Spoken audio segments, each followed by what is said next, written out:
Vice President Harris said while campaigning in two toss-up states out west, Arizona and Nevada. I cannot stress enough the work that we have been doing around the clock to make sure that the federal resources are on the ground in partnership with state and local leaders. Now, former President Trump's been calling the federal response to Helene the worst ever.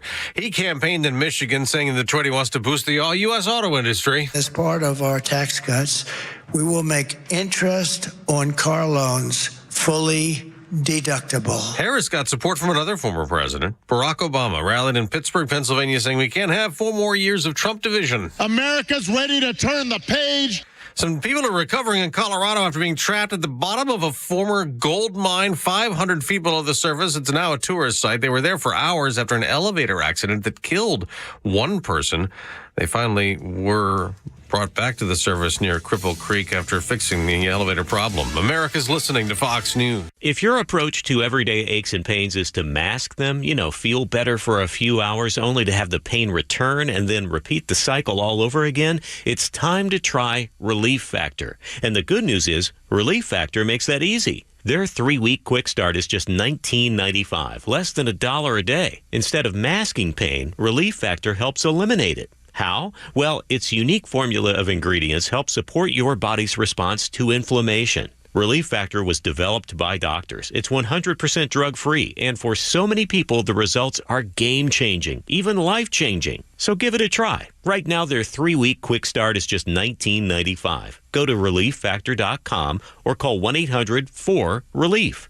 That's 1-800-4-RELIEF. See how in a few weeks or even days, Relief Factor can reduce your pain. When you feel better, life is just better. So don't mask pain. Fight it naturally with Relief Factor. The Morning Extra, only on Extra 106.3. Morning, y'all. We made it to thank God it is Friday. Doug, Rhino, and Los here on the Morning Extra on Extra 106.3. 404-741-1230 is the number, at Extra 106.3 across the social media platforms. Saying good morning to my old friend Carlos Medina. What's going on? Good morning. Good morning to everybody else. Good morning, Joe. Hope everybody's happy that it's Friday. Yes. It's been an enlightening 48 hours or so. I feel like I've had this run over this last 2 days where the world is starting to open up and go, there's hope for you coming, and you're going to enjoy it. The clouds part. Apparently, the Northern Lights were very visible last night. Did you see this? I heard that from our Florida friends. Yeah, some friends of mine in North Georgia saw it.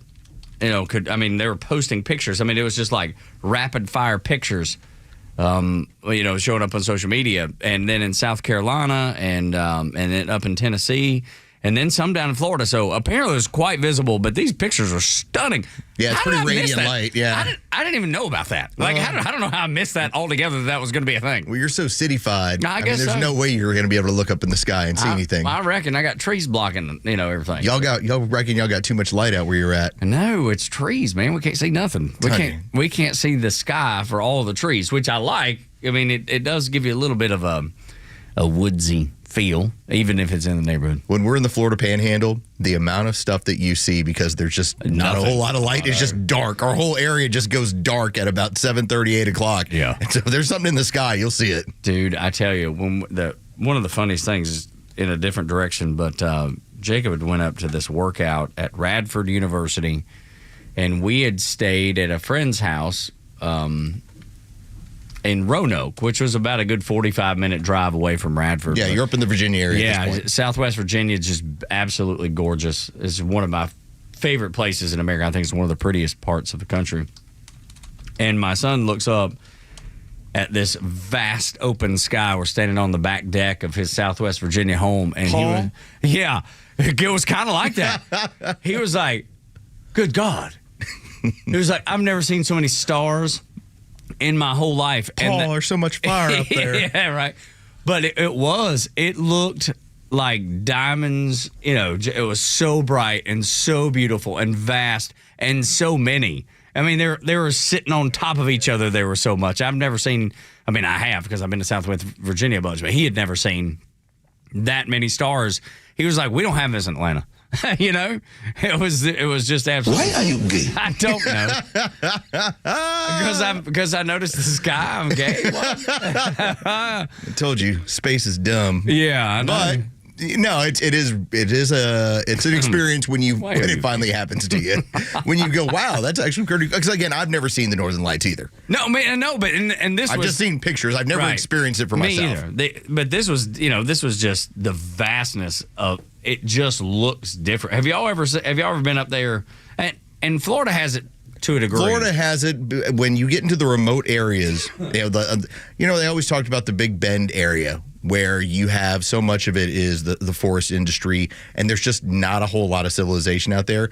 Like, we're right in between Redneck Riviera and into there. So we're like right on the cusp of it's getting wild again. Yeah. And man, when you're out there, you can just see the sky. Stunning, man. There's no light. Stunning. There's nobody out there. There's nothing like it, Joey, just being outside. Western North Carolina. That's when I always saw it. Yeah, I say outside of Asheville.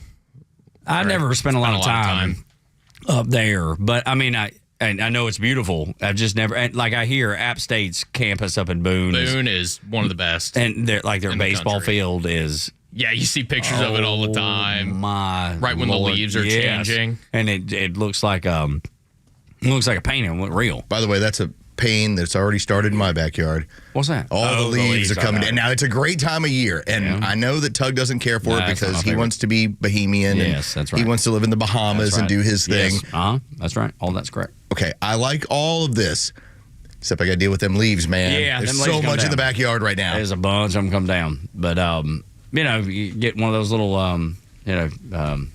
leaf blowers. Well, but the problem is once they get wet, they don't move around quite as well. No, I know. Yeah, they're hanging around. But thankfully, we've not had any rain. I thought for sure we'd get some, because of all the activity. I know what I'm going to be doing Saturday afternoon.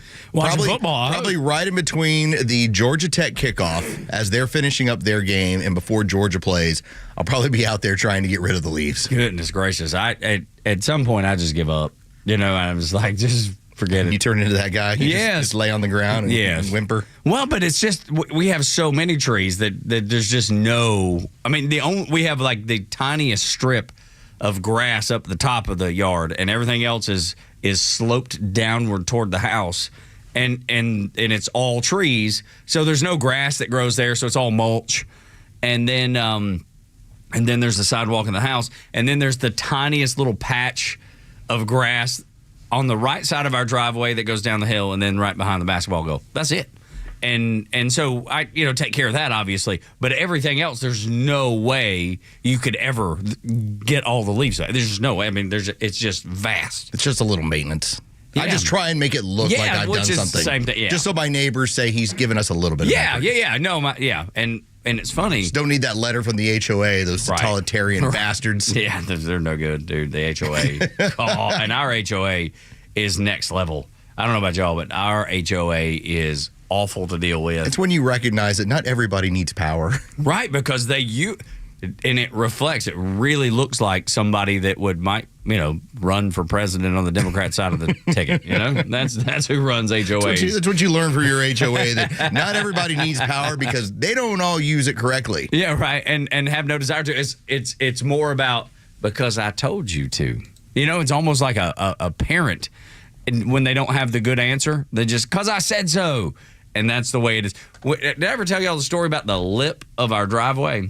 So when the driveway has the tiniest lip going from where the street is to where the concrete of your driveway takes you down, and there's like this half-inch lip. We got a letter from our HOA that said the lip of our driveway was dirty and we needed to pressure wash it. The lip, I'm talking this that little strip that's right there on the street. I didn't even realize we had it. I didn't even realize it was there. You realize they drive around, and all they're doing is looking at the houses for anything that they can send a letter to you. Anything. It's pretty much government on steroids. Oh, my gosh, it's awful. It is so bad. But anyway,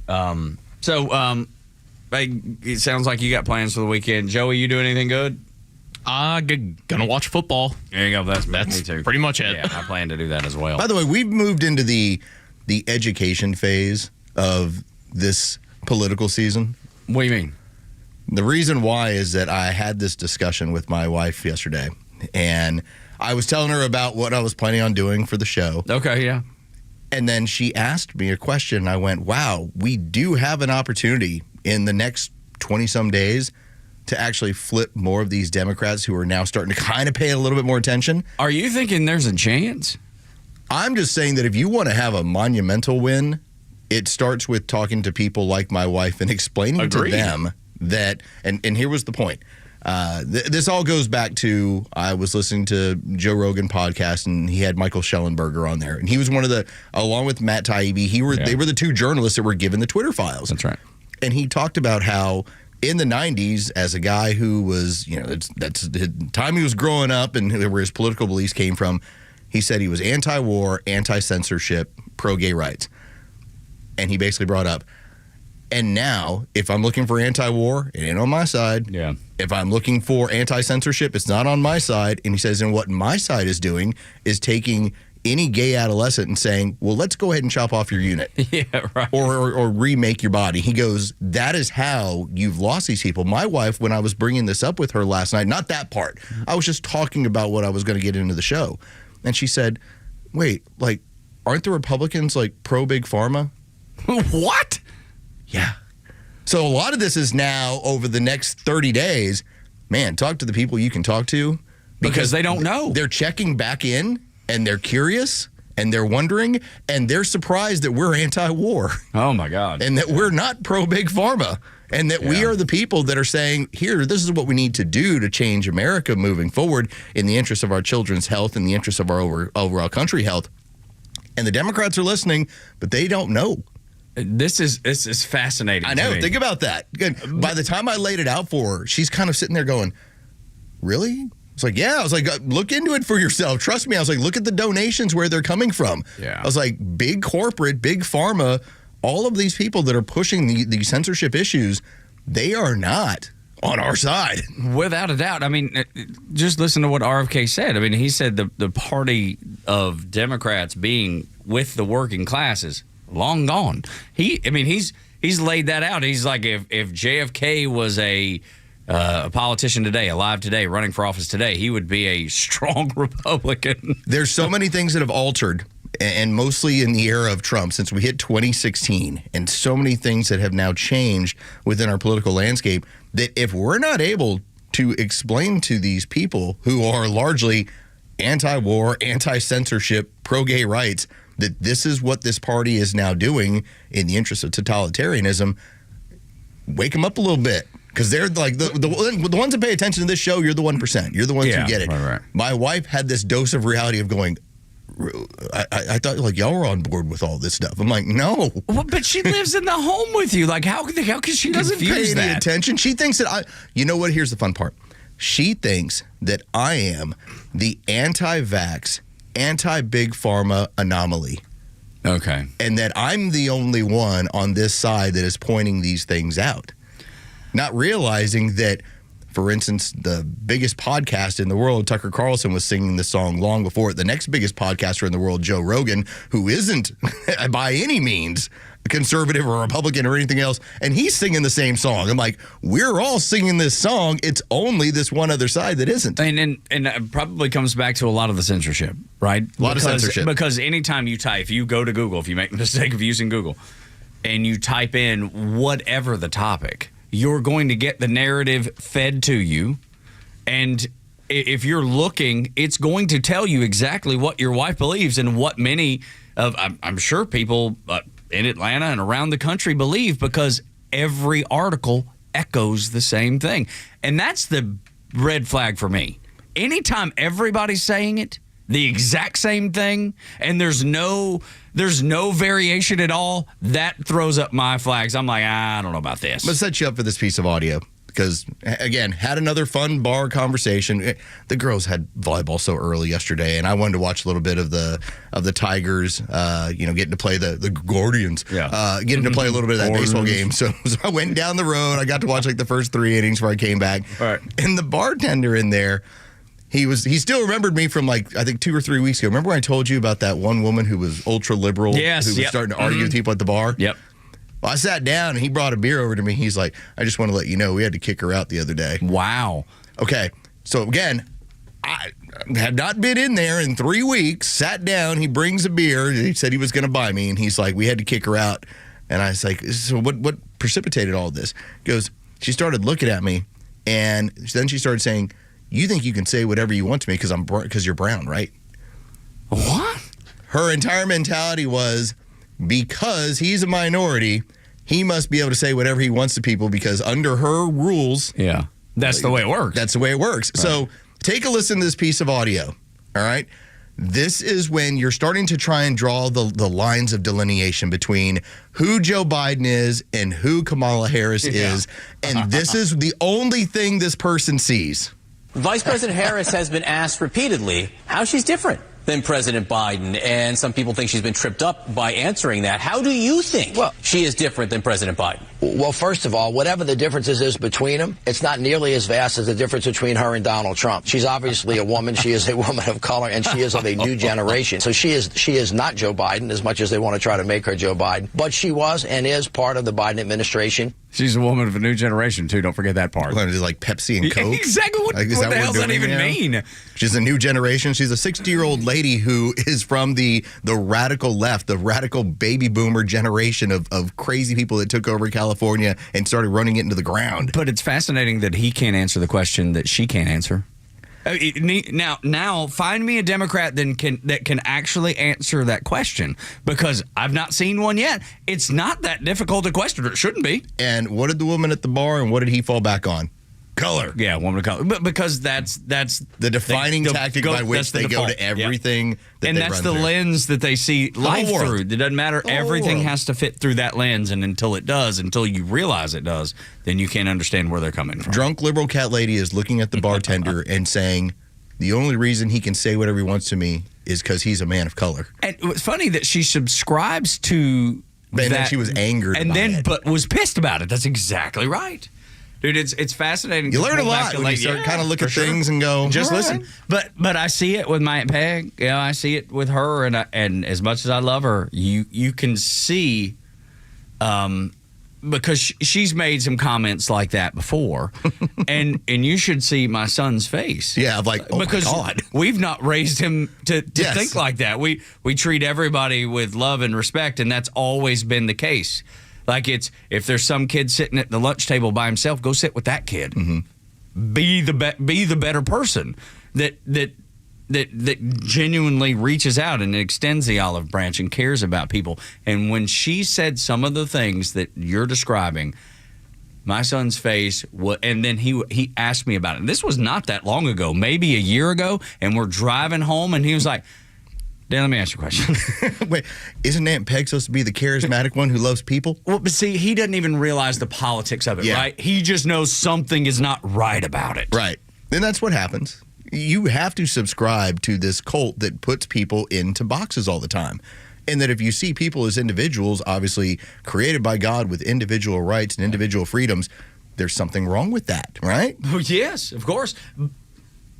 But you have to wonder. In their world, there's something wrong with that. Like me, I'm like, sounds good to me. But it's unbelievable to me that for political reasons alone, that they cannot answer that question. Why can they not answer? It's like the Matt Walsh question, what is a woman? Yeah. Why can they not answer it? Because it goes against the cult ideology. Right. And when you start, you're like, this Kool-Aid seems funny. No, drink it, damn it. That's right. Jim Jones. But I don't think it's stuff's in there is good for me. Drink it now. You will. And if you start asking for something different, we're coming after you. Start having those conversations. Yeah, no, Your great. Democrat friends are starting to pay attention now. It's taken a little while. They're now starting to pay attention. Start telling about what's really what these days. Quoting some Pearl Jam lyrics, finally, the shades are raised. Go back and look up that song if you've not. It's excellent. It's called Rearview Mirror. Tug, Rhino, and Los on the Morning Extra and Extra 106.3. We'll get the headlines next. And 404-741-1230. If you've got calls, and we'll just jump back into this thing.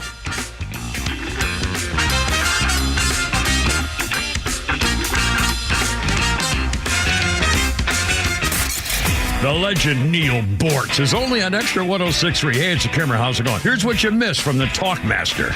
So you think the old Talkmaster's a pretty good guy, huh? No, not the way I've been thinking lately. I am so proud of the Israelis for their recent assaults on these Muslim goons who are dedicated to their eradication. Many years ago, perhaps even before you were born, the Israelis set up a little iPhone repair shop in the Gaza Strip. They waited until some Hamas leader came by to get his iPhone fixed. They fixed it. It worked just fine. Oh, yeah, but it had a little explosive device hidden in it. So after Mr. Hamas hotshot came by to get his phone, when he left, they called him. Hello? Boom. Now they've really upped their game. Catch Neil's commentary every day on Extra 106.3 or listen anytime on the Extra 106.3 app. As an official community partner of the Atlanta Braves and the Atlanta Braves Foundation, the Warrior Alliance connects warriors and their families to free services such as health and wellness, housing, employment, education, legal services, and so much more. We need your financial support to increase our impact and change thousands of lives for those who served in the U.S. Armed Forces. It takes more than just thank you for your service. Make a donation to help warriors navigate to success after service. Go to thewarrioralliance.org/donate and make a difference today. The Upper Deck Golf Experience is coming to Truist Park November 21st through the 23rd. Upper Deck golf events let fans play a round of golf throughout Truist Park, from the upper decks down to custom greens on the field below, all while enjoying great music, cold drinks, delicious food, and multiple golfing challenges. With tee times ranging from 7 a.m. to 9 p.m., there's a slot that can fit your schedule. Book your tee time today at braves.com/upperdeck. During Cybersecurity Awareness Month, LifeLock wants to give you helpful tips to protect your identity. Using multi-factor authentication can be a line of defense to help protect your personal information. But LifeLock offers comprehensive protection against identity theft. LifeLock not only alerts you to suspicious uses of your personal information, but also fixes issues that arise, guaranteed or your money back. Protect your identity today with a 30-day free trial at LifeLock.com. Use my name, Clay, as the promo code. Terms apply.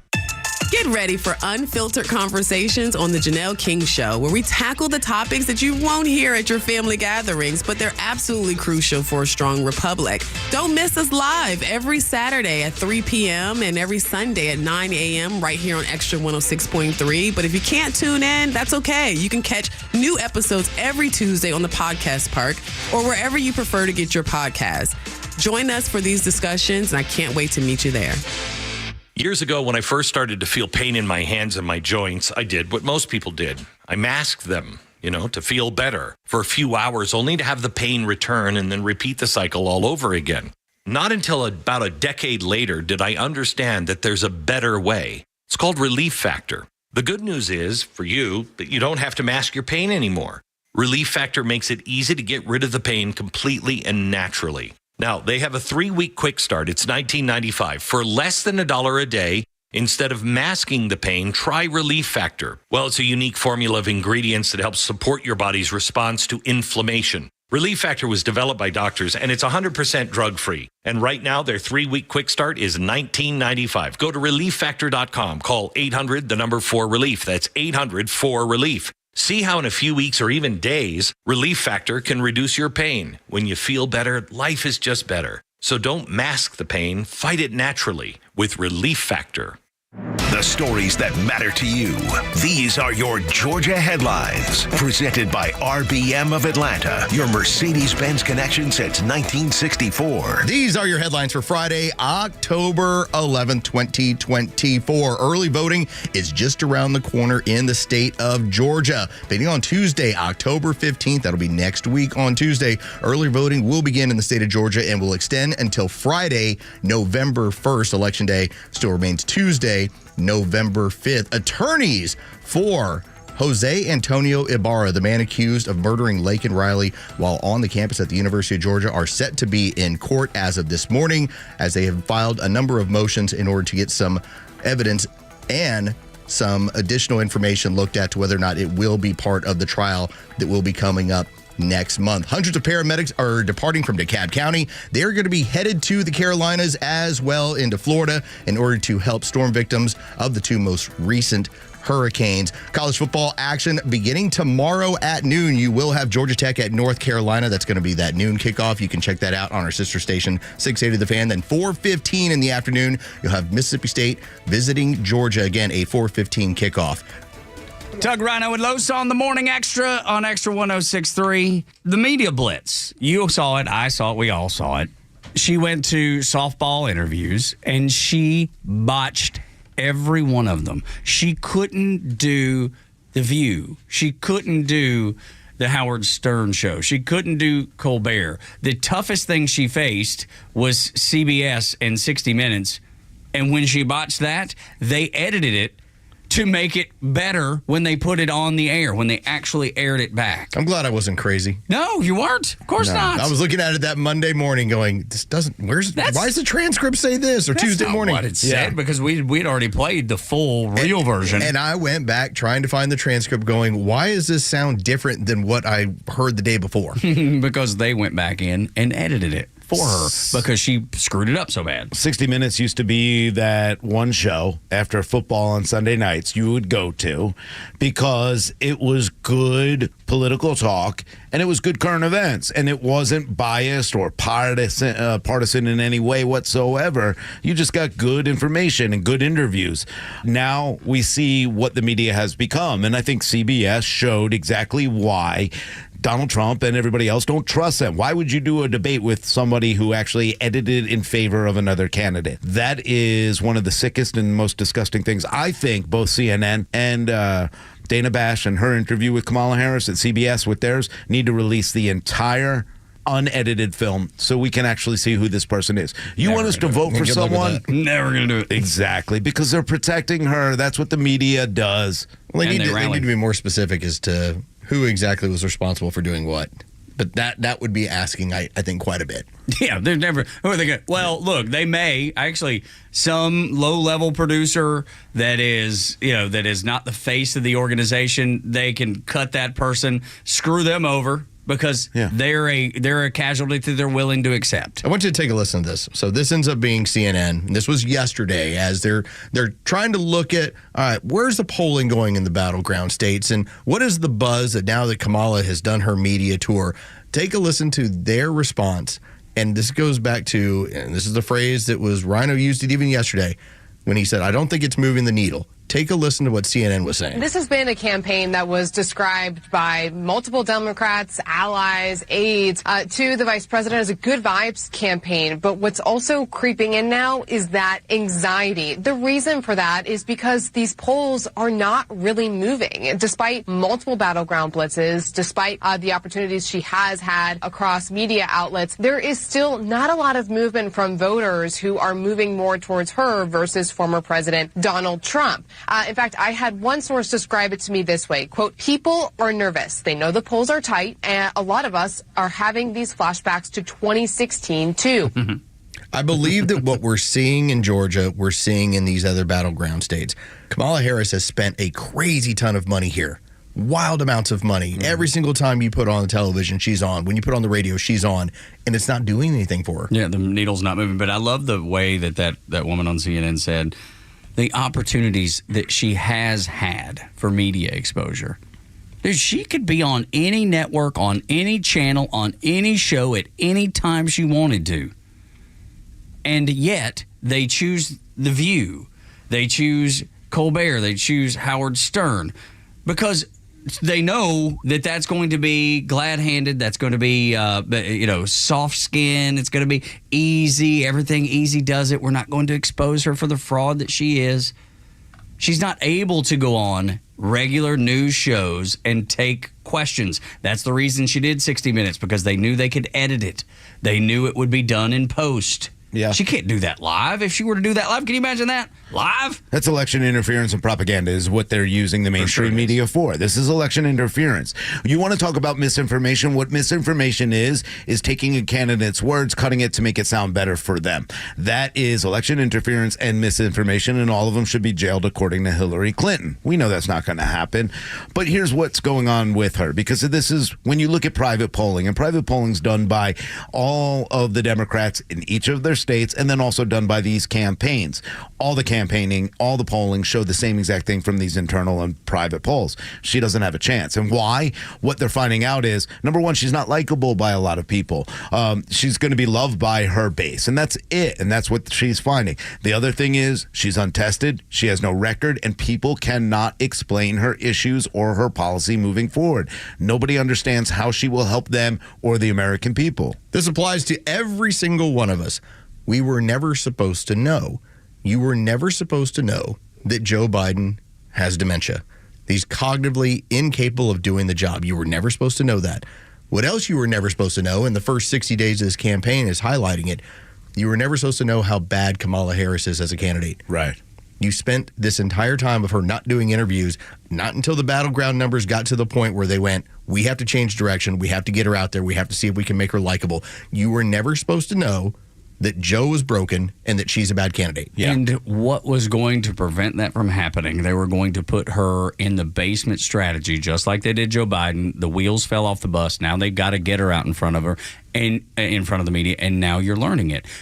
We all knew Joe wasn't okay. Everybody knew it. It was the loudest secret in the world. I mean, everybody knew. Mm-hmm. And yet you had Kamala Harris went out in front of the media, went in front of the nation and said he's just fine. And none of those media outlets questioned her on it. Yeah. Which is their job to begin with. If they gave a crap about the country, they would have asked her about it then. And then, like Lo said, she rolls out, does the same strategy, and now that she has to speak up, we know about her just like we know about Joe.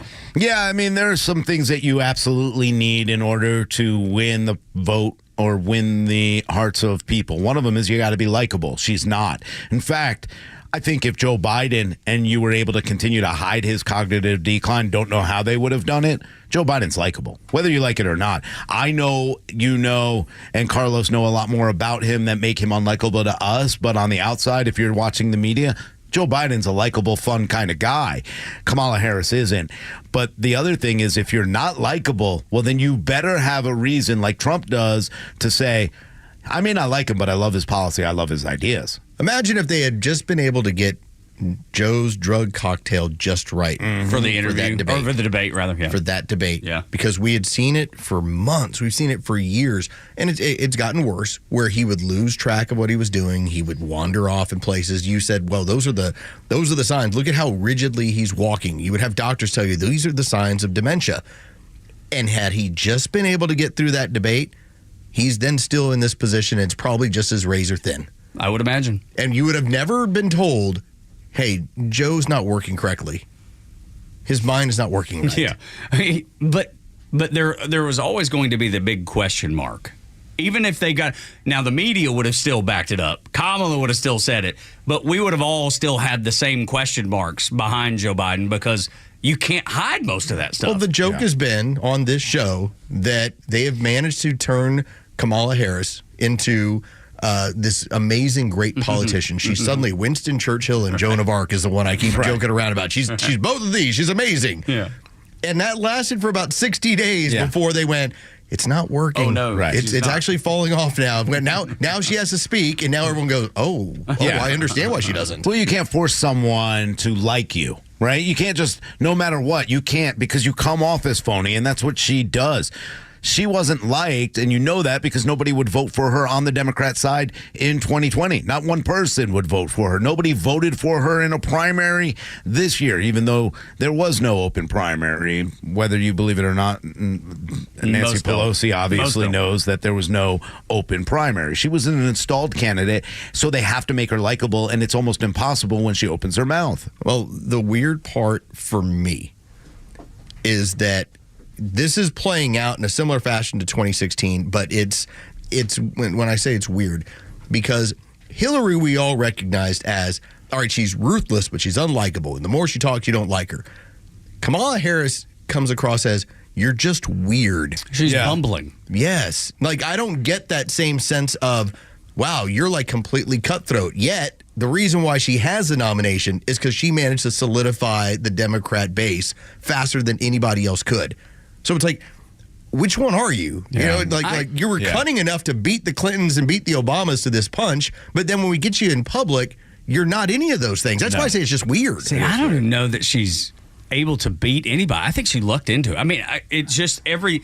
You know how it's like Wile E. Coyote, sometimes like the boulders are coming down and he just skirts through them? That's the way I envision this, because I think Hillary Clinton's a smart woman. She's a bad woman, but she's really, really smart.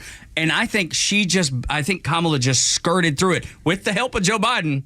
Joe they didn't have to. Yeah. Joe threw the support behind her, but the rest of the Democrats didn't have to. They didn't have to. And you know what? You saw that because it wasn't unanimous, the delegates that went out there to vote for her. There were a lot of questions from delegates that didn't want to vote for her in becoming the nominee.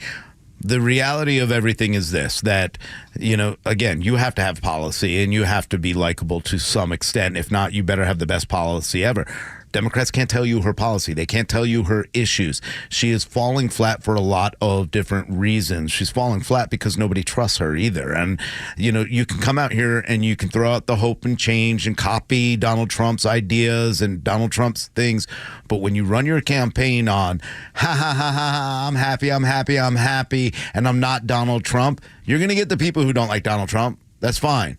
But most of America is going to look for a path forward. And no matter what you say, even if you say it's a path forward, if you don't have a plan, there's no path. The word was, when all of this stuff was going down, that the Obamas had their own ideas who was going to be. It wasn't going to be Big Mike, okay?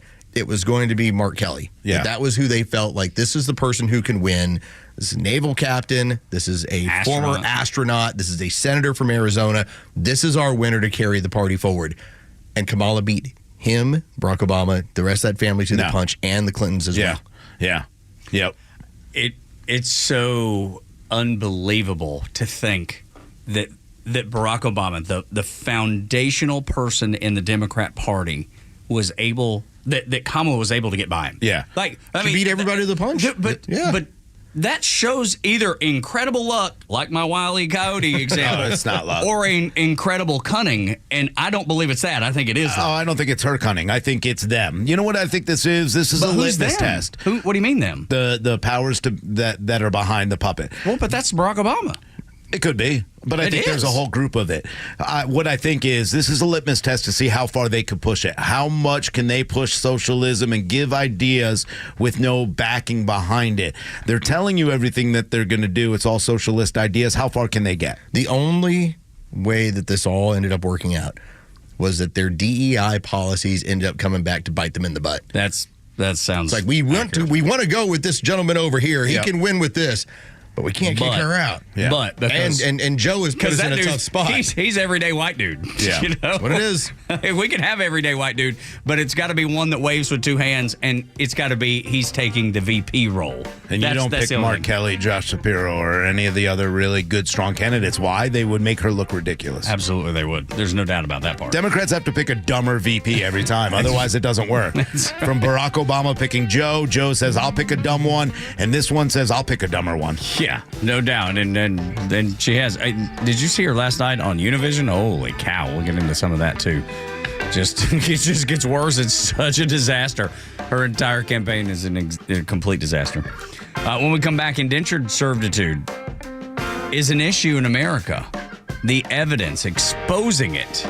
Next, and it's all tied to illegal immigration on Xtra 106.3. The legend Neil Bortz is only on Xtra 106.3. Hey, it's the Kimmer. How's it going? Here's what you missed from the Talkmaster. So you think the old Talkmaster's a pretty good guy, huh? No, not the way I've been thinking lately. I am so proud of the Israelis for their recent assaults on these Muslim goons who are dedicated to their eradication. Many years ago, perhaps even before you were born, the Israelis set up a little iPhone repair shop in the Gaza Strip. They waited until some Hamas leader came by to get his iPhone fixed. They fixed it. It worked just fine. Oh, yeah, but it had a little explosive device hidden in it. So after Mr. Hamas Hotshot came by to get his phone, when he left, they called him. Hello? Boom. Now they've really upped their game. Catch Neil's commentary every day on Extra 106.3 or listen anytime on the Extra 106.3 app. You know the old expression, I love it when a plan comes together? Well, with our First Liberty Notes, this has been so true. Hello, I'm Brant Frost, founder of First Liberty Building and Loan. You hear about our family's company all the time right here on the station. For over 30 years, we've been the local lender who said yes when the big banks say no. A couple of months ago, we opened up our First Liberty Notes program to Main Street investors just like you, and the response has been just incredible. Folks from airline pilots to physicians to even pastors are now earning 8 to 13% interest rates while helping to fuel the growth of local small businesses. If you're a qualified investor with a minimum of $25,000, you too could be earning 8 to 13% interest. We'd love to have you join our First Liberty family today. Go to firstlibertyga.com and see if our First Liberty Notes are right for you. Go to firstlibertyga.com. That's firstlibertyga.com. First Liberty Notes are not obligations of or guaranteed by any financial institution and are not secured by any collateral. They are not FDIC insured or guaranteed by any government agency. You could lose money. SEC accredited investor status must be verified. Securities not offered in any jurisdiction in which it is unlawful. Millions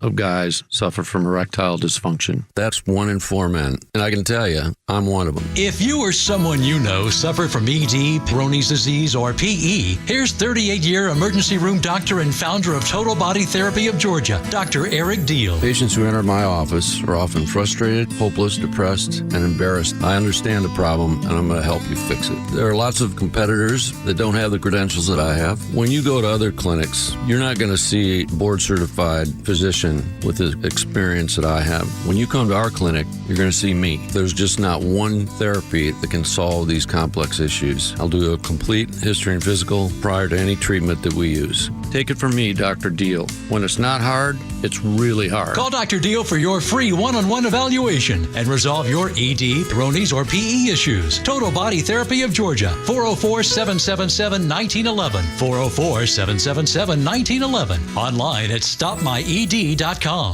At Nelson Elder Care Law, we understand that family's everything. That's why we prioritize your family's future with personalized asset protection solutions. Call us today to schedule your legacy planning meeting and discover how our team can tailor our services to meet your family's unique needs, ensuring a secure and worry-free future. NelsonElderCareLaw.com. Attention, if you owe money to the IRS, this is an urgent message. The IRS is cracking down by sending out heart-stopping letters, aggressively garnishing paychecks, seizing bank accounts, and putting liens on homes and businesses. They call it enforced compliance. And you better watch out, because penalties and interest on unpaid taxes compound daily, making it seem impossible to ever get out of debt. Don't let tax debt destroy your life. You need to call Optima Tax Relief, the #1 tax resolution firm. They are experts in the Fresh Start Initiative, one of the biggest breaks that the IRS has ever offered. If you qualify, you could save thousands. Optima's resolved over $1 billion of tax debt for their clients. They have an A+ rating with the Better Business Bureau and will fight to get you the best deal possible. Call Optima now for a free consultation. Call 800-970-3199. That's 800-970-3199. 800-970-3199. Optima Tax Relief. Some restrictions apply. For complete details, please visit OptimaTaxRelief.com. The Morning Extra. Glenn Beck, Clay and Buck, The Kimmer Show, Jesse Kelly, Jimmy Fala, and Guy Benson. The biggest lineup of conservative voices in the South are on Extra 106.3 FM and the Extra 106.3 app. Tug, Rhino, and Los on the Morning Extra and Extra 106.3.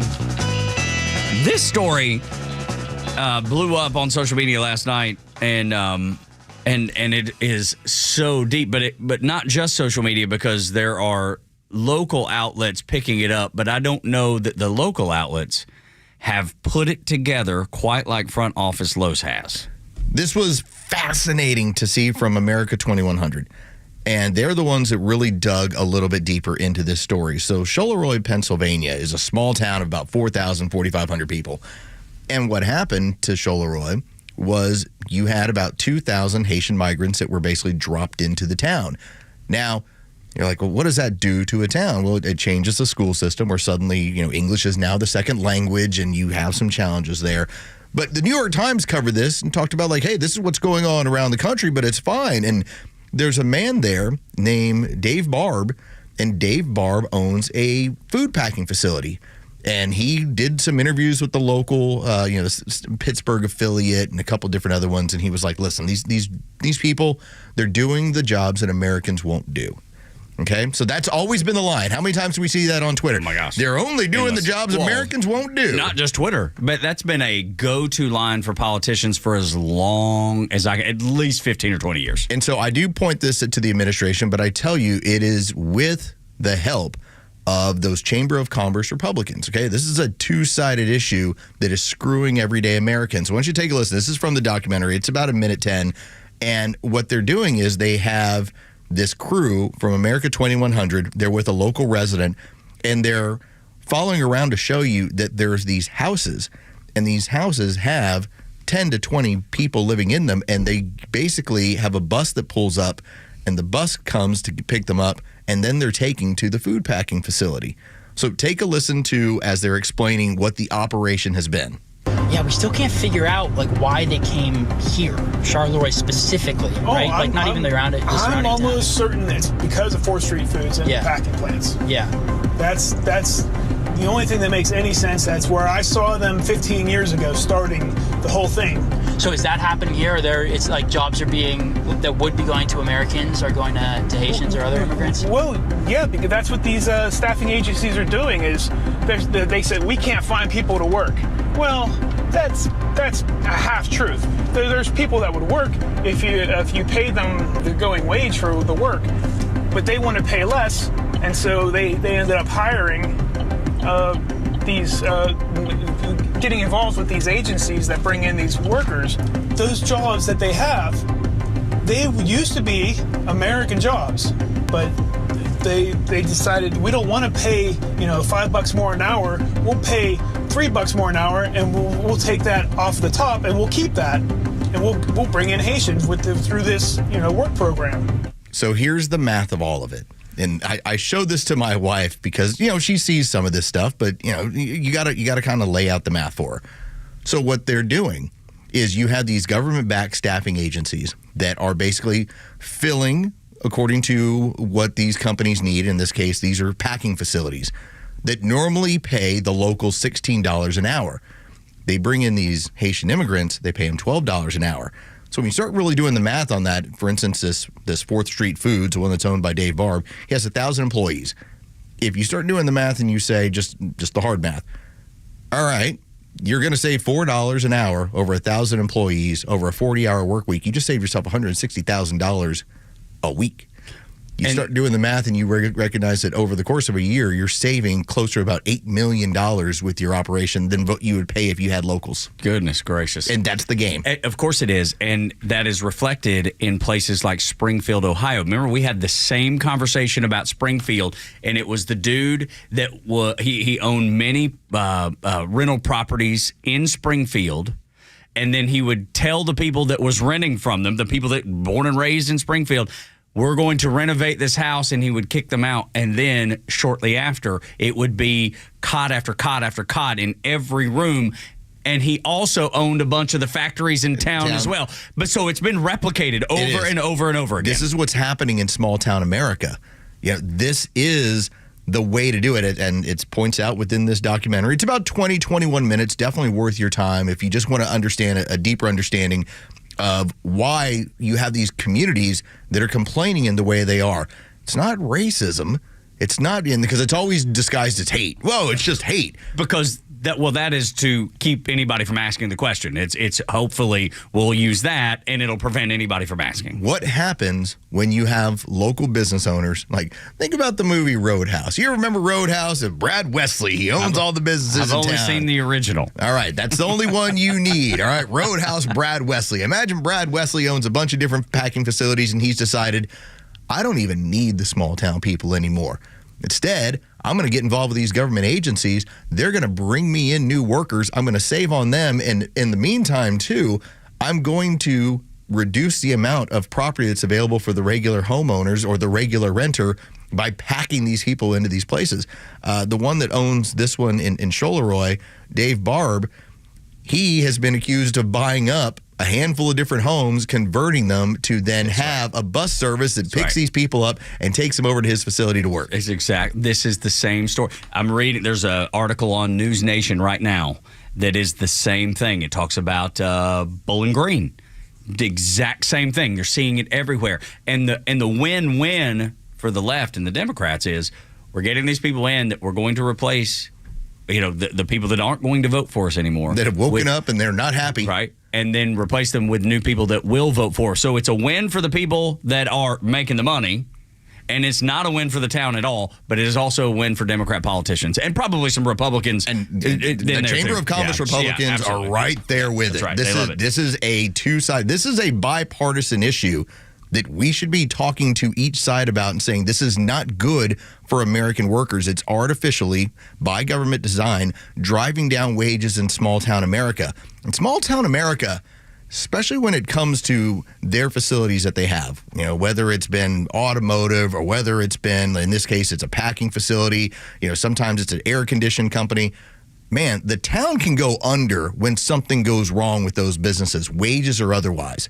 And so you're seeing all of these small towns that are typically in really red areas that are having all these people brought in to the voting part. that are driving down their wages, that are driving down their standard of living, which if you've been in small town America, it's not like standard of living's like crazy high. It's not like you're going to the Lambo dealership on a regular basis going, what am I going to go get this weekend? No. All right. Like your Ford pickup is like the most expensive thing that's going to be bought, or a Chevy pickup, whatever. So what happens when you alter just by as little as 20% the wages in the area? Yeah. You crush a local community that typically votes red. But still, it's dangerous for both ends of the aisle. Absolutely it is. But at the same time, they don't care because they're getting exactly what they want. They're getting a new underclass in society. And as you described it, indentured servitude. And again, I will have to dig around and find it. There was one of the leaders of Rome that talked about the difference in managing the Roman citizenry, which if you're a Roman citizen, you had all the rights of a Roman citizen. You could vote, you could speak out, you could serve in the military. If you were an alien, that's what they called them, which those are typically they were people that were captured. Romans were racist. They were captured through battle. They were conquered. Now they had some rights, but they didn't have all the rights of a regular Roman citizen. Well, they talked about how much easier it was to manage the alien versus a citizen because a citizen looked at you and wanted a different style and a different level of living. The Senate was supposed to provide a different standard of living. The alien went, well, I'll just take what I can get. The Haitian migrant is going to take whatever he can get, and he won't question it. And then by the time he's a citizen, he'll go, well, where'd I get it from? Right, because American citizens have been raised with this whole idea of the Constitution being there for them and that they have the right to speak out. And the government is supposed to work for them. Right, and rather than the other way around. That's exactly right. And then when you squish that, when you get rid of that, or at least attempt to, the everyday American citizen is going to be rattling the cages and calling and emailing their representatives and going to city council meetings and county commission meetings and school board meetings. Those folks that are just been bussed in, they don't even know that stuff exists. This is what is so different when we were growing up versus now. When we were growing up, change happened at an incremental pace. It might take 20 years for something to go from, all right, it's on the fringes to, all right, well, now we'll have the discussion. Like, for instance, gay marriage. Probably took 20, 25 years before it went from, all right, we're not going to have any of this discussion to, all right, fine, you're going to get the same rights under the tax code that everyone else is, and you can divorce at the same rate that everybody else is. And that's what's happened, okay? That's how it went. Things are now in hyperdrive. Like, the way our society now moves, you can create something, and within 4 years, it becomes a standard by which everyone says, okay, that's fine. You don't want these standards. These are the things we don't want happening, where an administration, on a whim, using executive actions, can change the entirety of who's allowed in this country and for what reason. That's what it's no longer just, well, we're just trying to help people who are impoverished from areas around the world who are persecuted. It's, no, we need to create an indentured servitude class that'll vote for us. And it works in the reverse the exact same way, right? The executive action, that same executive action, change it quick. Could absolutely close down the border and make it happen, but they don't, because that would eliminate exactly what they're trying to implement. What is going to happen If Donald Trump is in office by the time we hit into January 2021 and we start the process similar to what Clinton did, Clinton got rid of more people than we've had in the last 30 years. There was a big mass deportation. Yeah, he got rid of 13 million. Yeah. What's going to happen is you're going to have all these companies fighting back against the Republican administration. You're also going to have all of this media pulling on your heartstrings. Stop doing it. He just wants to work here. Steal your gut, man, because that's going to be their defense, is trying to use your emotions. Jesus would never kick him out. That's exactly right, dude. That's exactly what's coming. And you're seeing that bubble up already in preparation for the possibility of it happening. When we come back, Kamala is losing on the two most important things to American citizens. After the Fox News update, more of the Morning Extra. The legend Neil Bortz is only on Extra 106.3. Hey, it's a camera. How's it going? Here's what you missed from the Talkmaster. And remember, Biden, before he lost his mind, wanted a disinformation governance board. Democrats, progressives, the left, the media, if you're not part of their cabal, they want you to shut the hell up. Catch Neil's commentary every day on Extra 106.3 or listen anytime on the Extra 106.3 app.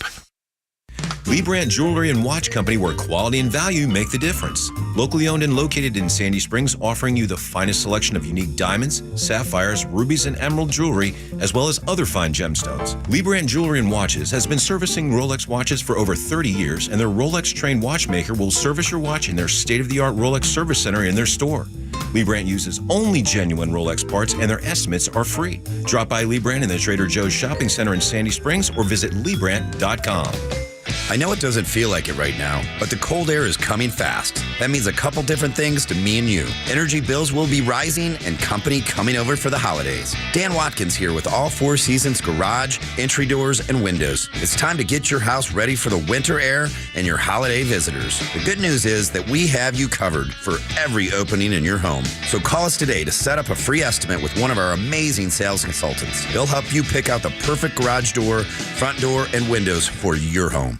Tune into your new favorite show that's redefining the A to Z's of marketing, the Marketing Mad Men. We'll take you behind the scenes of successful campaigns and reveal the strategies that win. We're not just talking about marketing, we're making it happen. From viral content creation to leveraging AI for customer engagement, our experts bring you to the cutting edge of industry. This is your playbook for market dominance. Tune in and transform your approach with actionable tips that could skyrocket your ROI. The Marketing Mad Men every Saturday at 4 p.m. right here on Extra 106.3.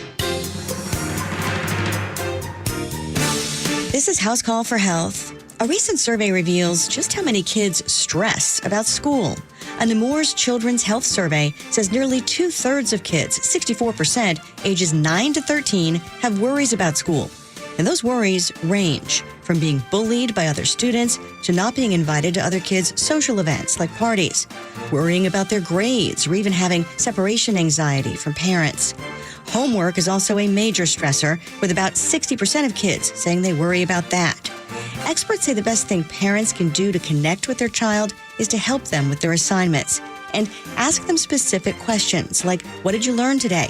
Instead of asking open-ended questions.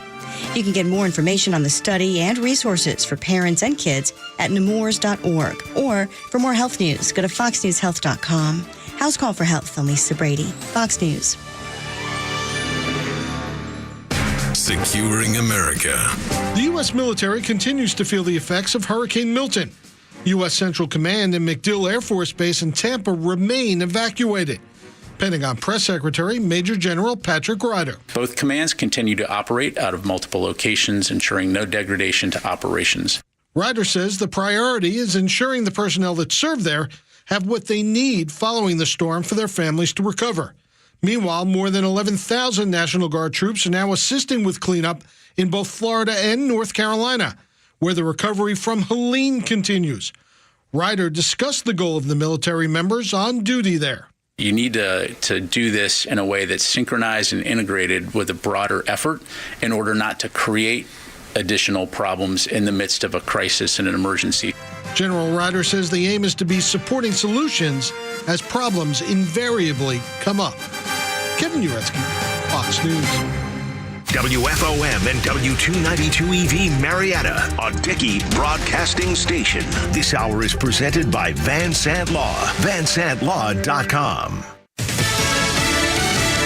It's up to at least 17 people dead after Hurricane Milton hit Florida.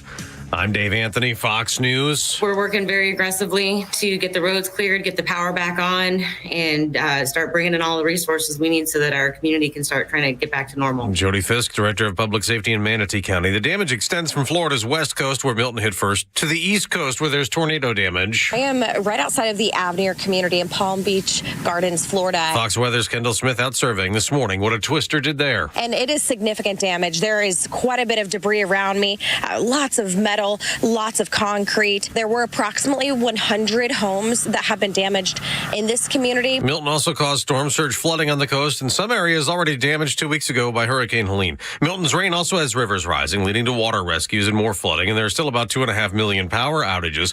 Vice President Harris, campaigning in Arizona and Nevada, vowed a strong federal response to the hurricanes. To do the work of giving people the relief they need so immediately, plus a commitment to helping people in the long term. Former President Trump and other Republicans are very critical of the response to Helene and its widespread devastation up to North Carolina. He will campaign today in Colorado and Nevada after being in Detroit yesterday. Now, former President Obama campaigned for Harris against Trump in Pennsylvania. We don't need 4 more years of arrogance and bumbling and bluster and division. But before that event, Obama visited a Pittsburgh Democratic office and warned that Harris is not seeing the same kinds of energy as when he was running, especially among black men. 2 people are dead in Deer Park, Texas, and 35 others injured in a chemical leak at an oil refinery. A shelter-in-place order for residents nearby has been lifted, no hazard reported in the community. They handed out the Nobel Peace Prize this morning to a group of nuclear activists from Japan, Nihon Hidankyo, an organization of survivors of the U.S. atomic bombings in Hiroshima and Nagasaki that ended World War II.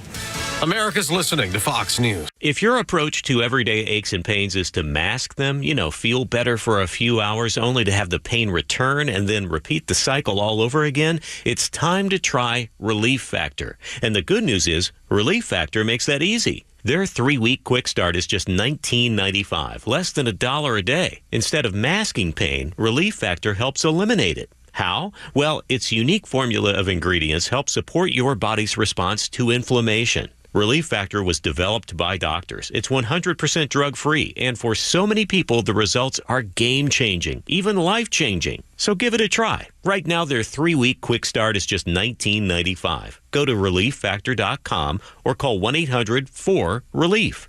That's 1-800-4-RELIEF. See how in a few weeks or even days, Relief Factor can reduce your pain. When you feel better, life is just better. So don't mask pain. Fight it naturally with Relief Factor. Want weather? Grab your phone. Need traffic? Grab your phone. Conservative news and talk, also on your phone. Get the Extra 106.3 app. Tug, Rhino, and Los on the Morning Extra until 10. Download the app so you can listen live and on demand, or stream us on the Extra 106.3 YouTube channel. Morning 404-741-1230 is the number, and across the social media platforms if you'd like to get in touch with us at Extra 106.3. Los. Morning.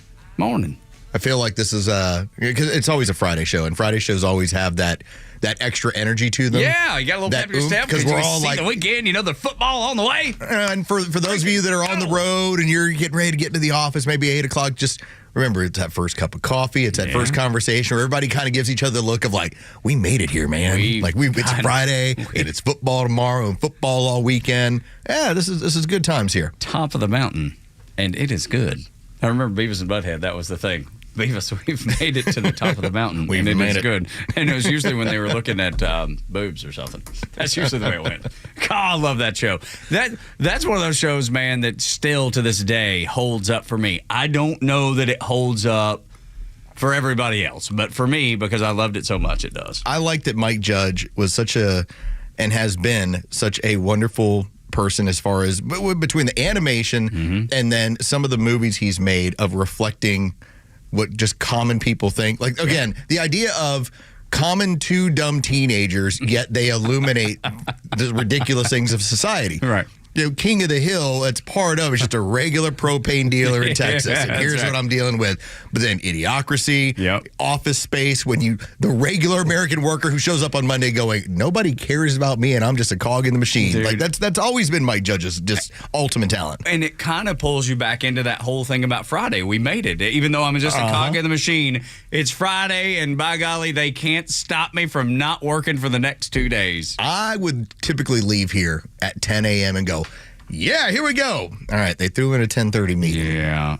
Okay, that's the only bummer of the day. Yeah, it is. It is. But hopefully we'll get it done. Get it done, knock it out, and get on the road. And if you got big weekend plans, let us know about them too. Here's my tip to everybody who's going to be in this meeting. Don't find a way to extend the meeting. Do not ask questions. Just make it a point to nod, and then you say, okay, and then you go, you know what, let's take a look at that a little bit later. Yeah. That's all you do. That's right. Meetings are so much worse, and we all have that person that we work with. Wants to ask questions. They will ask questions, or they use the meeting as their personal time to complain about some ancillary issue, and now we're going round and round. Everybody just keep it quiet. Let's keep it moving. That's right. That's exactly right. That stuff drives me crazy. If you have a question, ask it after the meeting's over. That's the way to handle that. Do not ask it in the meeting. I had one meeting, and this was it's probably like 7 or 8 years ago in the building, and we had just moved into the building. We had all these new systems, all this new setup of equipment, and management was very concerned that our ratings numbers had dipped. Like significantly. Like we had lost like half our audience. Oh my goodness. And we're all in this new building and everything's beautiful. And it was brought up during the meeting about how this is what y'all are doing and here's the problem with it. And I just raised my hand and I go, we're not encoding correctly. Now what that means basically is every radio station has its own particular signal that our rating system picks up on. It's almost like a thumbprint. Exactly. Like everybody's got a thumbprint. Well, the problem was our thumbprint wasn't working correctly. And I picked it up. Like I started looking into it. When I brought that up, you want to talk about this particular person who was the operations manager at the time, lost his mind at me. He starts cursing in the middle of the meeting. You don't know what you're talking about. You don't know the technology. You don't know about this. As soon as we got to that meeting, he's like, so tell me about this thing. Now he's coming to me to fix it. Yeah. And sure enough, it was just we hadn't calibrated ourselves correctly yet, and so we figured it out. And then suddenly, guess what? The audience doubled. These days, though, you got to be thankful you got a job. Yes, because these job numbers are continuing to trend the wrong direction. They continue to revise them down. They give you this beautiful, holy cow, 250,000 jobs, and then just a month and a half, 2 months later, it goes down, and it was just 100,000. We revised it down for the year last year by 820,000 jobs. That's how wrong they were about how many were created. See, but that's the thing, though. They weren't wrong. They knew exactly what they were doing. They did that on purpose. That way they could have that big moment. See, everything is great. And that way CNBC and NBC and MSNBC and all the networks run with it. And they're saying, see how great Joe and Kamala are doing? Don't you notice how good you've got it? The administration will give you that piece of information knowing that it's Aunt Peg and it's the rest of the liberal elite out there that go, I told you things were good. And then, again, when it comes down a month later, that's, it's out of sight, out of mind. They never, ever. I bet Aunt Peg don't even know that happens. Still to this moment. That we had to revise down by more than 800,000 jobs for the previous year. Or the month. I bet she has no idea that every month that is done. Every month, I bet she has no clue because MSNBC ain't telling her. It's just your fault. That you're not paying attention to how good things are in this country. Even as, and we'll get into the inflation audio, even as it continues to increase, they still keep telling you, just don't worry about it. Listen, your 401k is good. Everything's good. Great. Look at it. Bask in the glory. Hotter than anticipated. That is the way that they describe inflation. Michael McKee of Bloomberg News describes inflation that way. And then at the end, he'll get to the jobs part that Los and I were just talking about. All right, let's take a look at CPI. Comes in a little bit hotter than anticipated, up 0.2%, same as last month. Forecast was for 0.1. The core comes in up 0.3. That is also a little bit hotter than forecast. 0.2 was the belief. 0.3 was what we saw in August. The year-over-year numbers, 2.4% for the headline, not as good as anticipated, and for the core, 3.3%, not as good as anticipated. So maybe this will catch a little bit of wind, given the fact that we had seen the big, strong jobs report last Friday. Now, speaking of jobs, we get a big jump in jobless claims, 258,000. Now, that's up from 225 the month before. And the highest since August of 2023. It's almost like something as bad is happening in brewing. So strange. Wonder what that might be. So weird. Could it be no economic policy that is worth a dadgum? The fact that they have no idea which way is up, they have no idea how to fix it, they have no plan to fix it. It's not that they want. Well, maybe. Listen, when your buying power is restricted, they are more in charge. Yeah, absolutely. And you are more dependent on government, which is the goal. They want you worshiping at the altar of government. That is the way they maintain their power. I've given this example before, and so if you're a new listener, hey, welcome. That's Tug. I'm Los. Rhino's typically right over there, but he's got a vacation day, and there's Joe. We used to have a coworker, and she was very big into Barack Obama. And I had made the point to her one time. I said, you remember what the economic situation was. Remember, we were going through the Great Recession, and then we just had this economic... 07, 08. And we had an economic malaise that went for about 6 years after that, where we were teetering along, we were moving along, but we never had the GDP growth that we'd seen in previous administrations. It just never popped in that way. It just kind of hovered around mediocre. And then we had Donald Trump get in. And as I told this coworker, I said, well, you've seen what happened with GDP growth. She's like, yeah. And I was like, he basically cut taxes and obviously reduced the taxes and stimulated the entire economy. She's like, yeah. I was like, and he's a buffoon. She's like, yes. And I go, understand that Barack Obama could have done that at any point. So who's the buffoon here? It was the goal of these people is to keep the economy stagnant so that you're looking to them for help on a regular basis. As soon as more money's in your pocket, you are so less dependent on government. And that is something that they fear because their power comes from you needing them. And I think that's what, specifically Southerners, man, people who grew up in the South, man, we have a healthy distrust for the government to begin with. And I feel like I would rather struggle on my own than excel with government help, because government help, and before you laugh at me and be like, what are you talking about? Government help has strings attached every freaking time.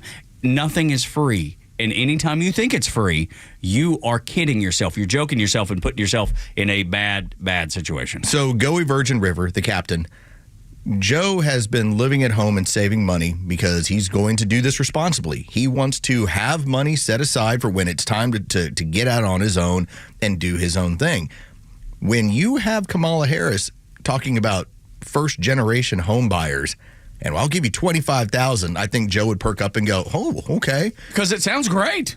Joe, she just made every place cost $25,000 more. I mean, you know that, right? Yeah, okay. So Goey's giving us but that is where the government is trying to create these scenarios where you go, listen, you need me. But you want to get out of that? You need me. Like, no, I don't want to have any part of this with you. No, because all you're going to do is hurt me in the end. That's part of the strings attached. But Goey, do you feel like that folks that are your age understand that? Do they when they see it, they're like, that's bullcrap. I know that. People my age have a distrust of everything, not just government, and but it's legitimately every institution. This is a huge part about Gen Z. And that's why it was surprising that they voted the way they did in 2022.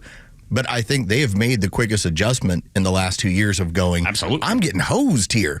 And like I said, my wife does this work. You know, part of what she does as professionally is they will study Gen Z. They get hired in order to learn how to market to them. And they all have the same sort of issues in terms of Gen Z is distrustful of the man, as they should. Like, thank you. That's counterculture. That's who they are. But they're also cognizant of, I don't want to find myself in a financial scenario like I saw my parents in 07, 08, where you lose the house or you're not ready for these emergency scenarios. So they're very cognizant about how perilous the economy can be for them. Dude, I was working in a financial sector doing financial media at the time when that was happening. You know what I mean? It was almost like a case study, because I was doing these financial shows, along with the everything. We all do 1,000 things. Yeah, in your we're doing media. like 10 things. Yeah, absolutely. Like everybody else, it's no different. I do this show, then I do this and this and this and that. That's the nature of what goes on. But the discussions that we're having on these financial shows was all about the fact that everyday people were experiencing what it was like to have the government have a heavy hand in the economy. And that's what taught me the lesson. I mean, I already knew it because my mom and daddy were always. My mama told me that JFK was killed by the FBI and the CIA. Told you that 30 years ago.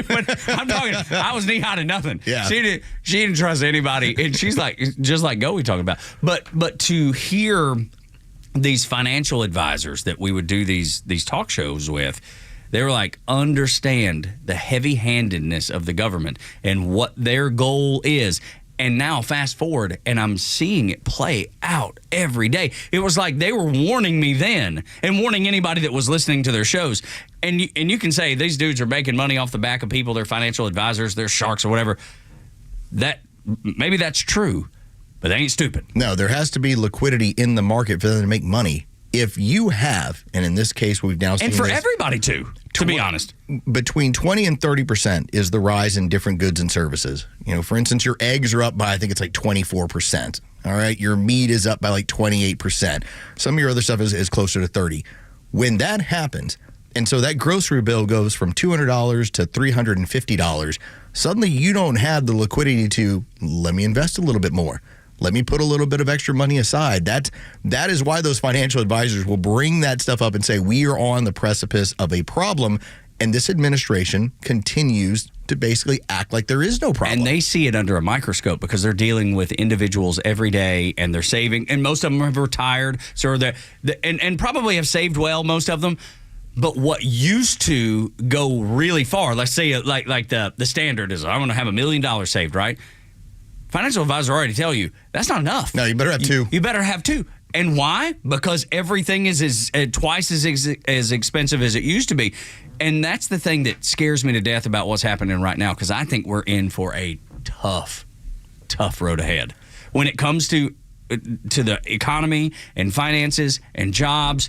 Everything that's coming our way. And it's not going to matter who, in my opinion, who's elected. No, somebody's going to have to bite this thing. Somebody's going to have to pick up the pieces. And if Trump is elected, great.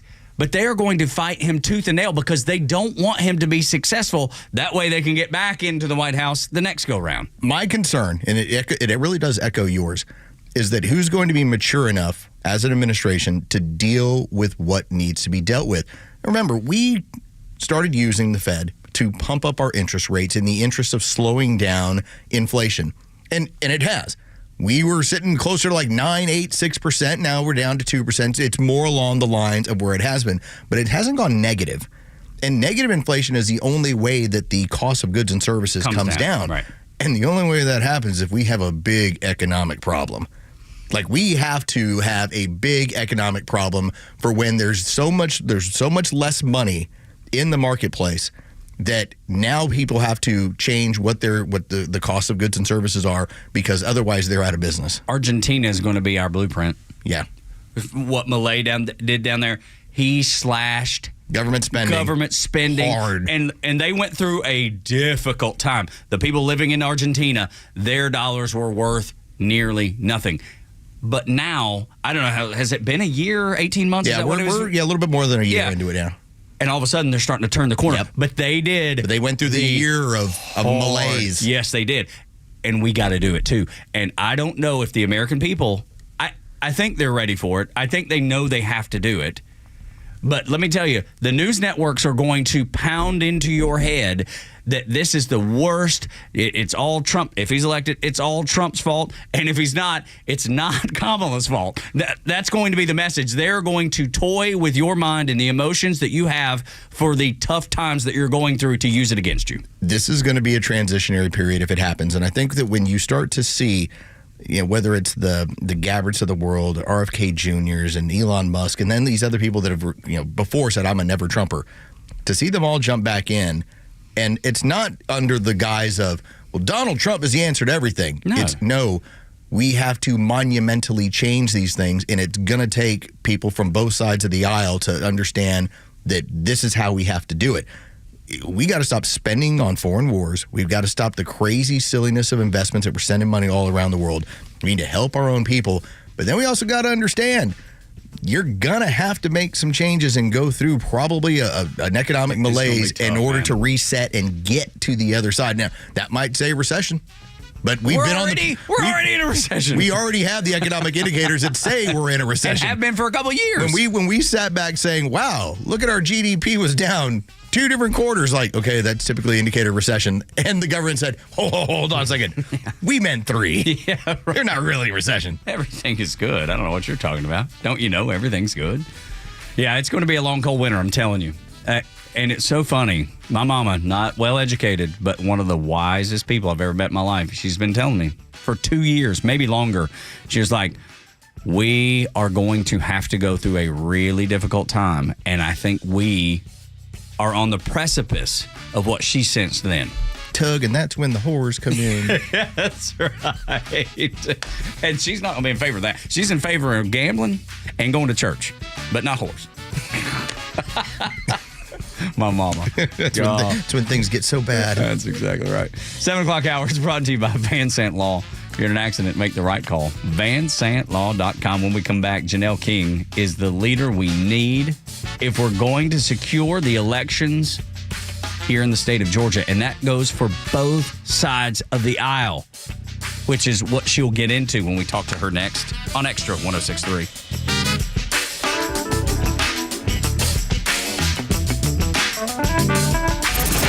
The left-wing media is pushing counterfeit polls and bogus headlines, all while ignoring the stories that matter most. Trust the conservative voice of Atlanta for the real truth without the media spin. The Morning Extra, Glenn Beck, Clay Travis, Buck Sexton, The Kimmer Show, Jesse Kelly, and the voices you need most are all on Extra 106.3 and the Extra app. It's going to be an interesting couple of months right here on Extra 106.3.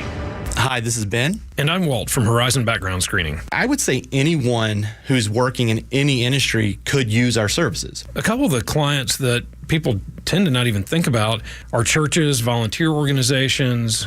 We do a lot of background checks for referee associations. Anybody who's going to be around kids or older adults or anybody vulnerable, you really need to do a background check that includes a criminal history, a sex offender registry search, and anything else that's really relevant to your organization, just to make sure that the people who you're putting in touch with, kids and other vulnerable people, are who you think they are, and that you're not putting your clientele at risk. So we're going to help you reduce your risk. We're going to help you hire the right person on the front end so that you don't spend all this time with training and all those kind of things and then realize that wasn't a good hire. The best way for people to find us is on our website. A quick Google search of Horizon Background Screening or look at us at horizonscreening.com.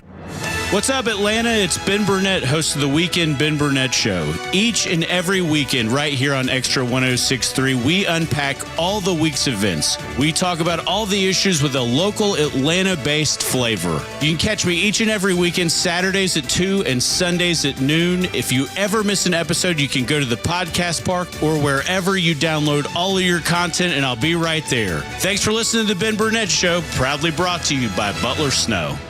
Hey, it's Mike with Atlanta Painting Company. And this fall, we invite you to transform your home. Our expert team brings color to life with top quality paints and flawless finishes, and leading the industry with our color consultants. Whether it's a fresh coat of paint for one room or an entire exterior makeover, the Atlanta Painting Company has you covered. So, trust the local pros for reliable, professional service when you need to revive your home or business. Find us at atlantapaintingcompany.com or call us at 1-800-PAINTING. That's atlantapaintingcompany.com. The Atlanta Painting Company, the painters you can trust.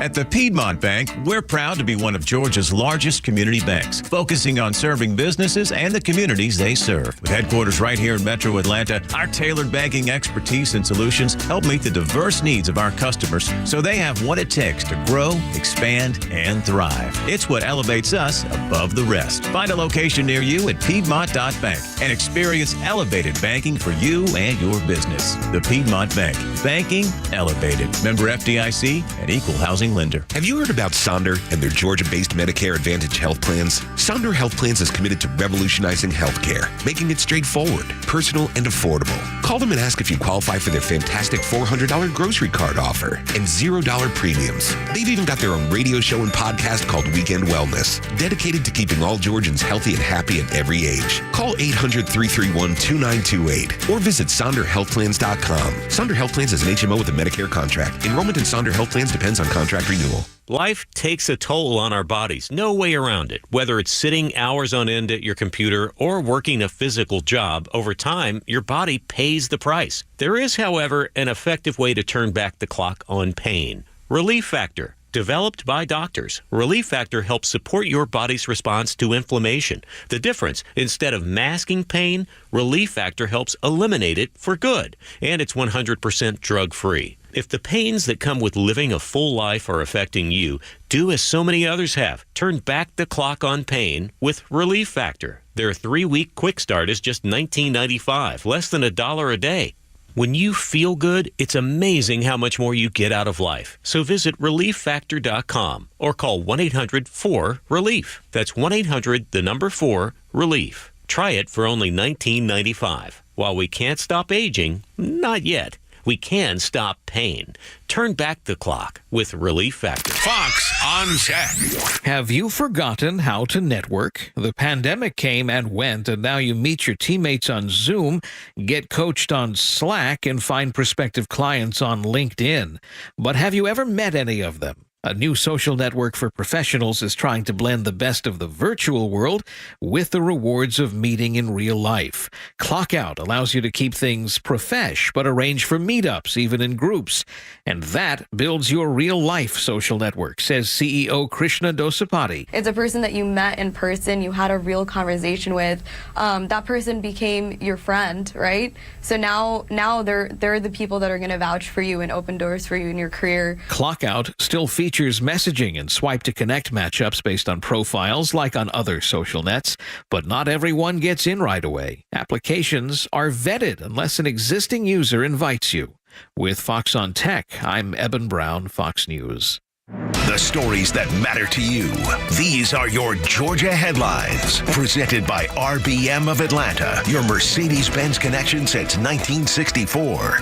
These are your headlines for Friday, October 11th, 2024. Early voting is just around the corner in the state of Georgia. Beginning on Tuesday, October 15th, that'll be next week on Tuesday, early voting will begin in the state of Georgia and will extend until Friday, November 1st. Election Day still remains Tuesday, November 5th. Attorneys for Jose Antonio Ibarra, the man accused of murdering Laken Riley while on the campus at the University of Georgia, are set to be in court as of this morning, as they have filed a number of motions in order to get some evidence and some additional information looked at to whether or not it will be part of the trial that will be coming up next month. Hundreds of paramedics are departing from DeKalb County. They're going to be headed to the Carolinas as well into Florida in order to help storm victims of the two most recent hurricanes. College football action beginning tomorrow at noon. You will have Georgia Tech at North Carolina. That's going to be that noon kickoff. You can check that out on our sister station, 680 The Fan. Then 4:15 in the afternoon, you'll have Mississippi State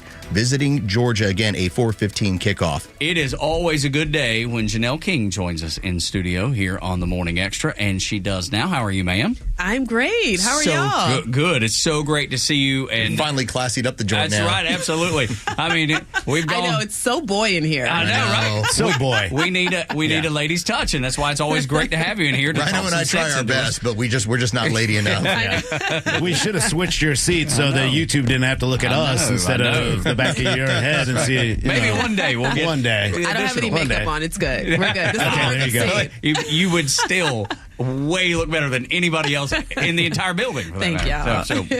No, but The things that are going on down at the Georgia State Election Board is unbelievable, and that's why I think it's great to have you on, because you can give everybody a true look at what's happening versus what the AJC says, versus what any of the mainstream media outlets say, because you're hands-on, you're dealing with it, and most recently the subpoena of Fulton County for the documents for the 2020 election. Yeah, no. So, first, yeah, you're right. I got into a little bit of a back and forth with the AJC at the meeting because they didn't want to be a journalist, right? They want to be a gossip site. They want to debate you on air. I'm just like, this is ridiculous. They're Mad Magazine. Right? I like that. Yeah. But no, so with Fulton County, the issue we have with them is that they have been found to have obviously done some wrong things, and that's where the letter of reprimand came from before I joined the board. But a part of that was that they had to put together a monitoring team that had to be agreed upon between the SEB board, the SOS, and Fulton County. Well, they don't want to do that. They want to create their own list. They want to approve their own monitoring team. They have members on there that I've received over 1,000 opposition letters from the public saying, I do not want this individual a part of the monitoring team. I don't trust him. And that's Ryan Germany. I mean, he was the Secretary of State's attorney during the 2020 election. And the public has a right to feel like there's a bit of a conflict there. So we said, well, how about this? How about you guys have your list, take our list, combine it, and now the entire monitoring team is made up of people from different perspectives, right? That sees it differently, and you kind of create a checks and balance. They didn't want to do that either. No, you mean like bipartisan wise? No, so, no. Let me ask you this. As a citizen here in the state of Georgia, okay, you have your job to do and what you're doing, and what I'm watching from the outside, all I see is Sarah and some of the others that are out there, Kathy Woolard. What I'm seeing as a citizen is they don't want to open this up for us to be able to look at. They don't want transparency.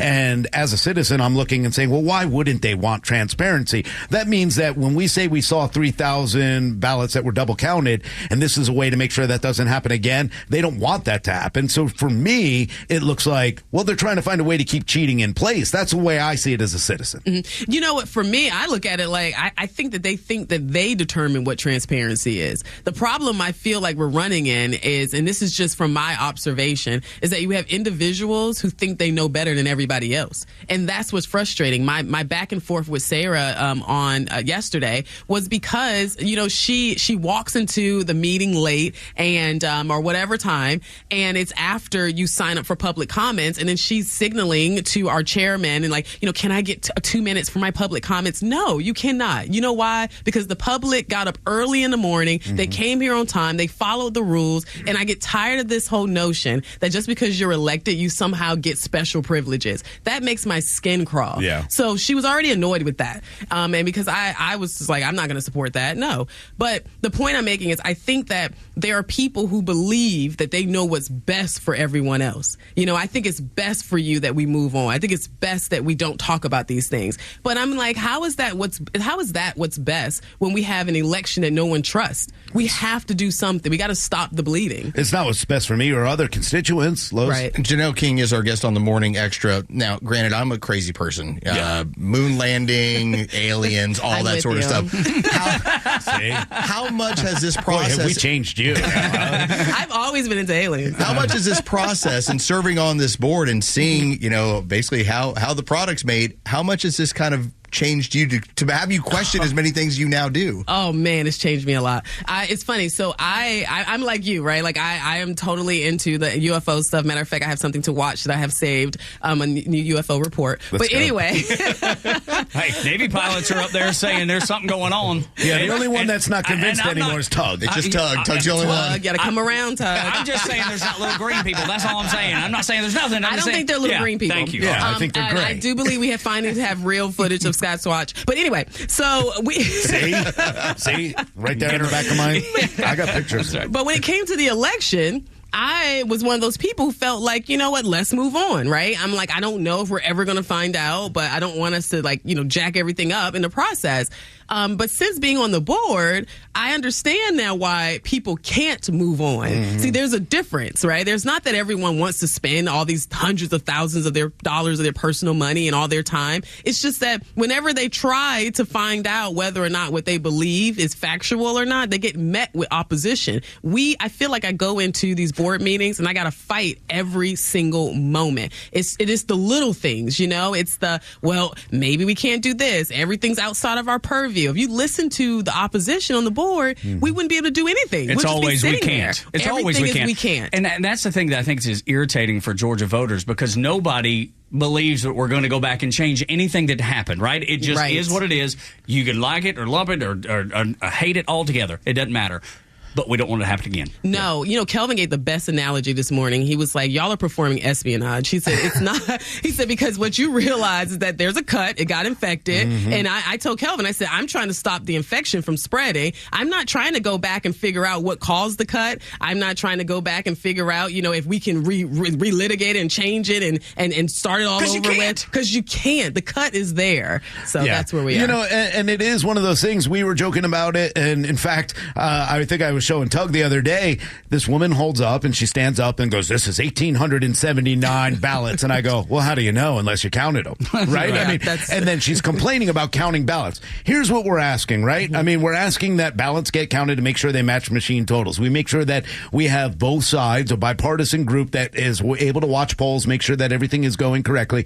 We want to put a sign up out front, much like a gun-free zone sign, except we want it to say, non-citizens, you're not allowed to vote, just to kind of remind people what is so evil about looking for keeping our elections safe for both sides of the aisle. It's nothing's wrong with that, you know. Like I said, the people who are upset about it typically are people who probably, I'm going to assume, can find a way to benefit in the chaos. You know, most of us can't function in this chaos. I actually watched, and I'm going to give you a little bit of a tidbit, and you'll get to see it at some point. But I watched them individual perform our hand count rule. She counted, 3 people counted 758 ballots 3 times in under 30 minutes. So I'm trying to figure out how this is going to delay anything. I'm trying to figure out how any of these assumptions that our Secretary of State is claiming is going to actually happen. It's not going to happen. I was on WAOK, you know, which is a pretty Democrat, you know, station, and a caller called in and said, you know, hey, are you saying that now I only going to count 300 ballots because I was using that as the average? And I said, no. I said, you'll count all the ballots on election day. She said, because we already do that in our precinct. I said, well, what county are you in? She said, Cobb, one of our biggest counties. Yeah. And she said, yeah, we hand count our ballots when we take them out of the machine before we put it in the bag to make sure that we have that the numbers all are matched. The ballots. It's just that simple. Yeah. She was like, so what's the problem? And I was like, ma'am, you tell me. Exactly. I would love to know. That's the problem. That's the problem. I don't know the problem. Yeah, the problem is that you are a MAGA extremist now, and that you've been brought to this side, and you're on the different side from them. That's all. I know. I'm okay with it. Because Stacey Abrams would have been fine with this in 2018, right? I know. But when we were talking about, like, going back to 2018, there was the same issues there, and it went against the Democrats. Absolutely. They were asking us to get rid of the Dominion machines in 2018. In 2018. In 2016, Hillary Clinton is the one who started all of this. Remember, she's the one who refused to concede the first time. She's the one who said that she believed that the election was stolen. She was the first person to do all of this. But for some reason, Trump gets all of the heat, right? As if he started this. No, it didn't start with him. Janelle King is our guest on the Morning Extra, and I think a lot of this comes down to power. And to me, it's both sides of the aisle. Now, I don't know how comfortable you are with getting into that, but to me, I think this is about power brokers within the state that are deciding how to divvy up power on a regular basis and keeping it for themselves. You know what? I don't know if I would explain it like that, but I do agree that it is about power. I do agree that it's on both sides of the aisle. This is not a partisan 100%. issue. This is absolutely on both sides of the aisle. I mean, we heard a case yesterday from a gentleman who ran as a Republican, and he was in a Republican primary, and during the primary, he had to redo his election twice because of errors in the election process. And this is a Republican primary. I'm just telling you, things are upside down, and people in Georgia know it, and they want to trust in their system, and right now they do not. And it's so important that we have people like you, Janelle, that care enough to do the right thing.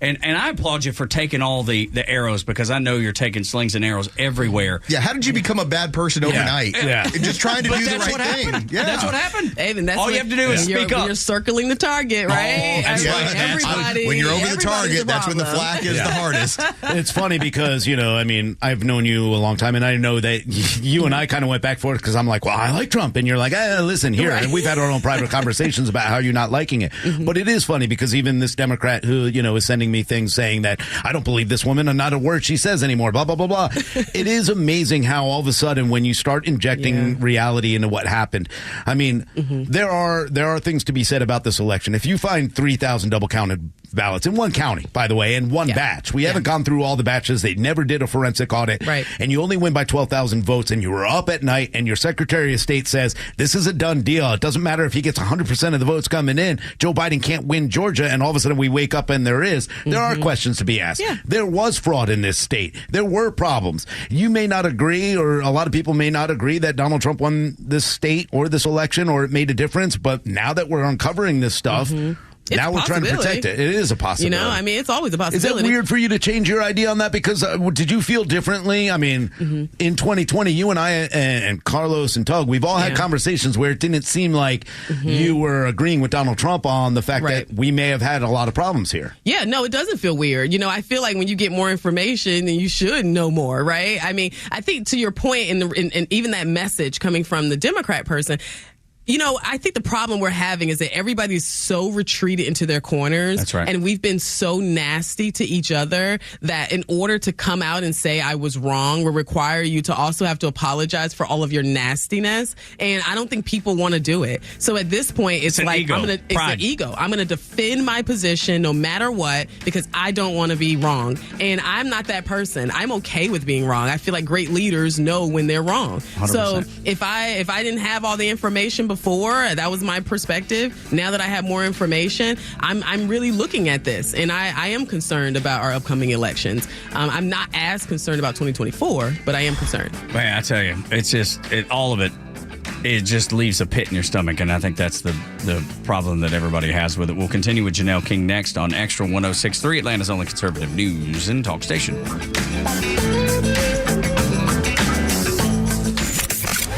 The Kimmer Show is only on Extra 106.3 every weekday afternoon on your drive home. If she wins, it's the United States. It's the end of what we knew it as, what we grew up in. We're not going to take because there's 100 million of us that won't live under that. What she's going to try and do, we're not going to live under that. There will have to be a partition at some point if she wins because no one's going to live under that. The Kimmer Show every afternoon from 3 to 6 p.m. on Extra 106.3 and the Extra app.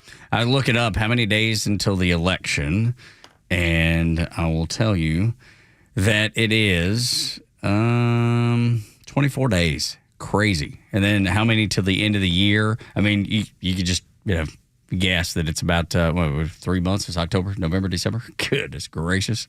You can see the end of the year. How crazy does that feel? Because it feels nuts to me.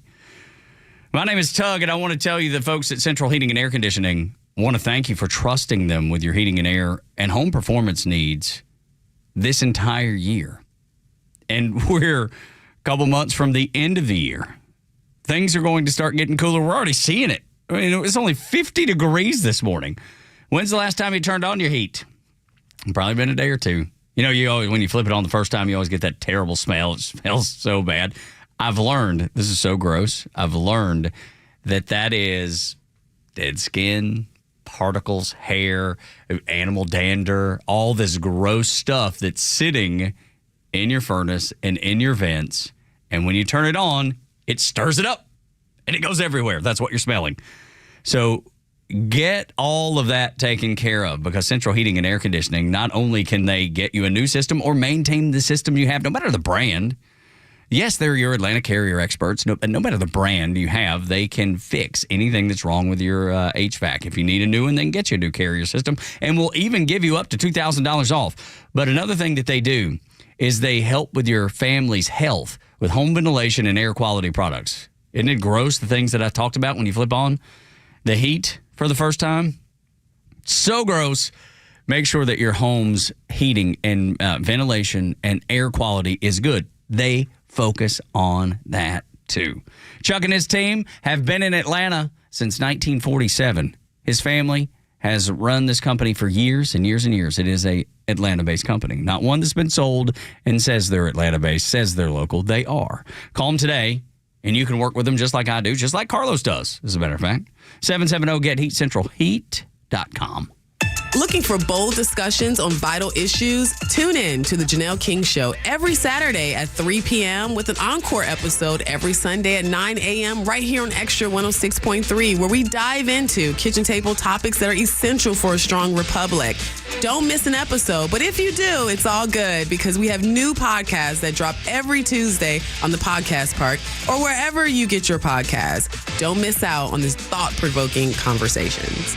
Millions of guys suffer from erectile dysfunction. That's 1 in 4 men. And I can tell you, I'm one of them. If you or someone you know suffer from ED, Peyronie's disease, or PE, here's 38-year emergency room doctor and founder of Total Body Therapy of Georgia, Dr. Eric Deal. Patients who enter my office are often frustrated, hopeless, depressed, and embarrassed. I understand the problem, and I'm going to help you fix it. There are lots of competitors that don't have the credentials that I have. When you go to other clinics, you're not going to see a board-certified physician with the experience that I have. When you come to our clinic, you're going to see me. There's just not one therapy that can solve these complex issues. I'll do a complete history and physical prior to any treatment that we use. Take it from me, Dr. Deal. When it's not hard, it's really hard. Call Dr. Deal for your free one-on-one evaluation and resolve your ED, Peyronie's, or PE issues. Total Body Therapy of Georgia, 404-777-1911, 404-777-1911, online at stopmyed.com.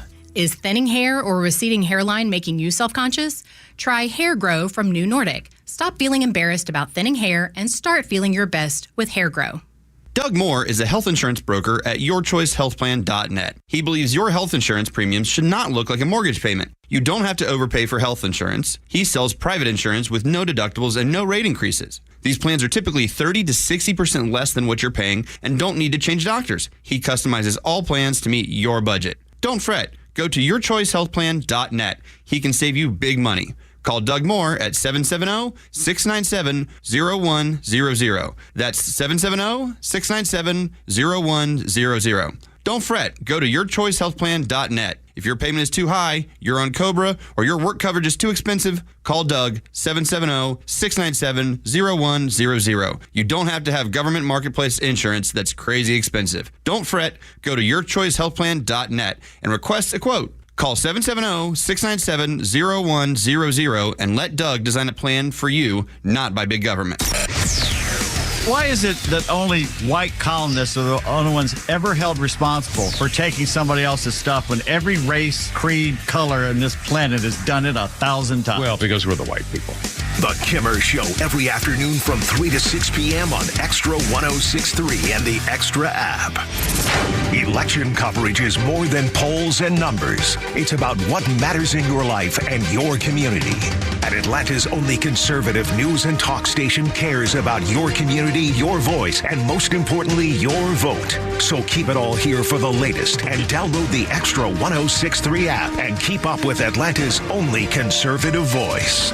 Doug, Rhino, and Los on the Morning Extra with our guest Janelle King. She's in discussing the challenges of the state election board, and there's so many of them. And Janelle, that's the thing that I don't think most people realize is the fight that you're having to put in. And you're such a kind person by nature, and you're having to really turn into a bulldog on this. Man, I'm having to show people a side of me that I didn't think I would to show. You know, I mean, it's always there, but I just keep it calm. Do you get nervous around some of the? I mean, I know that these are open to the public at times. We saw, things of people throwing ping pong balls in certain arenas, and they come down there, they protest. Is it scary sometimes to be down there with some of the people, or is everybody pretty calm? No, not to me. I mean, we have the state trooper, the Capitol Police are there, and they are phenomenal. Okay, shout out to the Capitol Police. They're always like, what do you need? Is everything okay? That's great. So I feel fine. I feel safe. I'm able to park closer to the building, so everything's great. I think that, I enjoy it. I think for me, I feel like I'm participating in America. I mean, this is how our country was formed. If you think there wasn't a lot of like debate and back and forth and arguing. Oh my gosh. That's how this country was formed. Let me ask you about this. And Janelle King's our guest on the Morning Extra. It's one thing when you're issuing opinions. You deal with that on the show on a regular basis, whether you've done television, radio, podcasting. But when you're actually sitting in a place of power, the attacks are different. Like, what has it been different, especially when you're dealing with the AJC and other people out there? I feel like the difference is that it's a bigger platform. And I more than anything else, I can confidently say that I feel like we have a lot of propagandists in our journalism. I know propaganda has been around for God knows how long, right? But it is becoming extremely obvious. When I have people saying things or writing things that was absolutely inaccurate and they were sitting in the room, that's when it becomes scary, right? But I just found out, though, that the AP, there's a woman who sits there that writes for the Associated Press, and apparently that article was really good. And I just got a text message, so I can't wait to read it. But they were like, she accurately explained what happened. And that's all I want. That's all I want. But with the media being 96% left, by and large, it is all left. There's different degrees of how left they are, for sure. MSNBC, way, way, way left. I would think CBS, ABC, CNN are left, but not quite that far. Has that opened your eyes to the fact that this is affecting real Americans every day? Because it's easy to say, man, they're leftists, they say things. Right. But when you see it in action, I would imagine that it becomes such a spotlight on it. Oh, my God. I have this righteous indignation inside of me. And I only can say it comes from God, because it is just this love for the people. And what I am seeing is truth, yes. And what I'm seeing is extremely disheartening. The media... as voters, we don't, as people, we don't have enough to have to worry about, right? I mean, I sit sometimes and I'm sitting in bed and I'm laying there and I'm thinking about it, I'm reading articles, and I'm realizing that this is going to confuse a lot of people. I'm reading comments from folk who are telling me things that is just completely inaccurate, and they're demanding, and they're telling me what I'm thinking. They're like, you're doing this, you're working for Trump, you're doing all these things, and they've never met me. And I'm like, where does your mind have to be when you can read That's what they're told. But then it becomes fact in your mind. It's like you don't separate. I just read this. This is hearsay. See, this is different because, for instance, like Rhino has the MAGA attire. He's got the hat. He's got everything else. Okay, like he's all on board, all in. MAGA Rhino. When it comes to like myself, like I'm incredibly critical of Operation Warp Speed in 2020, and while I will still vote for Donald Trump, I don't consider myself MAGA in any way. But what it's become the catch-all that if I can just call you that, then it allows me to say anything I want about you. Right. And so that becomes the thing. It's like, oh, look, Janelle King, she's all MAGA now, so now I can say whatever I want to about her. That's the propaganda, because they, and as listeners, as people, particularly those who are listening who is not a Republican or don't consider themselves to be Republican, you need to pay attention to that. They think that all they have to do is put a label on us, and then now they can control you and your thoughts. And that is where the problem lies. being said, I totally agree with you. It's funny. Kelvin says, he said, I'm MAGA. I'm Reagan MAGA. He's I go back a little further than Reagan. I'm a Republican. I'm just a Republican. But the reality of it is this. It doesn't even matter if you're a Republican. If you're a Democrat, look at Mayor Adams. Look how quick they turn on people and how anybody who speaks against them, RFK Jr., look at the way he's been out. Tulsi Gabbard, look at what they are now. This is the playbook of somebody who believes in Marxism or communism. This is what they do all the time.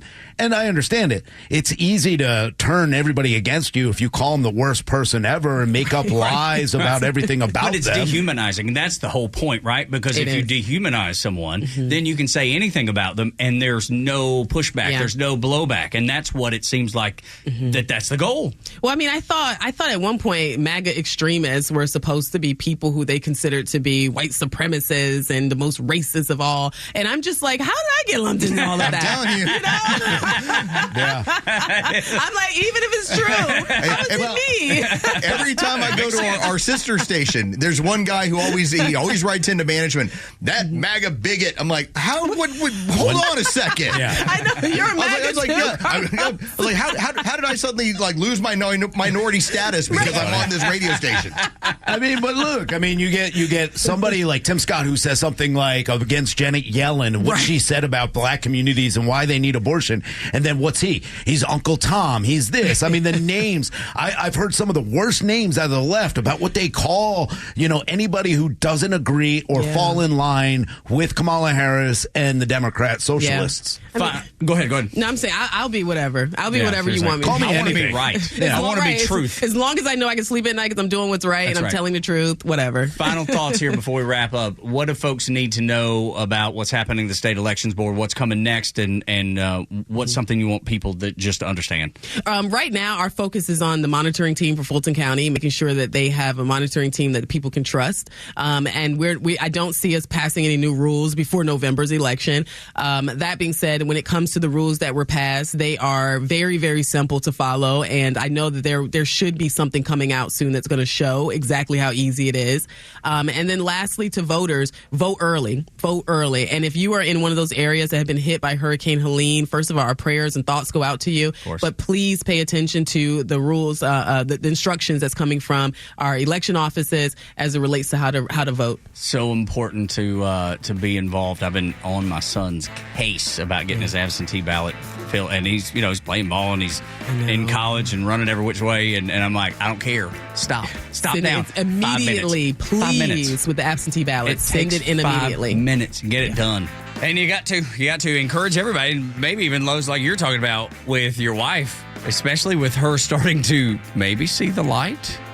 Some of the things that she's bringing up to you and the questions that she has now is a prime time to talk about the things that are happening in America and why it's imperative who you vote for. I've had this conversation with people that are very faithful, and a lot of Christians don't vote. What about gun owners? There's 10 million gun owners that don't vote. Can you imagine if all of those voters that are conservative by nature actually did vote? It would change the outcome of nearly every election.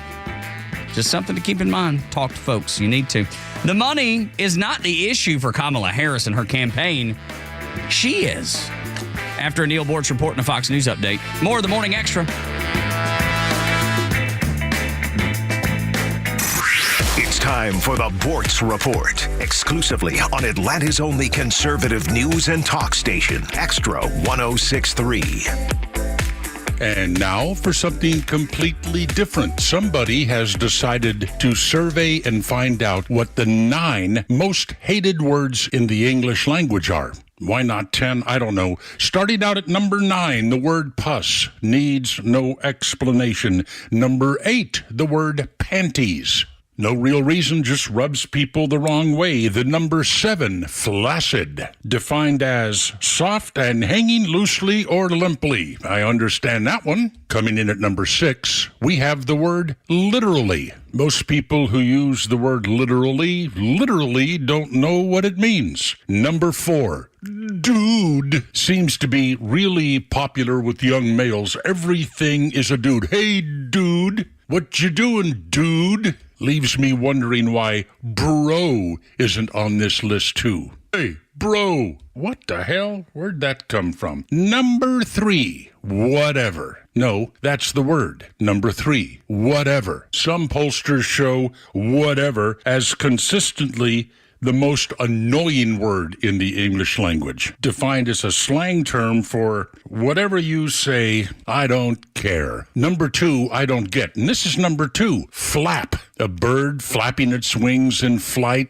extra folds of skin. I don't know. You know what? I skipped number 5. Let's go back. Number 5, the word like. There was a movie, Clueless, where the girls said like this, like that. Teenage girls picked it up around the country. Now it's a filler word. It has no meaning and no purpose and is awfully annoying. And number 1, this will surprise you, or maybe not. Whatever. Moist. First usage, 1325 AD.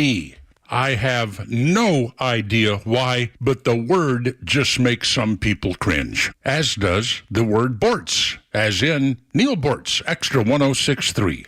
Hey, sandwich lovers. Today Today's your lucky day. There's a whole new way to roll for lunch or dinner delight with Nucky's Hoagies in the Roswell Corners Shopping Center. Now open. Nucky's Hoagies in Roswell is family owned and operated by the Sub-Sisters, Stacy and Shannon, whose love language is food and Nucky's Hoagies, their passion. When you bite into a Nucky's Hoagie, you'll taste the difference. The softest hoagie rolls ever, along with hunger-quenching sandwich combinations. Make Nucky's Hoagies in Roswell on Woodstock Road your new favorite spot for lunch or dinner. My name is Jamie High, and I have worked for Bruce Hagen for 14 years. Why do I work for Bruce? Because he truly cares. He cares about me, he cares about my family, and he cares about each and every one of his clients. Family is important to him, and he never makes me choose between my family and work. He values me as an employee, but also as a person. At our firm, we are all family, and I wouldn't want it any other way. I am Jamie, and I've worked for Bruce Hagen for 14 years because he's the best. Hagen-law.com. Hey, Atlanta, it's Mark from the Safe House. You need a safe, you just don't know it. And it's Gun Safe Month at the Safe House. Gun sales are at an all-time high. Wherever you store your guns or most prized possessions, don't let a fire or break-in wipe away years of hard work or destroy items that can't be replaced. Secure your valuables in a quality safe from Atlanta Safe House. With over 500 safes in stock, Atlanta Safe House offers the best selection of gun and home safes in the Southeast, and there's no waiting on a safe. Go to atlantasafehouse.com. That's atlantasafehouse.com. Mike, the engineer, says based on the yard signs he's seeing, Kamala will finish third behind Donald Trump in garage sale. I hope. The Kimmer Show every afternoon from 3 to 6 p.m. on Extra 106.3 and the Extra app. WFOM and W292 EV Marietta, a Dickey broadcasting station. The 8 a.m. hour is brought to you by Central Heating and Air. They'll continue cleaning up the damage Milton did in Florida. I'm Dave Anthony, Fox News. The hurricanes blamed for at least 17 deaths. This man's lucky he's not among them. He rode out the storm in his mobile home. Only thing I got left in my life. If it was going to go, I was going to go too. Matter of fact, during the storm, I thought about that. You know, that I made a bad decision. Fox's Steve Harrigan is out surveying damage in Tampa. You have pile after pile of debris in front of these houses. This was somebody's couch in front of me. And it's really a mix of debris from both storms, from 2 weeks ago from Helene, and now you have debris added to that. Storm surge also caused flooding, and so did Milton's heavy rain, swelling rivers, leading to heroic water rescues by first responders. Governor DeSantis saying as many as 1,000 rescues by first responders and National Guard. There are still almost 2.5 million power outages. Israel and Hezbollah keep battling. An airstrike in Beirut, Lebanon, targeting militants has killed at least 22 people. And as Hezbollah launches rockets, it's also fired an anti-tank missile across the border today, killing a farmer from Thailand in northern Israel. And as war rages there and in Gaza, the Nobel Peace Prize was awarded this morning to survivors of the U.S. atomic bombings in Japan that ended World War II. Nihon Hidankyo is known for its activism against nuclear weapons. Its members have lived through the 1945 nuclear attacks and have dedicated their lives to telling their stories of loss and injury. That's Fox's Tanya J. Powers. Former President Trump will campaign in Colorado and Nevada the day after saying in Detroit he plans to boost the U.S. auto industry and keep cars made in China out. I will impose whatever tariffs are required, 100%, 200%. 1,000%. They're not going to sell any cars into the United States. Vice President Harris touted her economic agenda in Arizona and then at a Univision rally in Nevada. One of the issues I'm going to be taking on is price gouging. Former President Obama campaigned for her at an anti-Trump rally in Pennsylvania. America's listening to Fox. If your approach to everyday aches and pains is to mask them, feel better for a few hours only to have the pain return and then repeat the cycle all over again, it's time to try Relief Factor. And the good news is Relief Factor makes that easy. Their 3-week quick start is just $19.95, less than $1 a day. Instead of masking pain, Relief Factor helps eliminate it. How? Well, its unique formula of ingredients helps support your body's response to inflammation. Relief Factor was developed by doctors. It's 100% drug-free, and for so many people, the results are game-changing, even life-changing. So give it a try. Right now, their 3-week quick start is just $19.95. Go to ReliefFactor.com or call 1-800-4-RELIEF. That's 1-800-4-RELIEF. See how in a few weeks or even days, Relief Factor can reduce your pain. When you feel better, life is just better. So don't mask pain. Fight it naturally with Relief Factor. I wake up every morning with the Morning Xtra. You're going to love this. There is a new pill to take. The pharmaceutical companies are like, I got something for you. A brand new pill to take. And it mimics the effects of running a 10K. It was Ozempic to begin with. That was going to help you lose weight, right? It's a terrible idea. And now researchers in Denmark say they've created a pill that mimics running a 10K. It increases your metabolism. It does all the things that running a 10K would do. And it triggers the release of some hormone that you have that suppresses your appetite. It flushes the fatty acids from your bloodstream. And it apparently reduces the risk for heart disease and diabetes. Now, the one thing it doesn't do is, help the muscles that are in your legs and the rest of your body because you're not getting any of that exercise. So it's just another one of those get-rich-quick schemes, those quick fix type of medicines that are on the market. And if this thing comes to market, because it's just in the research form now, according to the New York Post, people are going to take it. Why not run a 10K? Yeah, right. I'm sorry. Maybe I'm a little old school this way. I'm sure it's really good for your kidneys and liver, too. That's right. That's what it always comes back to. Dude, I'm not taking anything. Dude, I just don't want to take anything. An ibuprofen, maybe, when I've had too much to drink. I'll probably take one of those. Maybe it'll leave. But I'm not doing it with any regularity. I try to take nothing. Maybe a vitamin. That's about it. I had my vitamins this morning. Yeah, I had my vitamins. I got in my encapsulate. Yeah, me too. I got in my vitamin D. I got my package my, that I know I had. Yeah. It's a regular for me now. It's my cheat code. And so I will be willing to take natural occurring products and use those to supplement. But if you're telling me, hey, I know your kid's a little bit chubby, why don't we stick them with a $600 shot once a week? Like, no, how about not? How about avoid fast food and maybe take the dog on a walk in the evening? But maybe that's, just as a start. I don't know. It's just little stuff. And that's the thing. Like, I'm not like Mr. I'm not the picture of health by any means. I'm not in super shape or anything, but I at least try to eat decent. And I'm a vegetable guy anyway. I love vegetables to begin with. So, I feel like I'm headed down the right path. And my wife is good about that stuff. Like not last night, night before last, she made this great salmon. So she's making healthy foods and steamed spinach and steamed carrots, and that was dinner. And it was great, and I love it. And probably for the last 5 years, we've not really eaten fast food. Maybe even longer, but definitely for the last 5 years, we've just almost cut it out completely. I can't tell you the last time. Yeah. Now, because I know pizza's not fast food necessarily, but it ain't good for you. Oh. And I love it, and I get that once a week. Just because that's my Achilles heel. You do have the drunken card of, I needed some for fries. Yeah. And so when you go through for some for fries, that's fine. I'm with you. Yeah. You just don't want to make it an everyday thing. No, that you know what? That's probably, I bet. The cheat day is important. Yeah, sure. Yeah, you let yourself cheat, absolutely. But even I'll tell you another thing that has changed. Like, I'm a chocoholic, man. I love chocolate. Love it, love it, love it. I've really dialed back in the last several years on chocolate milk. He made us call him Count Chocula for an entire week one time. That's right, but I didn't know you'd tell everybody that. I thought that was just off the air. We were like, Tug, and he's like, call me the Count. Count Chocula, damn it. No, but like, I've dialed back on chocolate milk because I turn into a 7-year-old anytime I get around chocolate milk, and I love it. There's just something about it that I love. So gross. Yeah, I know. A lot of sugar. But the other thing is, like, milk chocolate, I've almost predominantly stepped away from milk chocolate and only eat dark chocolate these days, which is supposed to be better for you if you are going to consume it. Yeah. They say, but even the taste, because I didn't like dark chocolate for a really long time, and now that is all I eat. Now I get milk chocolate. I'm just like, it's like the inverse is happening. I'm being a little ignorant of it, but I do believe it's supposed to have some sort of effect on whether it's like blood pressure or something. It does have a natural reaction supposed to help I think it's your cardiovascular system. Yeah, so we have those little Dove individually wrapped just dark chocolates, and that's been like the after dinner mint, if you will. Then you eat 15 of them. No, I don't.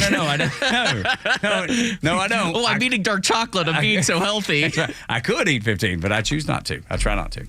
But anyway, just some of the things that you choose to do is so much better for you. And it's like I've started, and I've been doing this for 6 months now. I just realized it as we're talking about it. I take the stairs every morning. We're on the 4th floor, and we have these really tall floors. And I take the stairs every morning when I get here. It's just the tiniest thing. It doesn't mean is it like running a 10K? No. But is it better than the elevator? Yes. I've never taken the elevator here. Have you not? Not in the parking garage. I've never taken the parking garage. I mean here in our build. Like, oh no, I won't do that. No, I see. Because I've been trapped in both now. So you take the stairs every morning too? Well, yes, no. So what I'm saying is, when we get in the building, I have been trapped both in the stairwell and in the elevator, and I've preferred to be trapped in the elevator versus stairwell when you can't get the doors open. I've never had that happen. Oh, yeah, you haven't had that? No. I think for the most part, I didn't even know the door's locked. I think on our floor, we're fine. Yeah. And first floor, I think we're always fine. Yeah. But I have had it one time where I was stuck and I couldn't get through there. Like I think it was like a weekend thing. I don't know if it'd been locked on the weekend. Wow. So then I'm like stuck in the stairwell. Good Lord, I didn't even know that could happen. To have somebody come and open the door from the other side for me. Goodness. Anytime you say I'd rather be stuck in an elevator, that has to be a horrifying At least there's a phone to typically call people. Yeah, right. Absolutely. Stuck in a stairwell without much cell reception. When you got stuck in the elevator, though, the phone didn't work, did it? No, everything went dead. Yeah, you had to use your cell phone with one bar trying to get somebody to come. I couldn't make a phone call. I could only Bring text. a crowbar. Let's get you out. Yeah. You couldn't even call. You had to text. I had to text. I had to text management to let them know I'm stuck in the elevator. Hey, by the way, and I don't know about... Have y'all noticed that one elevator's always broken down in this building? It's gotten that way. It's always the left side one. And I don't know if TKE, the company that's the big elevator, I don't know if they do our elevator. I have no idea. They do. They were the ones who came out to come help us out when I was stuck. Okay, because I'm like, how can the elevators here? How can a major manufacturer of elevators in our area and our elevators have issues here and there? I mean, you can literally throw a baseball to that building. That's who we have to call. We're like, TKE, we need your help. Our elevators don't work. And they're probably looking at us going, you should have got with TKE. I guess so. 8 o'clock hour. By the way, you do have a heart health when it comes to dark chocolate as far as lowering blood pressure and reduced risk of heart disease. So I was right. Yeah, you're keeping on. track of the little things here and there. I'm just not a dark chocolate person. I didn't used to be. I was only a milk chocolate person. And now, 5 years later, I am almost the exact opposite. There is... Remember, moderation is key. That's letting you know about dark chocolate. So when you go, when you go dirty I'm handful, not eating 20 of them. No. Like when you unwrap them from the package, you stick them all in your pocket, and then you just pulling them out of there, and you're eating them like M&Ms. It's just throwing in a whole handful. No, I'm trying not to. I got all this chocolate because I got to help my blood pressure. That's right. Damn, taking a walk. Dog, I'm not taking you for a walk. I'm going to eat all this dark. Stop eating. It's so good. It tastes so good. 8 o'clock hours brought to you by Central Heating and Air Conditioning, your Atlanta carrier expert. 770-GET-HEAT. CentralHeat.com is their website, and I hope you'll go visit them. Chuck and his team been servicing Atlanta since 1947. Good stuff. Democrats always outraise Republicans, which is interesting now because we have, it was just maybe a month ago that we learned that there are more registered Republicans in America than Democrats. First time it's happened in like 40 or 50 years. It's a long time. There's been more that I've identified as conservatives versus liberals. But yeah, you're right. Now the numbers are showing more registered Republicans than Democrats, which again, that's rare. But it kind of alludes to the conversation we had early this morning where your wife, who is leans left, is all of a sudden, well, I'm trying to be as polite as I can. I don't want to be like she's a lefty communist. She's constantly thinking, like, what do I have to do to support the party, comrade? God almighty. Yeah. So, no, you know what's happened? She is finding herself in that place. I think a lot of them are. They're going, y'all do not represent me any longer. Yeah. You've moved so far to the left that I can't follow you over there. Now, though, with Kamala raising money like crazy, even though there's more people identifying and people exploring the option of either leaving the party altogether, becoming an independent, or going full-on Republican, Kamala's still raising money, and it is night and day difference, the money that she raises and the Democrat Party raises, than the Republicans. But, Los, it don't matter. It's been beautiful to watch this. So if you look at the last 3 months, where you can go from July through September, The Republicans raised somewhere between $400 and $450 million. The Democrats raised $1 billion for Kamala Harris. Now, the plan that looks like, because now these are all, it's an industry. It's what it is. Running for president's now an industry. You're going to have about $15 billion in spending between ads, between management, between staff. I mean, it's almost like you have a small corporation fires up every 4 years and goes into spend mode. Dude, That's what $15 billion? That's not a small corporation. Yeah. That's a giant corporation. We're big here. And what is happening when you look at the numbers and the $1 billion that's been spent in the marketplaces such as Georgia, North Carolina, into the battleground states of Michigan, Wisconsin, Pennsylvania, it's not working. In fact, she's actually losing. If you go to Polymarket, and that's the betting site where we can now bet on what's going on. Polymarket. Donald Trump now has a 15 percentage point lead in terms of if you're betting on him to win, and you can now put your money where your mouth is, this is the highest he's been since July. This week as of today. And so what we've seen now is that the more money they've raised, the more exposure they've given you, the more people don't like her. Yeah. Think about how strange that is. Normally money fixes everything. You're right, normally. But these are not normal times. We obviously live in crazy. It would for me. Times. I'll take a $15 billion. Seriously, it would fix pretty much anything I needed. But that's kind of the theme, I feel like, with Democrats and strategists and Democrat voters. They're scared to death, man. You probably heard earlier this week, James Carville, Raging Cajun. He is scared to death. He said it on live television. I am scared to death. And you're seeing that permeate throughout the Democrat Party and throughout just Democrat circles. And they've replaced this whole joy and happiness and whatever nonsense they've been campaigning. Vibes comes to mind. They've replaced it with anxiety. They're anxious. They're scared to death, even though they have $1 billion. Now, that's the challenge. It's that if we were, and I believe a lot of this is about circumstances of an economy. When we were in 2020, clearly we'd been through COVID, but we'd spent basically the better part of 4 years with a strong economy. And so when you started talking about vibes and here's what we're going to fix and we're going to bring back some sanity, it made some sense to people enough to elect Joe Biden. When you already have issues going on within your economy and obviously with your border and obviously foreign policy, when you're not at a place of comfort, everything's on fire. It's hard to tell everybody, hey, it's good vibes, y'all. It's like, what do you sound out of touch? And so that $1 billion, if we had a stronger economy, if we had a stronger scene going on worldwide, maybe that probably works. And backed by $1 billion, hey, she's a happy fighter for you. She's going to take care of you. But now the vibes don't hit. And so now when they try and put her out a little bit more in front of the public goes, I don't like her either. But that's the reason Barack Obama is getting out on the campaign trail. That's the reason. They pulled the ripcord, like, bring him in. We've got to bring in the enforcer.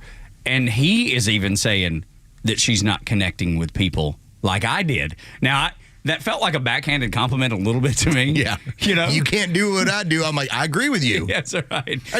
My entire point when we've brought up Barack Obama was he was the politician who said, I'm an empty bucket. Fill it with whatever you want in terms of your hopes, your dreams, your needs, and I'll be that for you, and I'll articulate it, and I'll come across as that guy.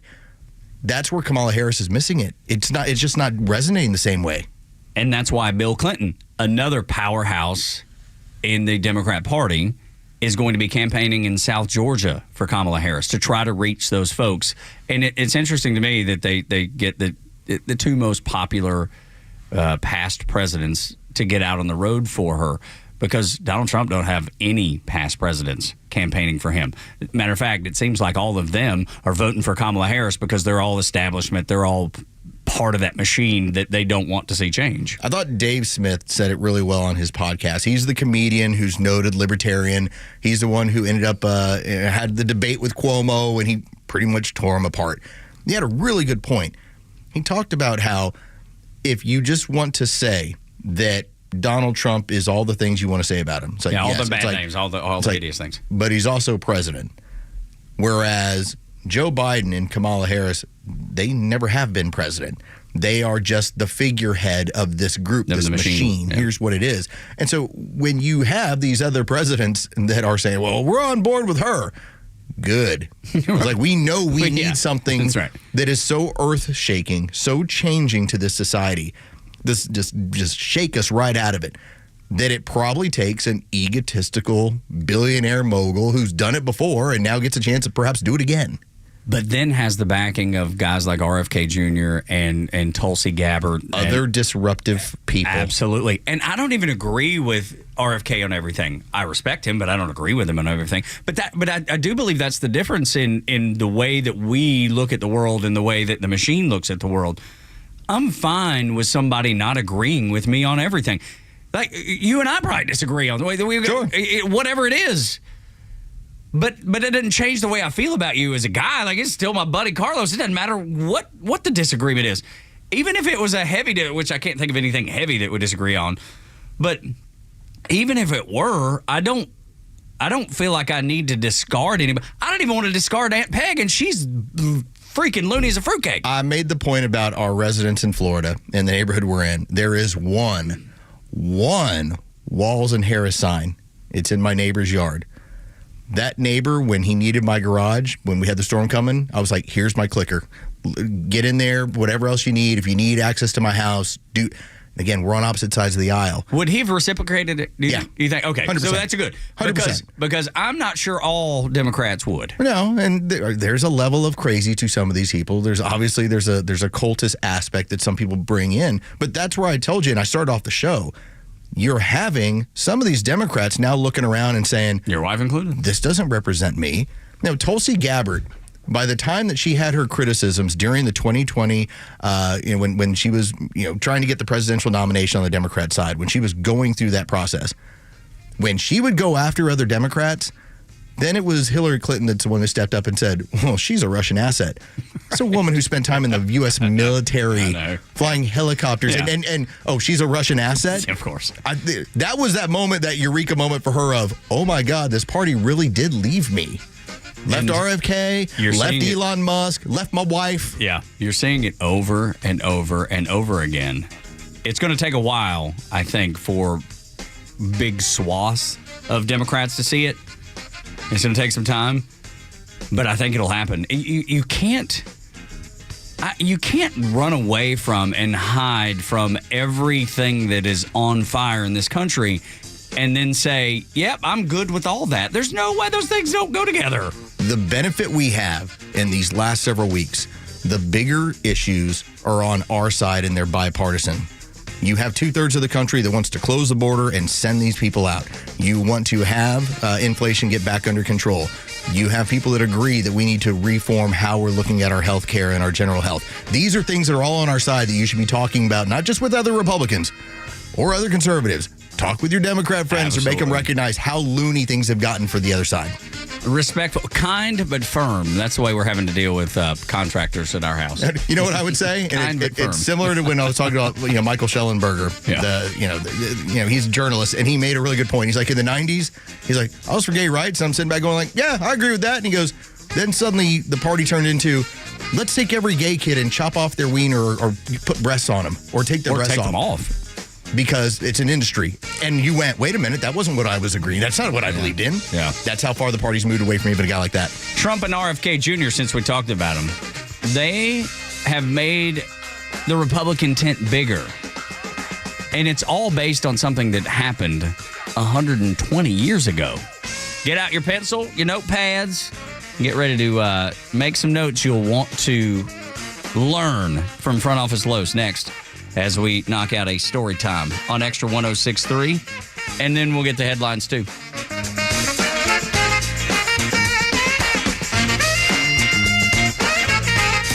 Remember that. It was Democrats who were the slave owners. It was the Democrats that voted against the Civil Rights and the Voting Rights Act. But everybody seems to forget that. The Kimmer Show, every afternoon from 3 to 6 p.m. on Extra 106.3 and the Extra app. Its technology is not just intelligent, it's thoughtful. Its cabin is not only spacious, but sensuous and stylish.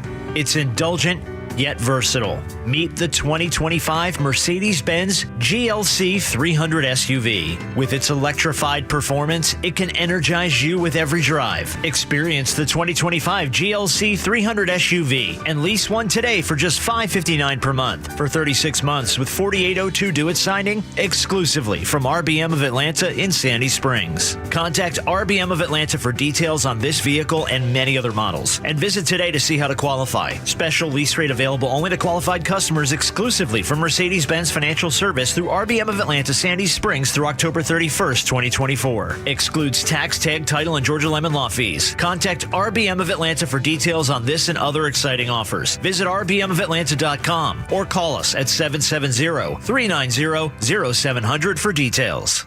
Lee Brandt Jewelry and Watch Company, where quality and value make the difference. Locally owned and located in Sandy Springs, offering you the finest selection of unique diamonds, sapphires, rubies, and emerald jewelry, as well as other fine gemstones. Lee Brandt Jewelry and Watches has been servicing Rolex watches for over 30 years, and their Rolex-trained watchmaker will service your watch in their state-of-the-art Rolex service center in their store. Lee Brandt uses only genuine Rolex parts, and their estimates are free. Drop by Lee Brandt in the Trader Joe's Shopping Center in Sandy Springs or visit LeeBrandt.com. My fellow Americans, our yards are in troubled times. Unwanted weeds are crossing fence lines across our great nation, and we need to put a stop to it.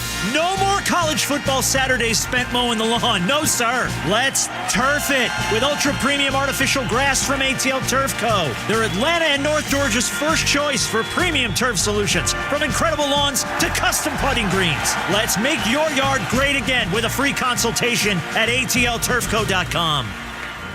What's up, Atlanta? It's Ben Burnett, host of the Weekend Ben Burnett Show. Each and every weekend, right here on Extra 106.3, we unpack all the week's events. We talk about all the issues with a local Atlanta-based flavor. You can catch me each and every weekend, Saturdays at 2 and Sundays at noon. If you ever miss an episode, you can go to the podcast park or wherever you download all of your content, and I'll be right there. Thanks for listening to the Ben Burnett Show, proudly brought to you by Butler Snow.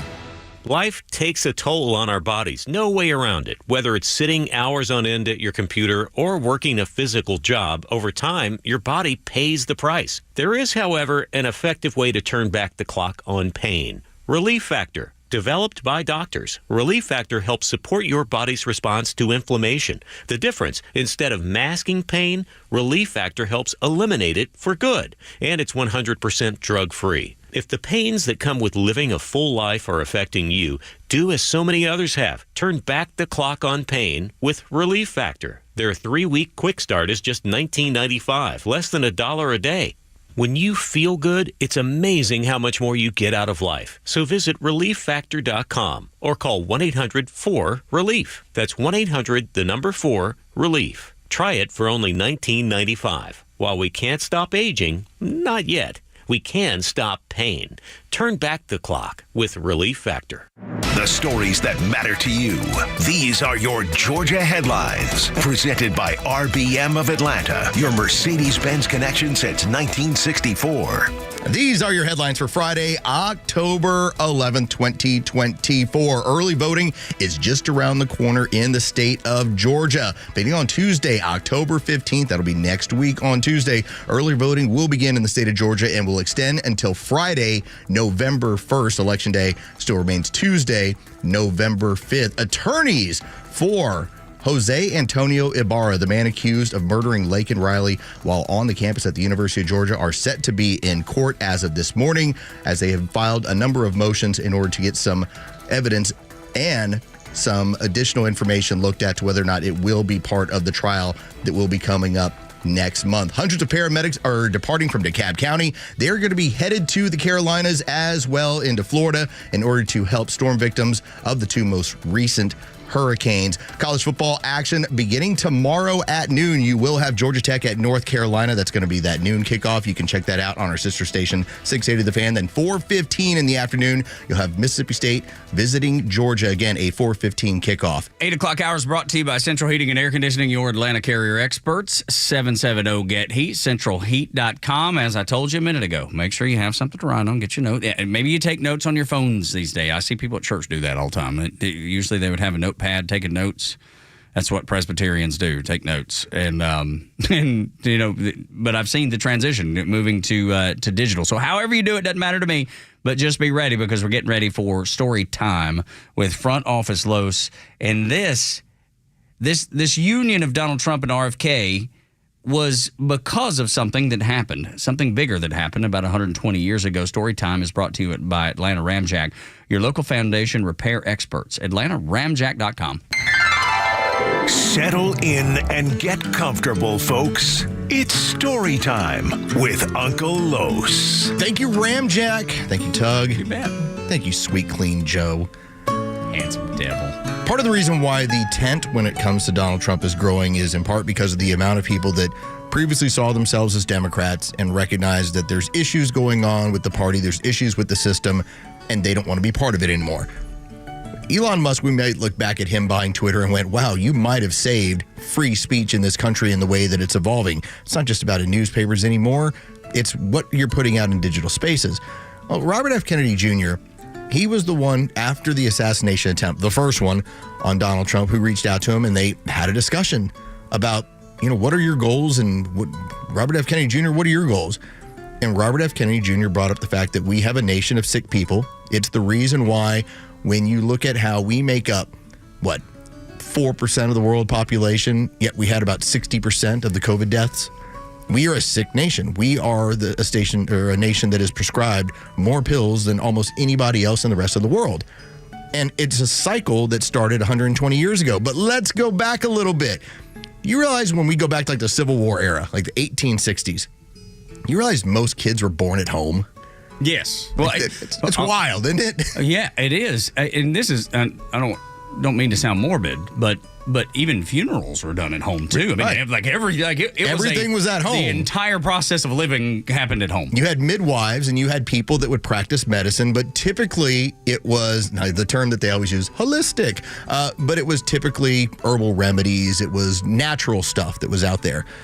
Well, let's fast forward as we get into the early 1900s. And a lot of this, by the way, came from listening to, it was the Joe Rogan podcast with Callie and Casey Memes that took me down this road. These are two people, one of them in Casey being a Stanford-educated doctor who just said, I can't do this any longer in terms of I'm part of a system that basically if you need a surgery or not, we're going to give you a surgery.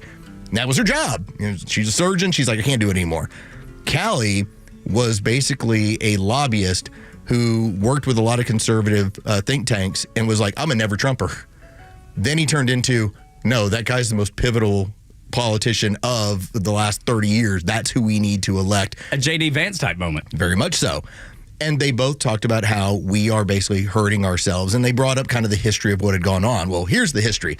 And this is stuff where I went down the rabbit hole. Like I was tumbling all the way down going, I kind of knew about that.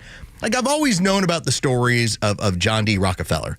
And John D. Rockefeller, if you don't know, this was a man who at the turn of the century, he was like the oil baron. Standard Oil was his company, and he managed to lock up about 90% of the oil production in the United States. He was the world's first billionaire. He was also a philanthropist. Like he gave away a lot of money, and so there's always this belief of, hey, he wasn't one of the bad guys. He wasn't one of the good guys either, but, he tried to balance himself out. Trying to balance himself out there. It's why you got, Rockefeller Center and all the stuff that they would donate to. But there was something that was interesting at the turn of the century, and the means brought it up, and then I was like, all right, I'm going to go look into this if this is really real, or is this just, a discussion point that goes on. And this was on the Rogan show where you saw them? They were on that show. And then they spent maybe 10 seconds mentioning this. Okay. And that 10 seconds turned it into like 5 hours for me. Okay. Like, you never know where that inspiration comes from. It's like, oh, that sounds interesting. I'll go look into it. Well, as it turns out, that when you had the turn of the century with the man that basically owns 90% of the oil production within this country, you had petroleum-based products that could be used for medication. And what occurred was that we had went through the last 50 years where everything, the Germans had made some synthetics, they'd made some prescription stuff, but it really hadn't taken off. It wasn't until we got into the early 1900s where you had Andrew Carnegie, you had John D. Rockefeller that said, we need to overhaul the way medicine is done in this country with our money. And we will pay for the Flexner Report. This is a man who went to go tour all of these different medical institutions, all these different medical schools, and reported back with, here's how we do it. We need to make the focus of American medicine a lot less quackery. Let's make it more about prescription drugs and surgeries. And by the way, who's going to provide you the prescription drugs? The Rockefeller Company. We are. We're going to provide all of this stuff to you. And what that did is that launched us into this 120-year run where the entire medical industry really became about, all right, if you have an issue, let's take care of the issue. If you have an ailment, let's give you a drug that we've produced for it. It wasn't until we got into the 1950s that when we had the birth control pill that really came about that the industry went, wait a minute, we can put somebody on something for a long period of time. Like nowadays, if you were to look at what is going on, like heart disease is the number one killer of people in this country. And yet we have the most statins that are going on in this country because the industry, the big pharma, the industry looks at it as if we can get these people on these drugs for 30 or 40 years, we're going to make money the whole time. And so what has gone on, and this is where RFK Jr. and Donald Trump get into it, they've looked at it as how do we break this cycle that started 120 years ago, that started with let's make sure we have people giving birth in our hospitals. Not a bad thing. A little bit better of an idea. I'm good with that there. But how do we get them taking our surgeries and our prescription medication? And then from 1950 on, how do we keep them on it? And so RFK Jr. is bringing up the way we break this cycle is by overall health. Start telling people how to be healthy. The things that we weren't doing during COVID, we should be doing now. The things that we have not been doing when it comes to our kids' food, we should be doing. And I'm not talking about some of the fake, nasty stuff that Michelle Obama was looking to pump at you. It's like, how do we get the processed foods away from our kids? Sure. Now, how do we do this? And again, this is now on both sides. This should not be just a Democrat or Republican thing. This should be both. And the Democrats that aren't going along with it, it's typically because they're tied to big pharma and big food. I wonder though, in your 5-hour deep dive, it was deep in there. Was there ever a point though? Because I want to have some sort of hope in people and humanity, which I don't have a lot, but because the good book tells me I shouldn't have a lot. Was there? I mean, but it really does. I mean, it says we're all broken, we're all sinful, we're never good. We are never good. The Bible says we are not good, and I believe that.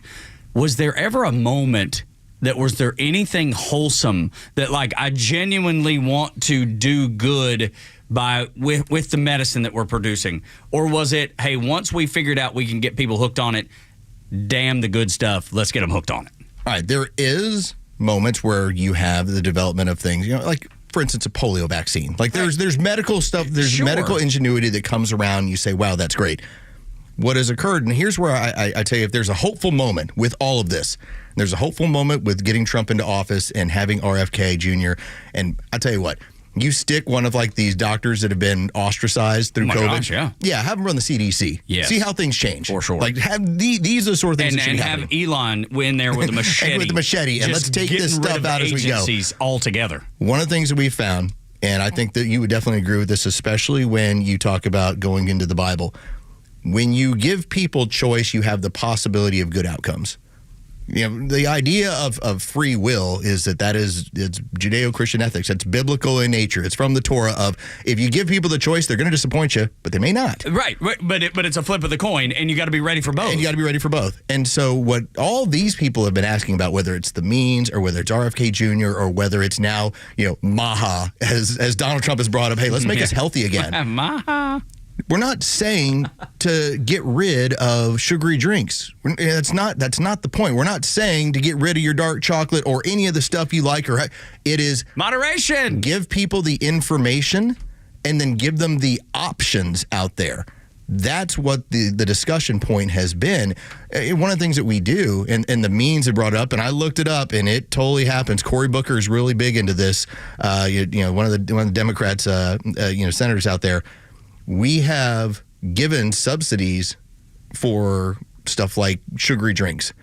It's like, wait a minute, why should we be, with our tax dollars, subsidizing stuff that we know that is potentially harmful to kids and to adults? It's like, if you want them to do it on their own, let them do it on their own. When you look at the amount of different stuff you'll see, for instance, I think they were bringing up like Lucky Charms. Lucky Charms, and I looked it up too, and you have a woman who does this work on Twitter. Lucky Charms has something like 20 to 40 different chemicals in it, which sold to us to make it brighter and make it look different than they allow in Canada, where they don't allow any of that stuff. Yeah, Europe too. Or what's sold to Europe. Yeah. And so I just think that it's interesting that we have to go back 120 years ago to find this entire way that our medical system ramped up to a point now where it's taken two guys, one he's a former Democrat. I mean, it's a Kennedy, okay? Like, that's Democrat royalty. It takes him and a system disruptor like Donald J. Trump to basically make the point, we're going to break this so that we're not telling your 6-year-old kid who's having weight issues that they need to take Ozempic. And you have people on the other side that are saying, no, these people are awful. These people are evil. These people are crazy. These people are dictators and terrorists. And yet, their goal is to give you the option of being healthy and put you in a position so you can it's like the food pyramid. Yes, that's a scam all in its own. Absolutely. 100%. And I think, I'm sure, I don't know how it plays into what the story that you're telling, but I bet there's some tentacles and some overlap. You have had the industry, the entire food industry has been at war with each other. This is the reason why, and we all know this. This is the reason why you'll turn on the news and they'll be like, eggs are going to kill you. And then 2 weeks later, why are eggs fine? Salt, it's this. Sugar, it's every single one of them is at war for their different profit share. You know, milk was really big on, hey, does the body good. Here's all of our athletes with milk mustaches. Well, that was all industry driven. Remember when we were growing up? Pork, the other white meat. Yeah, That's all done by industry. And so it's good marketing. That has largely been, when it comes to what is actually healthy for you, that has largely been captured by all these industries. They're all going to tell you that they're healthy for you, and they're all going to tell you that the other product's bad. And then you learn about the whole R.J. Reynolds takeover of the tobacco industry that took over the food industry. For sure. Bought it all. And now, I guess I should say then, when it all happened, and now, though, we're still suffering from the consequences because they made put additives into food to make it just as addictive as cigarettes. And you wonder why kids are addicted to eating the things that they eat, or young adults, or adults for that matter, addicted to a particular type of food and can't stop eating it. Again, my theme for this morning has been talk to your Democrat wife, talk to your Democrat friends. Like, there's a way to create an avalanche win for Donald Trump. Bring this stuff up. Look into it for yourself so you can talk about it and say, why are we in favor of protecting these industries that are harming ourselves and our kids moving forward? It's unreal, man. Story time with Front Office Los. Thank you, sir. I hope you took good notes. That way you can talk to those people that Los is encouraging you to do. A proclamation made by the governor of North Carolina sounds really, really tone deaf right now to me, because his state is in this critical moment in its history. I want you to hear what he said, and then you make the judgment yourself. Next on the Morning Extra, Tug, Rhino, and Los until 10.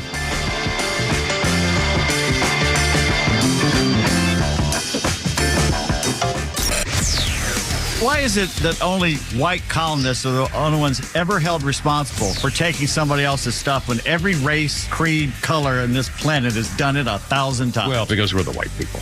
The Kimmer Show every afternoon from 3 to 6 p.m. on Extra 106.3 and the Extra app. You know the old expression, I love it when a plan comes together? Well, with our First Liberty Notes, this has been so true. Hello, I'm Brant Frost, founder of First Liberty Building and Loan. You hear about our family's company all the time right here on the station. For over 30 years, we've been the local lender who said yes when the big banks say no. A couple of months ago, we opened up our First Liberty Notes program to Main Street investors just like you, and the response has been just incredible. Folks from airline pilots to physicians to even pastors are now earning 8 to 13% interest rates while helping to fuel the growth of local small businesses. If you're a qualified investor with a minimum of $25,000, you too could be earning 8 to 13% interest. We'd love to have you join our First Liberty family today. Go to firstlibertyga.com and see if our First Liberty Notes are right for you. Go to firstlibertyga.com. That's firstlibertyga.com. First Liberty Notes are not obligations of or guaranteed by any financial institution and are not secured by any collateral. They are not FDIC insured or guaranteed by any government agency. You could lose money. SEC accredited investor status must be verified. Securities not offered in any jurisdiction in which it is unlawful. Have you heard about Sonder and their Georgia-based Medicare Advantage health plans? Sonder Health Plans is committed to revolutionizing healthcare, making it straightforward, personal, and affordable. Call them and ask if you qualify for their fantastic $400 grocery card offer and $0 premiums. They've even got their own radio show and podcast called Weekend Wellness, dedicated to keeping all Georgians healthy and happy at every age. Call 800-331-2928 or visit SonderHealthPlans.com. Sonder Health Plans is an HMO with a Medicare contract. Enrollment in Sonder Health Plans depends on contract renewal. As an official community partner of the Atlanta Braves and the Atlanta Braves Foundation, the Warrior Alliance connects warriors and their families to free services such as health and wellness, housing, employment, education, legal services, and so much more. We need your financial support to increase our impact and change thousands of lives for those who served in the U.S. Armed Forces. It takes more than just thank you for your service. Make a donation to help warriors navigate to success after service. Go to thewarrioralliance.org/donate and make a difference today. Get ready for Real Talk on the Janelle King Show, where we tackle kitchen table topics that are banned from family gatherings, but crucial for a strong republic. Tune in every Saturday at 3 p.m. and every Sunday for an encore episode at 9 a.m. And if you can catch us live, great. But if not, no worries. New podcasts drop every Tuesday on the Podcast Park right here on Extra 106.3 or wherever you get your podcasts. Join us for insightful conversations that matter. Doug Moore is a health insurance broker at yourchoicehealthplan.net. He believes your health insurance premiums should not look like a mortgage payment. You don't have to overpay for health insurance. He sells private insurance with no deductibles and no rate increases. These plans are typically 30 to 60% less than what you're paying and don't need to change doctors. He customizes all plans to meet your budget. Don't fret. Go to yourchoicehealthplan.net. He can save you big money. Call Doug Moore at 770-697-0100. That's 770-697-0100. Don't fret. Go to yourchoicehealthplan.net. If your payment is too high, you're on COBRA, or your work coverage is too expensive, call Doug, 770-697-0100. You don't have to have government marketplace insurance that's crazy expensive. Don't fret. Go to yourchoicehealthplan.net and request a quote. Call 770-697-0100 and let Doug design a plan for you, not by big government. Keep up with all of our shows and the latest headlines by following Extra 106.3 on Instagram, X, Facebook, Truth Social, and all your social media platforms. Plus exclusive giveaways and more. So follow now at XTRA 106.3. Tug, Rhino, and Los on the Morning Extra on Extra 106.3. There's nothing quite like, as we run through some of these things that happen as we did a story time, when the people that are pulling stuff off, basically pulling the wool over your eyes and saying, hey, we can fix the problem. Oftentimes you don't know they're the ones that cause the problem too. That's right. Absolutely. Do you want to go into quickly, if you missed story time, go back and listen to it on the Extra 106.3 app. Download that now for Apple or Android. Just search for XTRA 106.3 FM Atlanta, and you'll find it easily, and you can listen to things live or on demand. Los, give just a quick recap and then add in the charity component. So what we were going through was that how modern medicine in our country was basically changed in the early 1900s in a way. Basically, it became you're going to get a surgery, you're going to get a pill. Then it turned into, how do we keep you on pills on a regular basis? And that is what Donald J. Trump and Robert F. Kennedy Jr. are looking to basically break. They're looking to basically say, how do we get healthy to the point where this is no longer part of our society, that this is not the answer any longer?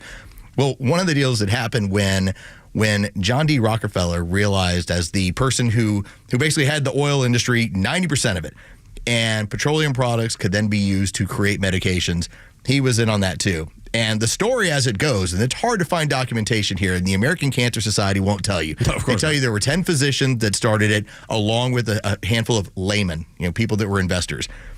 The story goes that when some of these products started to create cancers, Rockefeller and them were like, well, let's use our philanthropic way that we do. And the American Cancer Society has done a lot of good things for a lot of people. The cancer research and what they've been able to do, where we went from basically a 10% chance of survival to 100% in some cases. So they've done a lot of great work. But it was born out of, hey, I think my stuff is causing cancer. We might want to do something about it. Right. And so sometimes bad things create good things, and good things create bad things. Absolutely, man. For sure. And it's hard to wrap your head around, though, because it feels all phony. And I struggle with trusting nonprofits these days. And that's, you can say I just have an issue, and maybe that's it. But I've seen so many nonprofits that have been used for benefit, for profit, for a lot of people. And I'm not saying they don't do any good, but I'm saying they have benefited themselves greatly in the process of doing good. Well, that is the importance of looking into who you're donating to and seeing how a percentage of your dollars and where they're going. I have said this for years. I want to create a church or a bowl game. Now, I'm never going to get the church done. Like, there's no way the federal government is going to grant me a 401c3 and be like, you know what? He started a church. That's what he's doing. He started a new religion. But I can create a bowl game. I just need to find a stadium. I need to find a corporate sponsor. And we're going to do a bowl game. And we're going to give 5% of whatever we make, maybe 3% of whatever we make. We'll give that to a charity, a local charity. So when you hear all this, that other 9 to 7%. When you hear all these bowl games, now you know the game. That's now how it works. Now you know the game behind the game. That is exactly. There is no minimum that has to be given to charity in order to qualify for that status. So that's how that game works. Right. And I feel like we're teaching people a lot today. Right. We're having a lot of good discussion. Hope you've been taking notes, because I have a dear friend who is heavily involved in naming rights for bowl games. And he has told me the backstory, and it matches exactly what Front Office Lowe's just I think, as he said, it's one of the, what do you call it? It's just dirty. It's filthy. It's filthy. Like, yeah, it is. Yeah. But it's an industry. It is a full-on industry, for Get ready for the Church of the Virgins. I got to tell you. Joe Virgin Church. Love it. I think I'd be a great cult leader. It'd be better if you found your own facility, and you got to strike up some deals. You got to grease some palms. But if we had the Virgin Bowl, it'd be a lot of confusion there. But also, I think turnout would be pretty strong. And what if a church has a bowl game? You know what? There we go. It was like the Virgin Bowl brought to you. It's got to have like a weird name, like brought to you by like Papa John's Pizza. Yeah, right. like, oh, it's pizza. Yeah, right. He doesn't love Virgins. that. And you should see the gifts they give the kids that are playing in the game. It's wonderful. Why does it not matter that no one goes to these games? Oh, there's a game behind the game. It's the game behind the game. Ding. It's that little bell that goes off in your head. Yeah, close enough. North Carolina Governor Roy Cooper. He said something that stood out to me as a bit tone deaf. He says on Thursday, so yesterday, that Kamala Harris's chances in this crucial battleground state of North Carolina are, quote, excellent. And why does it sound tone deaf? Because 26 of the 28 counties that would vote for Trump are in disaster. They're in ruin. They are in rubble. There are people still trying to find their way out. And it's not that I can tell getting any better anytime soon. There are some great organizations that are helping and doing good work. But to me, that just screams tone deaf. His state is in something that they've not ever faced. And this is a generational type disaster. And yet, he's still talking about politics. Where's the line? I think that's the question. And when I say where's the line, I'm referring to at what point does the regular voter go, oh, that's just gross. And that's what that sounded like to me. Because there's that. I didn't have a problem with Kamala Harris trying to get herself plugged into this. And so when she started talking about Ron DeSantis not giving her a call, I thought that opened up a political front for her that she didn't want, and he exploited it, and Joe Biden exploited it by saying, "You're not part of the chain of command. You've never been involved in this." It's like, what do you mean? Now? Why are we calling you now? It was, but that didn't feel gross. That felt like playing the game. All right, to hear Donald Trump talk about these people that are in these flood devastated areas, that felt like playing the game. To hear this felt like it stepped over the line. I think so. I was disappointed by it. I thought, wow, you have people, you don't even know how many people are dead up there. No. I mean, they're still trying to figure it all out. They're still cutting out trees. They're still trying to get through roads that are just completely destroyed.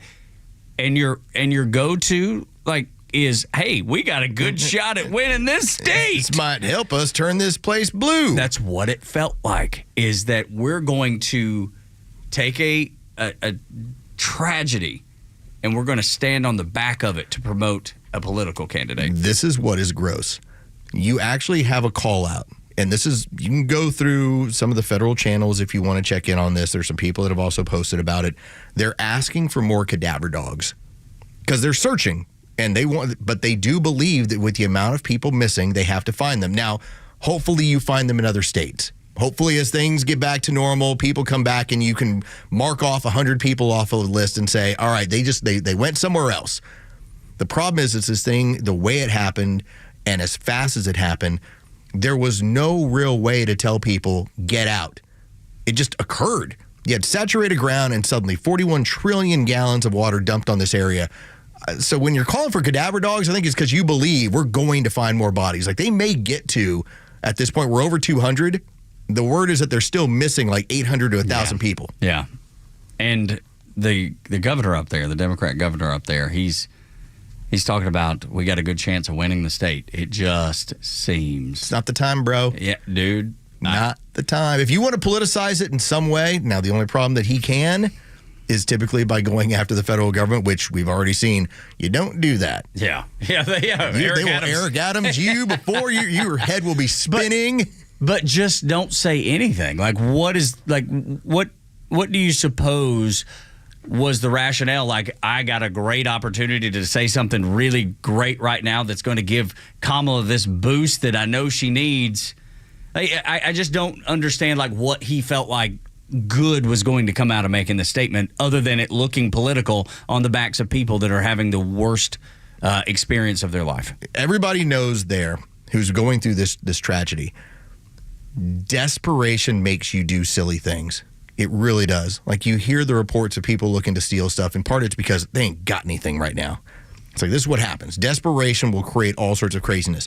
I think given the desperation of where this party currently is, your job should have been as the governor, hey, we're getting all the FEMA assistance we need. The president and the vice president are all over this. This is going, this is doing as well as we can. That would have been the way to handle it. That would have been the way to handle it. The fact that you stepped on the gas pedal in a different way, it's because you're desperate. Yeah, and Ron DeSantis is the perfect example of how to handle it, right? He's like, I've got no time for this. Yeah, I was like, I'm working. I've got people that are don't have a home. I've got storm ravaged neighborhoods in the state that I am the chief executive of. My focus is getting these people taken care of.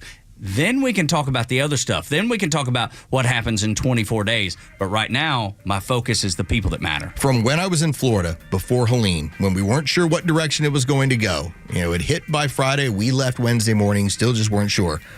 3 times a day that entire week and leading up to when it struck, DeSantis was on the radio, on television. 3 different pressers every day. Now compare that to, like, let's say, for instance, Joe Biden having a presser, Kamala Harris having a presser. These people don't do. That's why he's saying, I'm busy. It's because it's new information, talk with everybody, press conference to disseminate information. Newsweek has become my favorite publication to read. It's probably surprising to you because it's not for the reasons you might think. Next on the Morning Extra, 8 o'clock hour brought to you by Central Heating and Air Conditioning, your Atlanta carrier experts, 770-GET-HEAT, centralheat.com. Neil Bortz Report, Fox News Update, and more of the Morning Extra.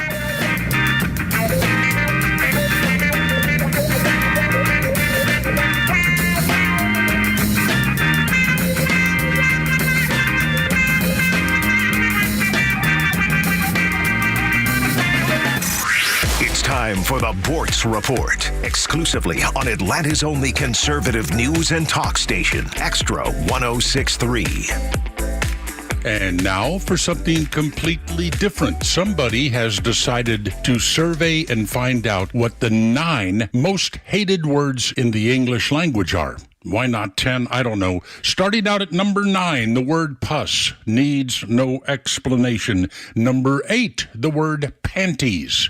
No real reason, just rubs people the wrong way. The number 7, flaccid, defined as soft and hanging loosely or limply. I understand that one. Coming in at number 6, we have the word literally. Most people who use the word literally don't know what it means. Number 4, dude, seems to be really popular with young males. Everything is a dude. Hey, dude, what you doing, dude? Leaves me wondering why bro isn't on this list too. Hey, bro, what the hell? Where'd that come from? Number 3, whatever. No, that's the word. Number 3, whatever. Some pollsters show whatever as consistently the most annoying word in the English language, defined as a slang term for whatever you say, I don't care. Number 2, I don't get. And this is number 2, flap. A bird flapping its wings in flight,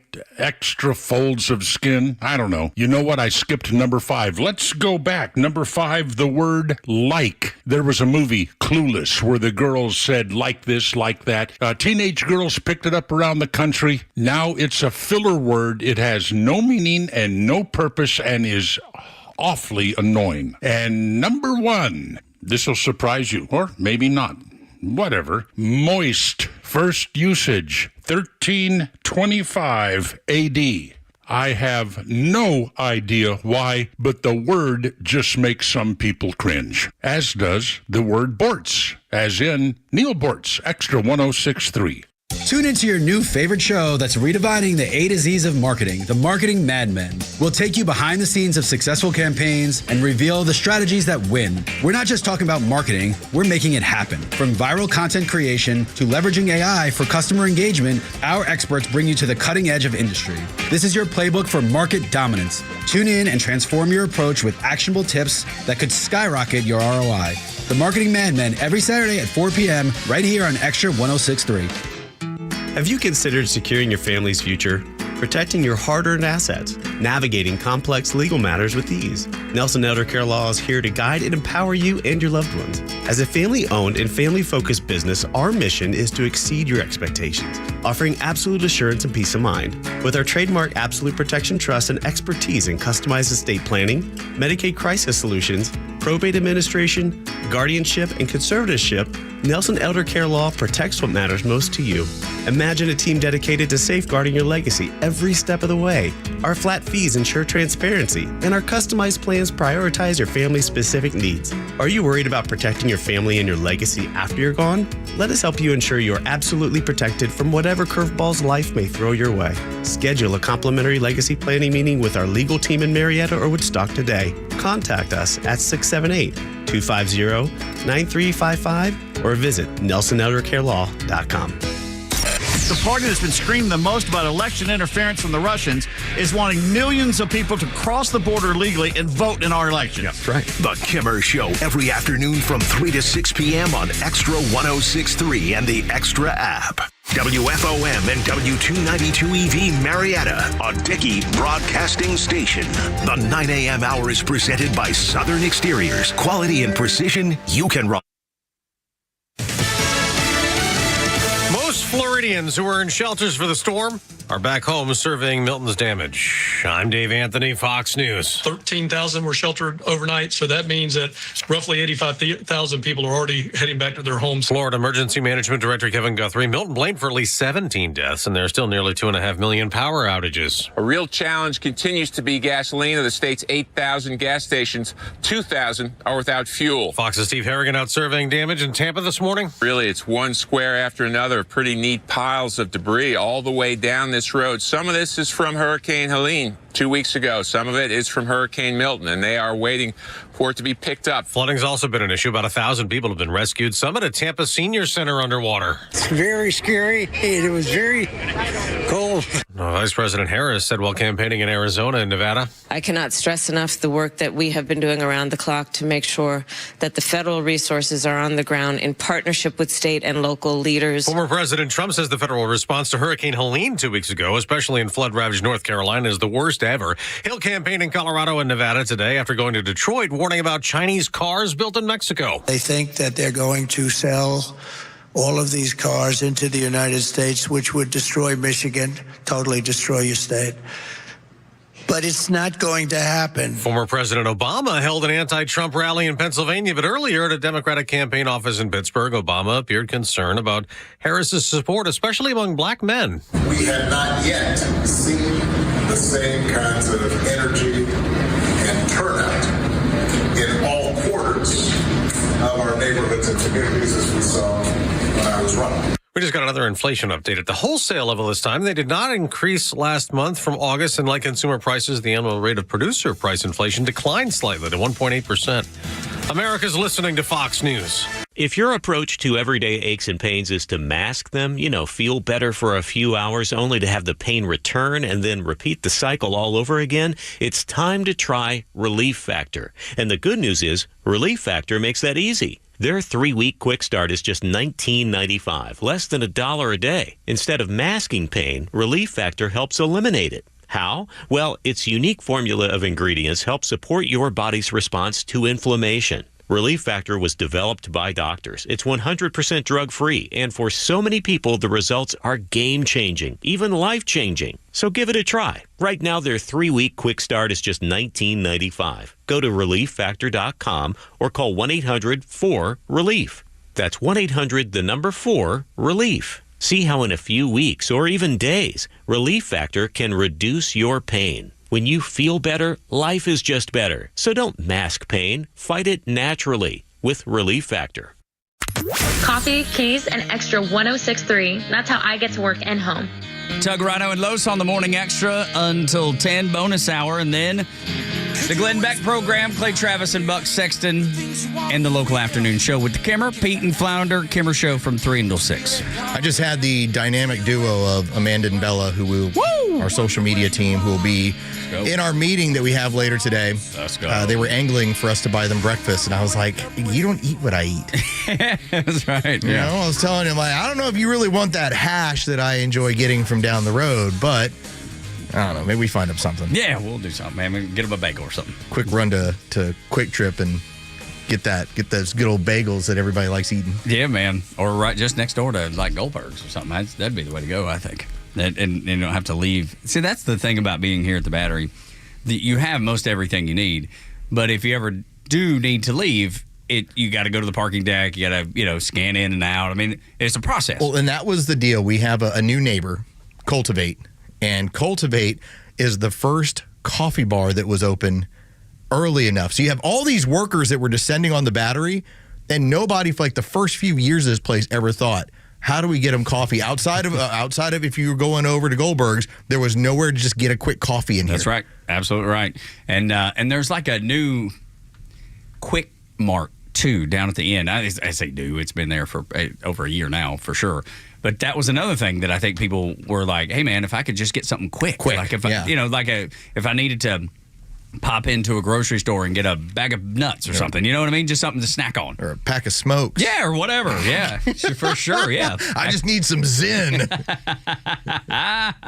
No, sir, it's a no smoking campus, sir. Yeah, that's right. That. Absolutely. Well, but Zen, you don't have to smoke. So that's perfect, a perfect fit. I just always replacement. And this is more from our sports radio brethren down the hall. I've joked around with most of them because most of them are from like broken homes. I'm like, so Dad went to go get cigarettes and never came back, huh? That's so awful. As Joe gives the old dip slap. I got a new flavor. He does. It's a different citrus. Flavor. Is it any good? But what does it taste like? It's delicious. It tastes like Fruit Loops or Fruity Pebbles. Oh, wow. Those are all the chemicals you talked about earlier. Don't say they're not marketing this to kids. Yes, of course they are. They totally are. Oh, 100%. Joe's like, it tastes like Fruity Pebbles, man. You love it. I'm telling you, this is the most...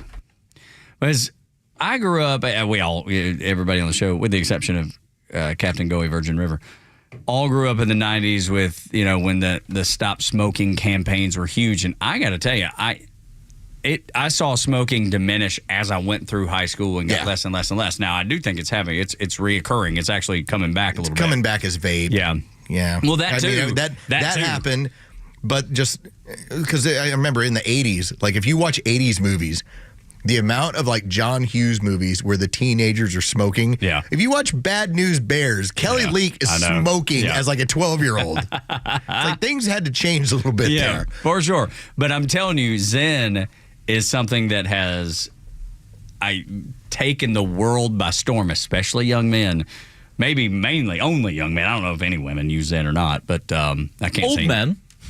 Well, I say old men like it, but yeah, just young men too. It's big on the PGA. Not women. Yeah, that's what I'm saying. Big on women, the PGA Tour. Zero that I know of. Adult men. But then again, we grew up differently than you, Joe. Man. I know. Like there was a meme that I saw, and it was true. It was a picture from like gym class in like the 80s and 90s, and it pointed out you have to climb this 30-foot rope to get to the top of the gym to squeeze the horn or ring the bell with only 2 inches of mat behind or below you to protect your life. Yeah. That's what we were doing in gym. Yeah, What in were elementary you school. doing? In elementary school, we were climbing to the top of the gym, honking a horn, and then sliding back down the rope. I actually did that in middle school. Did you? Okay. Yeah. What middle school did you go to? Marist. Okay. All right. Well, they do things different at Marist. Fancy, Yeah, I too. also had a. That's fancy. They built a little ski slope. Had that as a PE class. Ski slope? Yeah. Did they An make artificial? snow? No, we used like soap. Soap? I went to Marist for a practice the other day. Okay.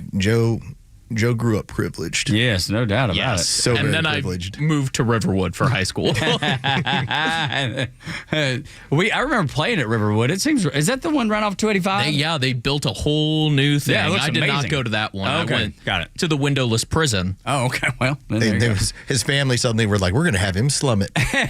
He's He going knows to both ends of earn this. everything he gets. But Zen, man, I've never seen something take off like Zen. In the past 2, 3, 4 years, I mean, it has catapulted like nothing I've ever seen.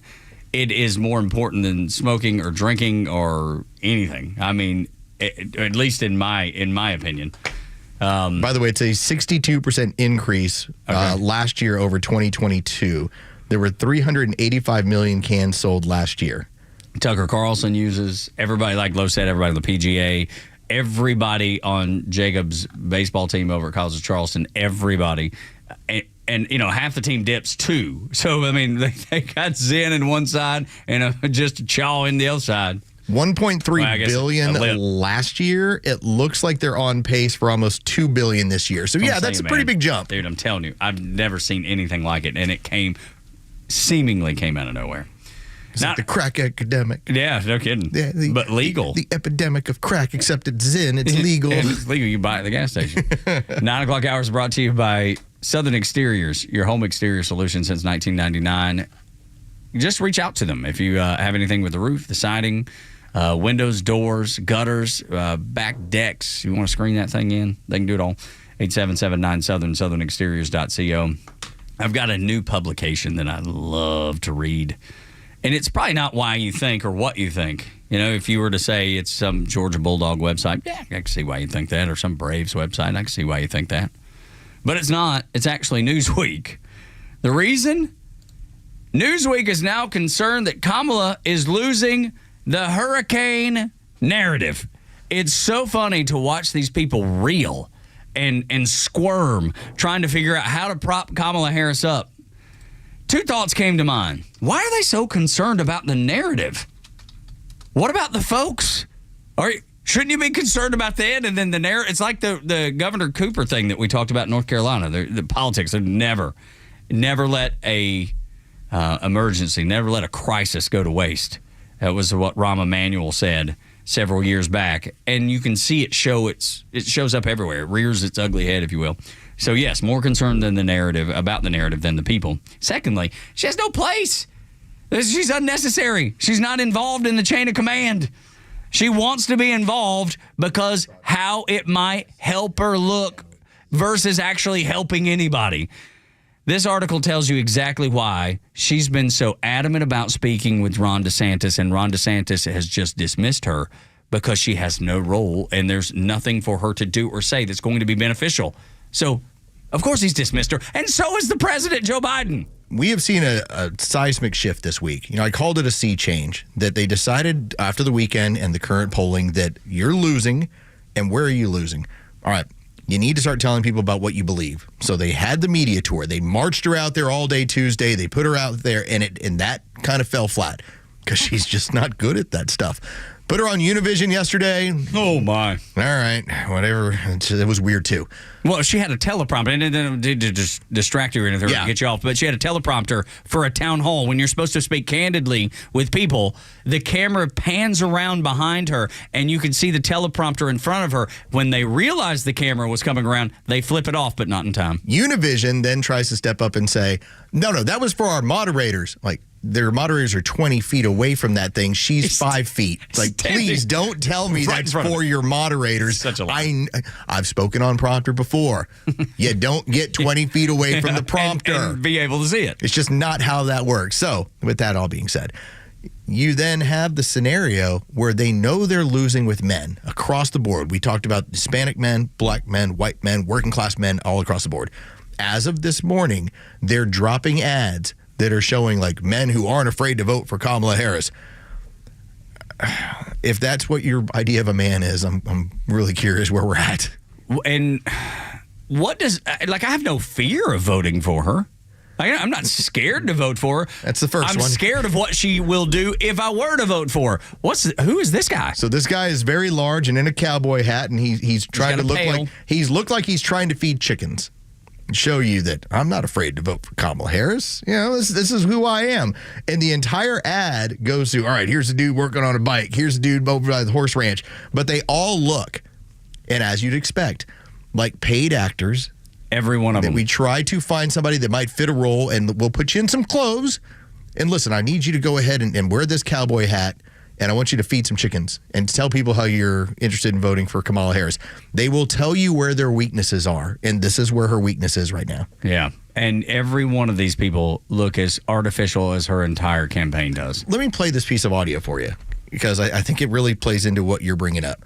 So we talked about comedian Dave Smith and how he's a noted libertarian, and he had it on his podcast. And I kind of butchered it a little bit, but I want you to hear it. It's like a little bit over a minute.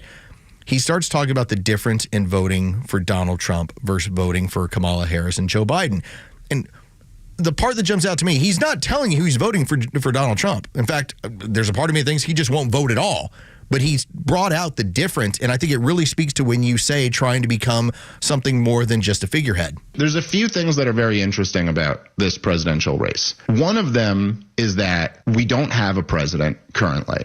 But even more interesting than that is that the power structure, the machine, is fine with that. They really like not having a president. They like it so much that they were going to try to get this guy elected again. They were going to try to get Biden reelected. It's just that his debate performance was so pathetic that nobody could unsee what they had seen, and then they recognized they had to get rid of him. And now they really like this woman who doesn't exist, who stands for nothing, who's running on nothing, who can't answer a very simple, direct question. And so then the thing that you kind of realize from that is like, you're like, oh, that's how it actually works. That our government isn't actually run by the people we vote for. The president isn't actually running the federal government. Other power centers are. And they very much like for someone, whether it's Joe Biden or Kamala Harris, a different type of somebody who doesn't exist.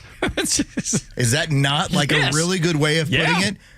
It's exactly what it is, man. It's an illusion. And like it is the swamp that so many people said was not real. It's not a swamp. There's nothing. It's the actual tentacles of the bureaucracy and the swamp as it is labeled nowadays who actually runs everything. And that's why we've talked about when you're voting now, you're voting for systems of government. You're not voting for people. You're voting for systems of government. At least on that side, for sure. At least definitely on that. Because he does go on to bring something up, and it was noted in a book that when Barack Obama was voted into office in 2008, when he showed up, essentially it was, okay, you're the president-elect. He was handed over, this is going to be your cabinet. Like, wait a minute, no, I want to. That's not how it works. Like, no, it's how it's going to work now. Yeah, under our way, we're doing this is things. The new way for this is fundamentally changing America. You are the president, but we're in charge. Yeah, you know, and get used to it. There's a book I was reading called The Puppeteers, and I'm trying to remember the Fox News analyst who had it, but he'd previously been in government, and he just wrote about how you would have some of these people that would get upset. You know, let's say a captain of industry, I'm going to go meet with this particular congressman. And you'd meet with his staff. You'd say, well, where's so-and-so? It's like, we are so-and-so. Yeah. It's like, we're the ones running this thing. We write the bills. We read the bills. We edit the bills. We're the ones in charge here. We tell the person what that's going to vote what to vote for. And so that is where he's pointing it out. You're voting for either an industry, a machine, or if you want to go with Donald Trump, you're going to vote for a guy who's going to be president, who, as he puts it, he's under the belief that he's in charge. Jason Chaffetz. The Puppeteers. The Puppeteers. Yeah, it was more than a year ago, about a year and a half ago. I read it on a plane, and it was very eye-opening to recognize that, for the most part, when it comes to that side of the aisle, and again, there's some Republicans, like I bring up James Lankford out of Oklahoma. He's part of that machine as well, that uniparty machine of all right, you're going to win some, we're going to win some, and we're all going to go ahead and spread the power around, and we're all going to spread the money around, and we'll all win here. It's interesting that they have gone after men the way they have in the completely manufactured actors and portraying parts of actual dudes. And it's funny because dudes are going to pick up on that immediately. Ladies might not. I mean, maybe they will. I don't know. But as soon as you hit play on it, I was like, And then you said it, and I knew exactly what you're talking about. Julia Roberts, who's from Smyrna. She's out on the road for Kamala Harris. She tells women that their life currently sucks. And then she's out there saying that you have to talk to the men in your lives about voting for Kamala. Like, well, Kamala's in office right now. Right. If your life sucks, if you're concerned about it, why don't you talk to the person that's in office right now to fix it? Why do we got to wait to January to fix it? Julia, I would ask Julia that question. I thought this was a great point that I was reading over the weekend. This was last weekend. I buried it in my brain. I was like, all right, we'll get around to that at some point. The problem is Donald Trump has 4 years in which all the things that they're telling you he's going to do to the country, he didn't do to the country. Right. Kamala has 4 years of telling you all the stuff she's going to do for the country she didn't do for the country. You're right. It's just, there's a weird mirror effect where it's, hold on a second, let's turn the mirror back on both of you, and it turns into, well, Donald Trump had 4 years. He said here's what he's going to do for the country, and that's what he did. Kamala Harris has 4 years of, well, this is what I'm not going to do for the country, and that's what she didn't do. Oh, my goodness. And if you expect there to be any changes, then you're naive. And I know if you're listening to the show right now, you don't expect Kamala to change anything except for changing for the worse. More people coming across the border that we cannot support. More spending like a drunken sailor. And Donald Trump has his issues about spending, too. I'm not pretty that's not the case. This got cranked up on the COVID-era spending jumped from what had been basically the baseline spending of $5 trillion and went to $7 and under the guise of, we've got to rescue companies, we've got to spend. And the problem it did, that 2020 spending then created the new baseline by which Democrats felt like they could spend $7 trillion. And I wonder, and I'll be looking for this, is he able to change that around? Because that's one of the big targets that people punch at is his spending, because we accuse Democrats of spending like that, and they're like, well, look at that. I understand it's pandemic. I got it. But at the same time, can he reel it in? Can he rein it in? Because that's going to be a task, knowing the bureaucracy that goes into making sure that spending stays high because people are padding their pockets. You have an expertise from growing up in Dalton, being in the Navy. It's like you can just look at a man's hands and have a pretty good idea who he is. Is that a rancher? Because them hands look nice and soft. He moisturizes. This person, they do the whole, hey, I'm man enough to vote for Kamala Harris, and they kind of put him in what they think a rancher would look like with a saddle in the background. That and looks here's like a horse. A dude going to a ball game. This looks like generic youth pastor. Yeah, that's a great one too. That's not a rancher, dude. Yeah, let me just describe. Yeah. He's wearing blue jeans. He's got like a white t-shirt, undershirt. And by the way, the blue jeans look pretty sharp and clean and pressed. And he's got like a button up, like a plaid. Is that a plaid? What's it called? That plaid? Is that plaid? Yeah, it's like a white and blue plaid shirt. Yeah, and he's got it open. And he's got a dusty ball cap. And the white shirt could not be more white and clean. Dude, it's just ridiculous. I was like, well, did you catch him at the start of the day? Yeah, for sure. This is what he goes. I've never seen anybody working on a ranch look like that before, or work on a farm that looked like that. You go search for it. Have you shared it already? I just retweeted it out there. Yeah. If you see it, you will look at is you'll look at the people's clothes and go, that's not real. That don't seem real, and that's because it's not. Just like everything else. And the dude sitting cross-legged, that guy right there, ain't a dude in the world that sits like that. Oh, they put him in. Okay, that's funny. They have him sitting like I've never seen a dude. They got him sitting on a tailgate. Yeah. And he's kind of giving you the put it this way, if I was looking to hook up with a dude at a bar, that's how I would pose at the bar. Yeah. You're looking to get men to vote for you. That this is the exact opposite of what you should do. I'm just saying that if I was a peacock, this is how I would do it. Take a look at these feathers. 9 o'clock hour is brought to you by Southern Exteriors, your home exterior solution since 1999. They do great work. They'll look you in your hand, shake your eye. They'll look in the. Now you got me all sideways. They'll look you in your hand and shake your eye. That's just keep looking at the dude going, he is a peacock. They'll look you in the eye, shake your hand, and do exactly what they said they'll do. Siding, gutters, doors, roofing, they do it all. SouthernExteriors.co, 8779-SOUTHERN. 8779-SOUTHERN is the number. When we come back, Kellyanne Conway has some inside baseball numbers. And lucky for you, we've got our own MLB caliber numbers guy to make them all make sense. Next, an extra 106.3. We'll knock out the headlines, too. Stream Clay Travis and Buck Sexton, Glenn Beck, Fox News, and even NASCAR on Sundays. Anywhere on the Extra 106.3 app. Download the app now and get 24/7 access to the live stream, the latest news, and everything you need to know about Atlanta's only conservative talk station. Download the Extra 106.3 app for Apple or Android and check out even more great original content at thepodcastpark.com. Atlanta's front office lows. Let's talk about echo generators. And where do you get that over at? Well, you do that over at Howard Brothers. Storm season, we've now seen it play out for the last couple of weeks. It's unpredictable, whether it's been through this part of Georgia, South Georgia, through the Carolinas. You need to be ready for it. That's where you get yourself an echo generator from Howard Brothers. I'll tell you this story. When I had my situation over in Florida, I went and got a generator from Howard Brothers. That was used to help pull some of the moisture out of the air. That's what I used to help get the house cleaned up. Trust me, when you suddenly need a generator, you're going to want one. That's where you go pick up an echo generator from Howard Brothers. It's about the reliability of power. Maybe you have somebody who's living in your home that's elderly.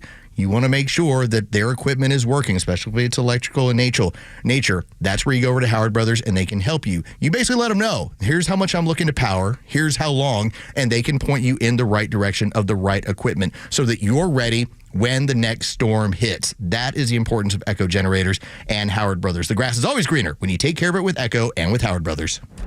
What's up, Atlanta? It's Ben Burnett, host of the Weekend Ben Burnett Show. Each and every weekend, right here on Extra 106.3, we unpack all the week's events. We talk about all the issues with a local Atlanta-based flavor. You can catch me each and every weekend, Saturdays at 2 and Sundays at noon. If you ever miss an episode, you can go to the Podcast Park or wherever you download all of your content, and I'll be right there. Thanks for listening to the Ben Burnett Show, proudly brought to you by Butler Snow. Millions of guys suffer from erectile dysfunction. That's 1 in 4 men. And I can tell you, I'm one of them. If you or someone you know suffer from ED, Peyronie's disease, or PE, here's 38-year emergency room doctor and founder of Total Body Therapy of Georgia, Dr. Eric Deal. Patients who enter my office are often frustrated, hopeless, depressed, and embarrassed. I understand the problem, and I'm going to help you fix it. There are lots of competitors that don't have the credentials that I have. When you go to other clinics, you're not going to see a board-certified physician with the experience that I have. When you come to our clinic, you're going to see me. There's just not one therapy that can solve these complex issues. I'll do a complete history and physical prior to any treatment that we use. Take it from me, Dr. Deal. When it's not hard, it's really hard. Call Dr. Deal for your free one-on-one evaluation and resolve your ED, Peyronie's, or PE issues. Total Body Therapy of Georgia, 404-777-1911, 404-777-1911, online at stopmyed.com. Oh man, look at my backyard. Looks like a tornado met a hurricane in a desert. I'm going to tell her to turf off. Or maybe you'd rather turf on with ATL Turf Co., the Southeast's leading turf installer. Whether you'd like a new football field, putting green, or have us create the perfect maintenance-free backyard of your dreams, find ATLTurfCo.com. Make your yard great again. Visit ATLTurfCo.com and see what we've created for customers like you in the Southeast. ATLTurfCo.com. And no more yard cackling. Are you planning for your big day? Are you picking out the venue, the cake, the menu, the dress, the tux? And you can't forget about those wedding bands. Well, you're in luck because Wedding Band Weekend is back at Solomon Brothers Jewelers. October 25th through the 27th is the best time to save big on those wedding bands that you'll say I do with. During Wedding Band Weekend at Solomon Brothers Jewelers, when you buy her band, you get his for free. And to make your purchase even easier, we're offering 60 months interest-free financing on all of the top wedding band designers in the industry.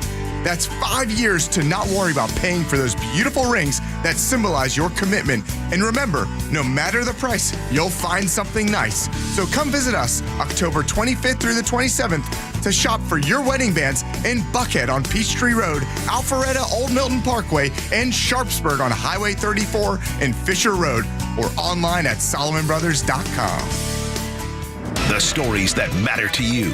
These are your Georgia headlines. Presented by RBM of Atlanta, your Mercedes-Benz connection since 1964.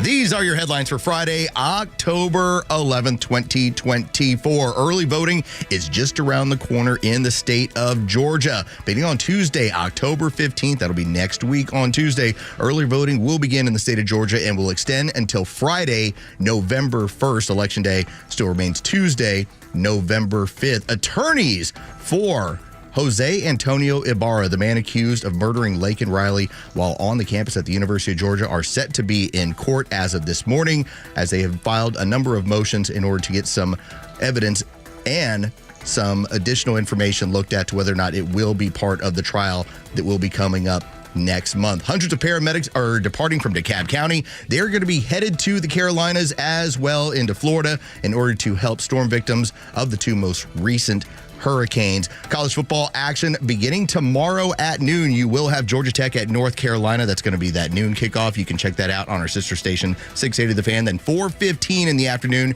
you'll have Mississippi State visiting Georgia. Again, a 4:15 kickoff. I'm going to throw myself under the bus. Throw myself on the sword.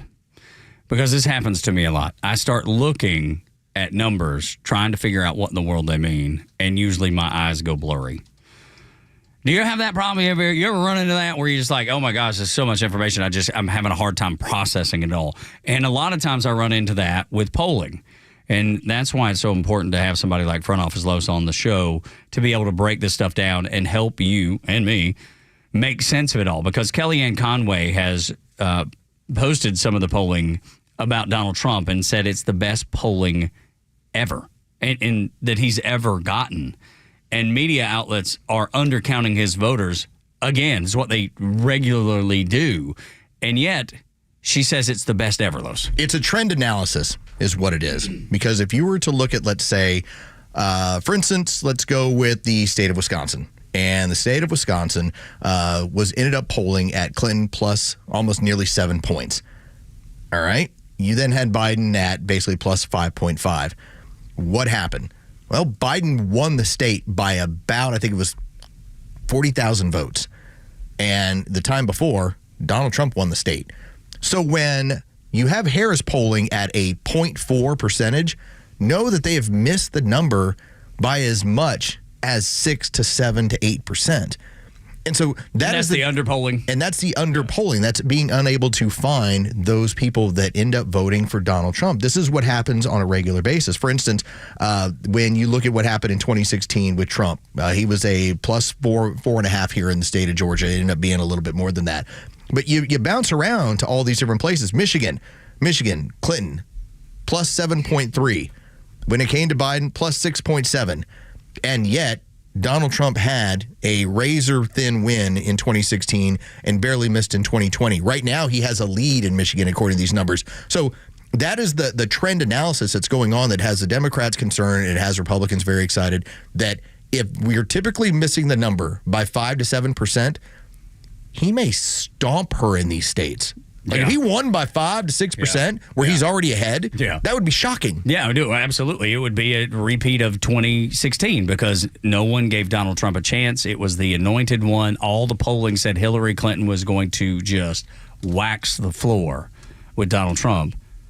And that's not what happened. That's why Democrats are so nervous. I hear them talk about it. I see them speak about it. I read them write about it. They are horrified of exactly what you just explained and what Kellyanne Conway has shared. The fact that this could make 2016 look like a walk in the park for Hillary Clinton in comparison to Kamala Harris. Pennsylvania was shocking in 2016 because the polling as of this week had Hillary Clinton up by nearly 10%. It was 9.4. 9.4. Now, Donald Trump won by about 1.5%. So the polling was off by 10%. Same thing. When you look at it right now, if he really does have a 0.3 percentage point lead, what if it's 6 or 7% in Pennsylvania? Truly. What if that's really the number? Because as of right now, like Joe Biden, during 2020, it was 7.1, and he won by basically 1.5%. Again, they were off by 6 to 7 points.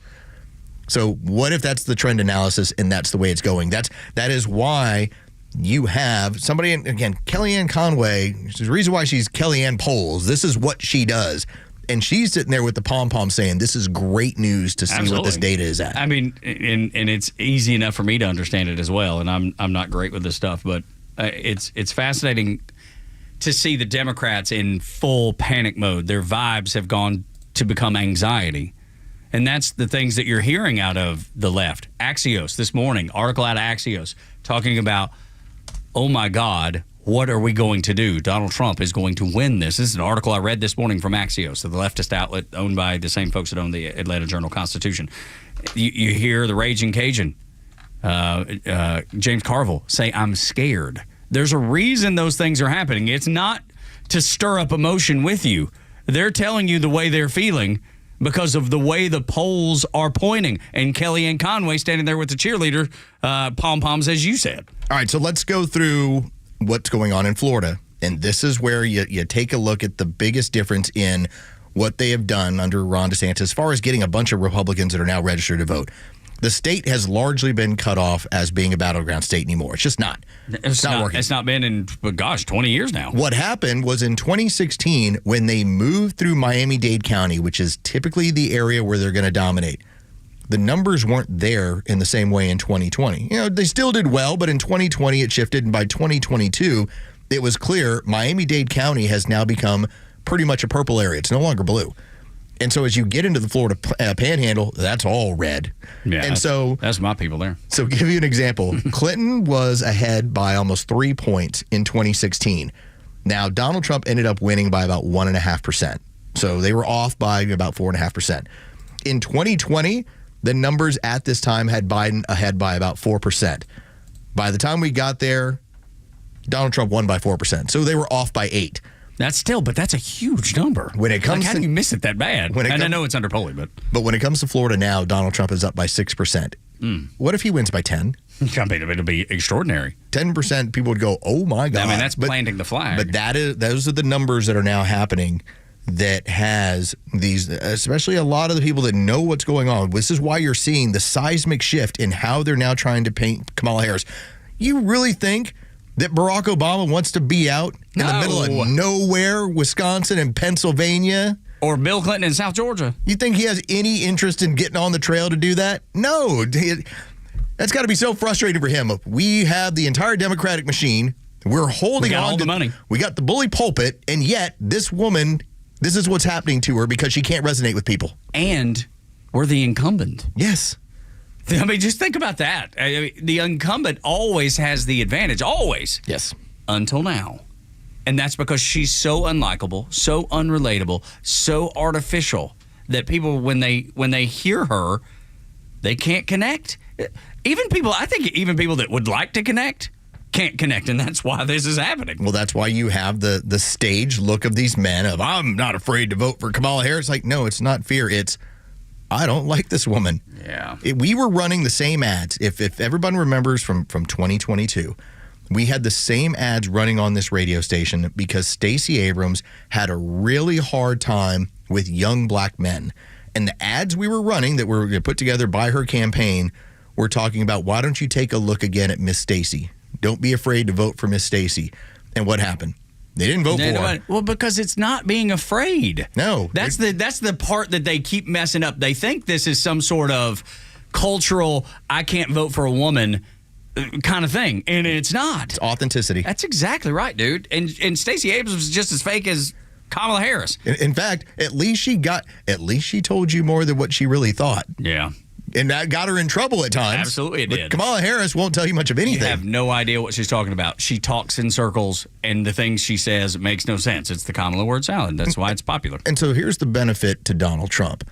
The goal from here on out is run your campaign, let your surrogates do what they're doing, continue to build the tent, continue to talk to Democrats about how, hey, it's not you, it's them. and I'm here to help you. That's going to be the message to them. And what I believe we're going to see is you're going to have Kamala Harris attempting over and over again to try and latch on to Donald Trump because she's not getting enough audience unless he's involved. So going to ask for debates, going to ask for town halls, and you just keep telling her no. And we know that to be the truth because of the ratings plummet when they weren't talking about Donald Trump on the liberal networks. Do it on your own, right? Have her do it on her, yeah. We had the numbers. They had her appearance over in, what was it? It was in Arizona, and what was it? 92% of the people were from somewhere else, and it was 3/4 of the audience had been to three or more Kamala Harris rallies. It's like, okay, this is what it is. It's a bus tour. Let's move on to create this image that she's more popular than she is. If the Kellyanne numbers are correct, she's going to get whooped. Dude, Julia Roberts, I brought her up in that last segment, but I want to come back around to that only because she's campaigning with Stacey Abrams and Raphael Warnock and Ossoff and all that. But her endorsement, I find it interesting, what she's actually said with her endorsement. It's pretty lax. It's not hellfire and brimstone. It's not, Donald Trump is a dictator. She says you have to have a conversation with folks you disagree with, which is what we've been talking about all morning long. You've talked about it with your wife specifically, talking about her and her beliefs. Be a conversationalist is the message, the endorsement message of Julia Roberts, one of the biggest stars in all of Hollywood that is from Smyrna. And I assume that when they say be a conversationalist and have a conversation, that go both way, right? That she'll listen to people who don't support Kamala Harris, and the people that do will be listening to conservatives and listening to Donald Trump supporters. I don't know that I expect that to happen at all. But it's interesting that is the tactic she's taken. It's almost like she doesn't have full-on TDS. I don't know why she's presenting it this way. Maybe she wants to come off as likable. Maybe she wants to come off as relatable and not, just a full-on partisan. That way she can convince you, I guess. But just saying have a conversation with people you don't agree with, I'm voting for Kamala Harris, I don't know if that's going to move the needle. In my opinion, because this has been part of what I have brought up. I would have conversations with people that want to support Kamala Harris and say, all right, let me give you some things to make you ponder and pretzel. I think that's the way she's going about it as a sane person. That does work with sane people to at least have a discussion. You know what my wife is looking for? She's looking for clearance, that she can vote for somebody who's not Kamala Harris and still be a good, big-hearted liberal. Standard liberal in good standing. Yeah. Looking for that. That's one of the goals, that I still want to come across as this caring, charismatic person, and those right-wingers are all mean. But it doesn't fit what's going on. That's what they have to be made aware of, that your party left you. But how do I have Elon, the man who's creating electric vehicles, how has he come to my side and said, sanity, listen, I'm going to sit with you guys because them's people over there are nuts. Crazy. But that's the thing. Like, conservatism is the most compassionate point of view. I mean, caring for your fellow man based on the fact that they were made equal with you by your creator. Like, what is more caring? Like, even with people that I vehemently disagree with, I have no ill will toward them. Trans people, which I think have lots of issues going on. I have no desire to be ugly to them. I have no desire to misgender them. I have no desire to hurt them or hurt their feelings. I don't agree with them. I see that there is a cry for help in there somewhere, but I have no desire to be ugly to them whatsoever. If anything, I want to be kind to them and invite them to church. I recognize that you're going through some stuff, and I think that's what you're asking for, but you can't demand anything further than that. Sure. It's like me acknowledging you're a person. All right, I don't need to do anything more than that. The fact that you're then telling me, well, now you need me to let me get in front of your kids and do a drag story hour. No, you don't. Not going to happen. Not going to happen. I recognize you as a person and you're going through some stuff, but that's the limits that we need to go to. No desire to be ugly to you. but I'm not going to allow that. The description you just laid out. Nothing wrong with lines. Just here's lines. Yeah, that's all. Absolutely. Right. That's why good fences make good neighbors. That's right. having that line. But you see, Tug, Jesus didn't have fences or believe in fences. I'm going to do that all the way to Election Day. It's always going to be using their points and using Tug's morality against him. I know, right? Comedian Eddie Griffin. He cut Kamala Harris down at the knees. It's pretty funny, and it's an unusual endorsement of Donald Trump. We'll end the show on that on this Friday. Morning Extra and Extra 106.3. Download the app so you can listen live and on demand.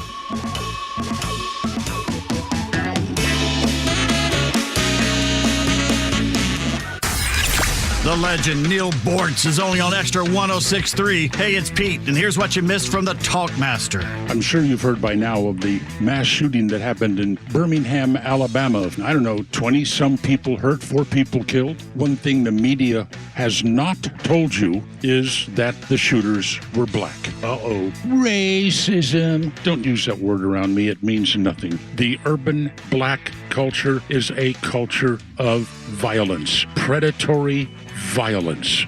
And finally, somebody said it. Not just me, the old white guy. Somebody said it. His name is Randall Woodfin. He is the mayor of Birmingham. Go ahead, call the black mayor of Birmingham a racist because he mentions the culture of violence. Catch Neil's commentary every day on Extra 106.3 or listen anytime on the Extra 106.3 app. I've been telling you about Southern Exteriors, gosh, coming up on a year. And I want to read you a review from a guy named Michael Golligan. He posted this, and they've went back and addressed it and talked to him about his post, his recommendation, his testimonial. Great price, excellent work, done in one day. Gosh, I sure could use that because we're having some work done on the interior of our house, and we're on day 59, and we ain't even close to being done. Anyway, Casey and Zach, absolute dream to work with. Everything was done perfectly. I would recommend these people to anybody who needs siding done. We are completely satisfied and ecstatic over the results. 5-star review for Southern Exteriors. So I've been telling you about them. When I tell you, they'll look you in the eye, shake your hand, and do exactly what they're going to say. Michael said it all. He summarized it better than I ever could. Fall is here. And Lowe's talking about it a little bit earlier with how many leaves are falling in his yard. I know ours, because our property is mainly trees. There's no way to keep up with and eliminate the leaves. So we have to have good gutters and gutter guards, gutter toppers to keep the leaves out of there, or our gutter system wouldn't work. If you need that too, or energy efficient windows, elegant luxury entry doors, durable patio doors, they can do all these things for you. Take advantage of 0% with no payments up to 6 months. Call Southern Exteriors today, like Michael did, like I did, like you should. 877-9-SOUTHERN, southernexteriors.co. It's southernexteriors.co.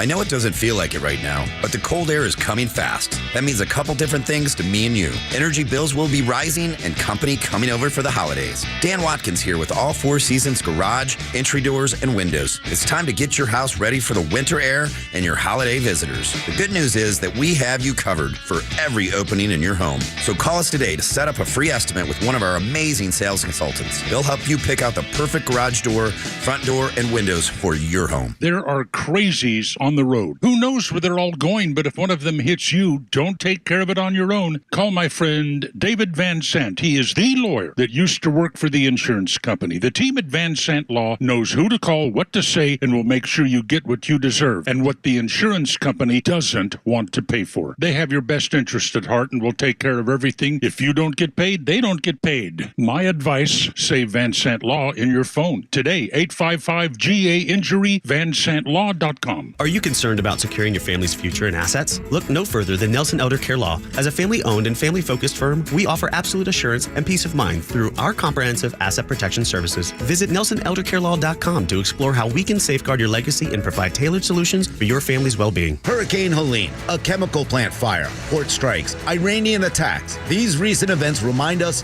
how critical it is to be prepared. While panic buying has led led to shortages of some products, True Prep still has inventory on hand, with more arriving soon. Don't wait until disaster strikes. Prepare today for a worry-free tomorrow. And if you're unsure where to start, True Prep's knowledgeable staff is here to assist. Visit True Prep in Marietta on Cobb Parkway or online at trueprep.com. That's TRUprep.com. Get ready for unfiltered conversations on The Janelle King Show, where we tackle the topics that you won't hear at your family gatherings, but they're absolutely crucial for a strong republic. Don't miss us live every Saturday at 3 p.m. and every Sunday at 9 a.m. right here on Extra 106.3. But if you can't tune in, that's okay. You can catch new episodes every Tuesday on the Podcast Park or wherever you prefer to get your podcasts. Join us for these discussions, and I can't wait to meet you there. Election coverage is more than polls and numbers. It's about what matters in your life and your community. And Atlanta's only conservative news and talk station cares about your community, your voice, and most importantly, your vote. So keep it all here for the latest and download the Extra 106.3 app and keep up with Atlanta's only conservative voice. Tug, Rhino, and Los on the Morning Extra on Extra 106.3. 9 o'clock hour brought to you by Southern Exteriors, your home exterior solution since 1999. Call them today. They can get to you today. No matter what you need, the exterior of your home, they will do a terrific job for you. Look you in the eye, shake your hand, and get it done. 877-9-SOUTHERN, southernexteriors.co. My son, for the first time in his entire life, he got a summons for jury duty. Oh, no. Or, oh, yeah, it's great. That's right. Well, we had to, because he's off in college, we had to get it like notarized. We had to go through all the process. And of course, it falls in our lap. You know, me and my wife having to get it done. And then that means it falls in her lap. Because I have no idea I got my first one. Let's see. I was probably 21, and that was an easy one to get out of. Yeah. The next time, because you're in college? Yes. Yeah. The next Same here. Same with him. I was actually, working on my my graduate degree, and so I actually showed up to the courthouse with my transcript and everything else, and pointed it out. And I remember the judge asking me, "So how many classes are you in?" I was like, 3, sir. Yeah. And I'm thinking to myself in my mind, I'm like, really, I'm in 2. The other one's kind of like, but it doesn't matter. doing what I'm doing. It doesn't matter. And had my paperwork, and they turned me loose, so I got out of that. Next time, not so much. Not so much, yeah. Next time, I was locked in. Yeah, because they made us tell them when he graduates. That right, so they take him out of the pool for the next 3 years, and then he goes right back into the pool. So, Joe, have you been? Have you had to? I had the summon, but my group didn't get called, so I didn't have to show up. Oh, okay, got it. So yeah, he's obviously in Charleston, so he ain't going to be able to do it. Comedian Eddie Griffin. He cut Kamala down at the knees, and we're going to play you part of what he talked about because the other part was talking about getting rid of his grandma. I mean, he went off the deep end. I'm not even sure. Yeah, he did. He went guns of the Navarone. Yeah. Like, he wasn't playing around or just like, let's have a soft political commentary. No, not Eddie Griffin. No, he wouldn't do it. And he's so funny to begin with. Super, super funny comedian. If you've not, I mean, you have to have some thick skin because he uses some coarse language, but very funny. And he said he's narrowed it down to who he's voting for, and you should hear the way he describes the two. Everybody I talk to don't like it. Ain't nobody gonna vote for you. Here's your choices, America. The liar or the crook. I think I might be going with the crook. Yeah, the crook. He's got a lot of in him, y'all. He got 3 baby mamas, 43 felony cases and counting. Selling high-top tennis shoes just like Michael Jordan. Got shot just like Tupac. The gonna drop an album next. So I don't know what the you thinking of voting for Kamala. She's a puppet, y'all.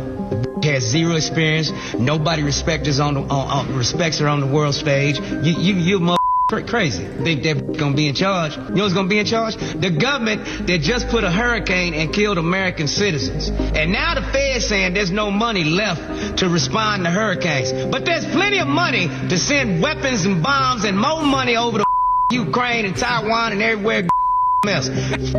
All you federal charity starts at home. That's what Mama says. Charity starts at home. But I'm telling you, dude, talking about just wadding it up and spitting it out. You wonder why that Kamala can't connect with dudes? He just laid it out for you. I mean, nobody trusts, nobody believes. It's artificial. And this is, the thing that Los has shared at Front Office Los, the commercial the advertisement she's done to connect with dudes is so artificial that there's not a dude alive that would buy whatever that ad is selling. It's almost like kryptonite to Superman, that ad, Los. It does exactly opposite of what they expected it to do. All right, let me ask you this. Yeah. So this... Have you found the actual actor? I think I have. Okay. Because if you remember the guy who has the hat on, I think we have like the actual actor, and he's in a number of commercials. Now, I'll do a little bit more and dig into more of it, but I think I found the actors that they were using for this thing. Isn't it crazy that you could find it that quick? Yeah. And they expected nobody else to find it that. It's like the CBS thing. Like CBS, releases a part of an interview on their Sunday morning program, and then Monday night play it on 60 Minutes and play a completely different answer from Kamala Harris, and they didn't expect anybody to pick up on that? At no point did they think, oh, look, the internet's forever, and this won't be hard to find. Like, how dumb do they think people are? And then with the whole face search that you're doing right now, I didn't even know that existed. I had no idea that even exists. But this is the state in their propaganda. When CNN decided to give us a preview video that we all played on our shows on Monday with the excitement of what is they going to do on Tuesday when it's live. By the time it was different, they memory hold it and tried to act like she never had the comment where she was babbling and going in circles about Israel. And so the weird part was it probably took about another 5 or 6 hours before everyone realized, wait a minute, that wasn't the same thing. Yeah. It was Muse who actually was the one who picked up on it. And the only reason I picked up on it a little bit in the morning is because I went looking for that answer because I wanted to put it in my Twitter profile. Yeah, the transcript answer that made no sense whatsoever. Kind of like Tim Walz. Have you heard his answer about why he said we should get rid of the Electoral College? And then when he was asked about it, like the word salad that he turned into, have you heard this? I have not. I did read it. I want everybody to hear it just real quick. I want to go back to something you said on Tuesday. You said, I think all of us know the Electoral College needs to go. But the campaign came out later that night, and they said that's not their stance. Yeah. Well, it's not the campaign's position. And the point I'm trying to make is that there's folks that feel every vote must count in every state. And I think some folks feel that's not the case. Our campaign does that. And the point I'm saying is I'm in 5 states in 2 days. We're out there making the case that the campaign's position is clear, that that's not their position. Their position and my position is to make sure that everybody understands their vote, no matter what state they're in, matters. So that's something that you and Vice President Harris disagree on? I have spoken about it in the past, that she's been very clear on this, and the campaign, and my position is the campaign's position. What? I have no idea what he said. You can't possibly, because we've seen this now nationally. Every time you'll then have them get all fired up about how, well, we should just have mob rule. We should have the national vote. The Electoral College is out of date. The problem is that many of these states where you need to win, they depend on the Electoral College to be their main representation so that you don't have the New Yorks and the Californias of the world deciding everything. Because they would. And otherwise. He can't say that. He can get up at a fundraiser in California where he did say it, but now he's backtracking off it because he knows it's not popular. When he says our campaign message is clear, I would only push back and say, there's not one of your campaign messages that are clear. And it's certainly not this one with that word salad you just served up that rivals anything that Kamala Harris has ever done. It's unbelievable, these people. Found the other actor. Who is it? I have to dig in as far as the name. Oh, you actually found the guy, though. Wow. Holy cow. Los has already deconstructed this whole ad in like 30 minutes. The 2 actors, yeah. I told you that wasn't a rancher. No, yeah. And that other guy sitting on the tailgate, we're like, that ain't it. Yeah. Anybody looking at it knew beyond a shadow of a doubt that those are not just everyday guys. They are put into a position paid, kind of like folks that go to Kamala campaign stops, I suppose. So sure what it seems like. Anyway, that'll do it for us, man. We're going to turn this thing over to Glenn Beck program. We hope you have a terrific weekend for Los and Goey River, the board up, our virgin buddy. My name is Tug. Y'all come back now. You hear? The Kimmer Show is only live on Extra 106.3 every weekday afternoon on your drive home. They're showing that he was a puppet and that she's a puppet. They've showed their hand. It's basically all out in the open now. The only political party in the history of the world, of any country, anywhere in the world, that's performed a coup against its enemy and its own guy. They performed a coup against Donald Trump and a coup against their own president of the United States. The Kimmer Show, every afternoon from 3 to 6 p.m. on Extra 106.3 and the Extra app.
recording at 10. It's on the calendar. Okay. At 10? What was that? They're recording here. Sonder is? Yeah. I thought that was yesterday. No, it's today. Oh, shit.